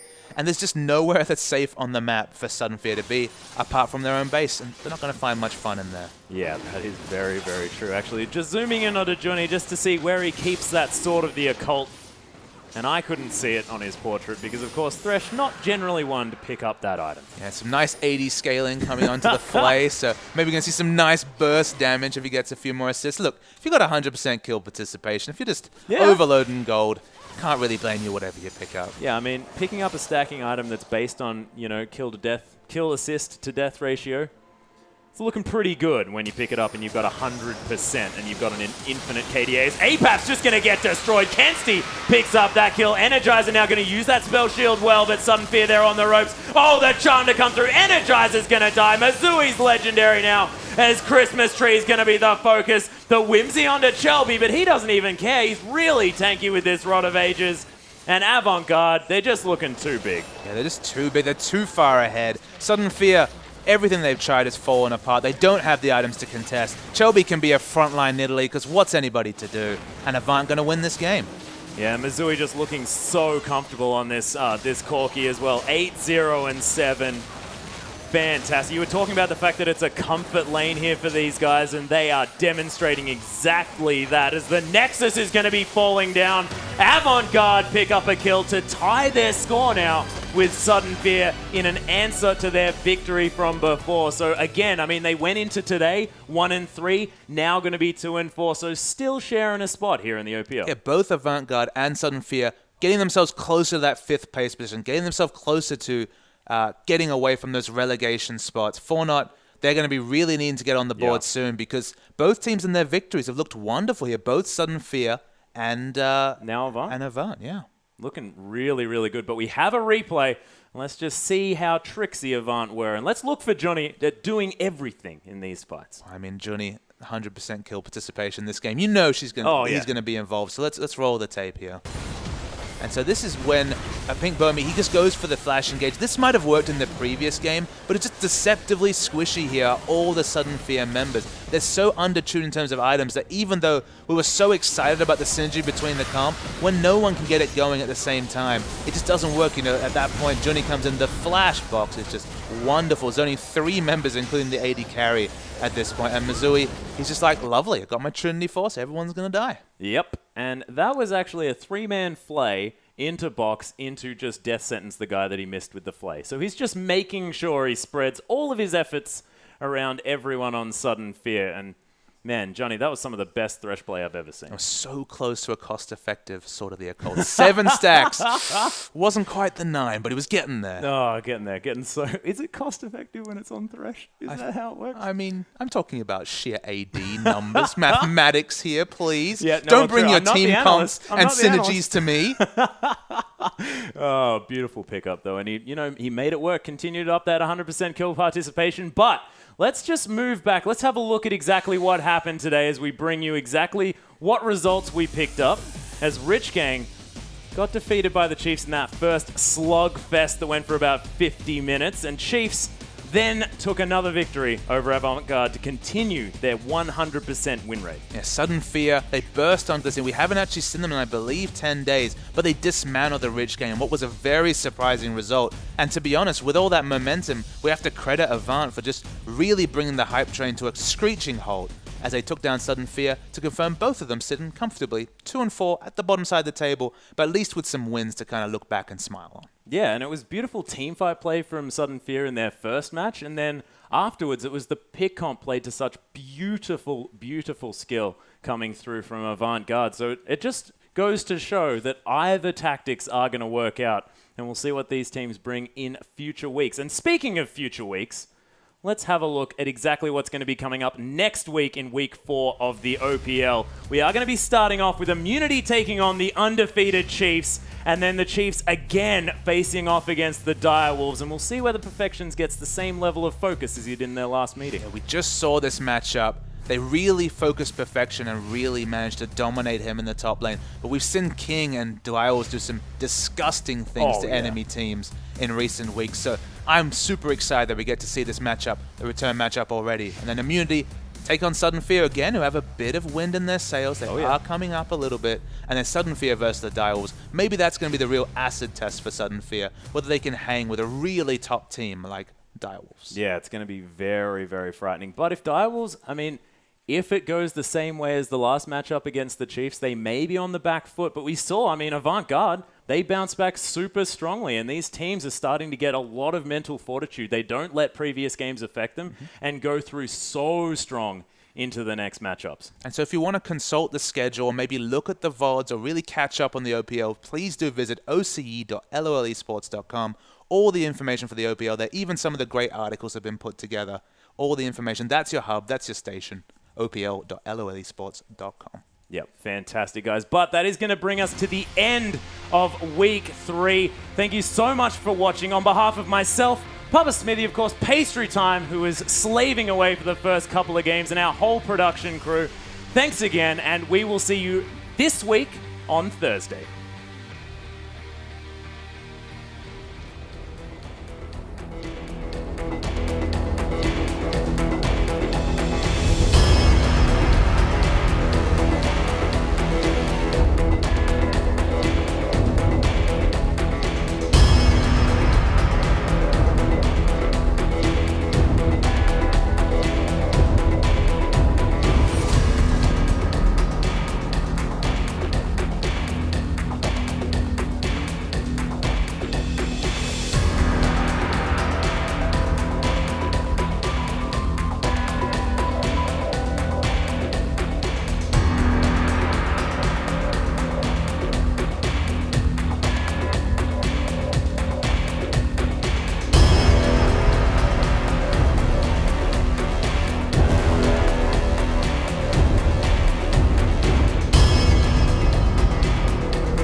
Bye.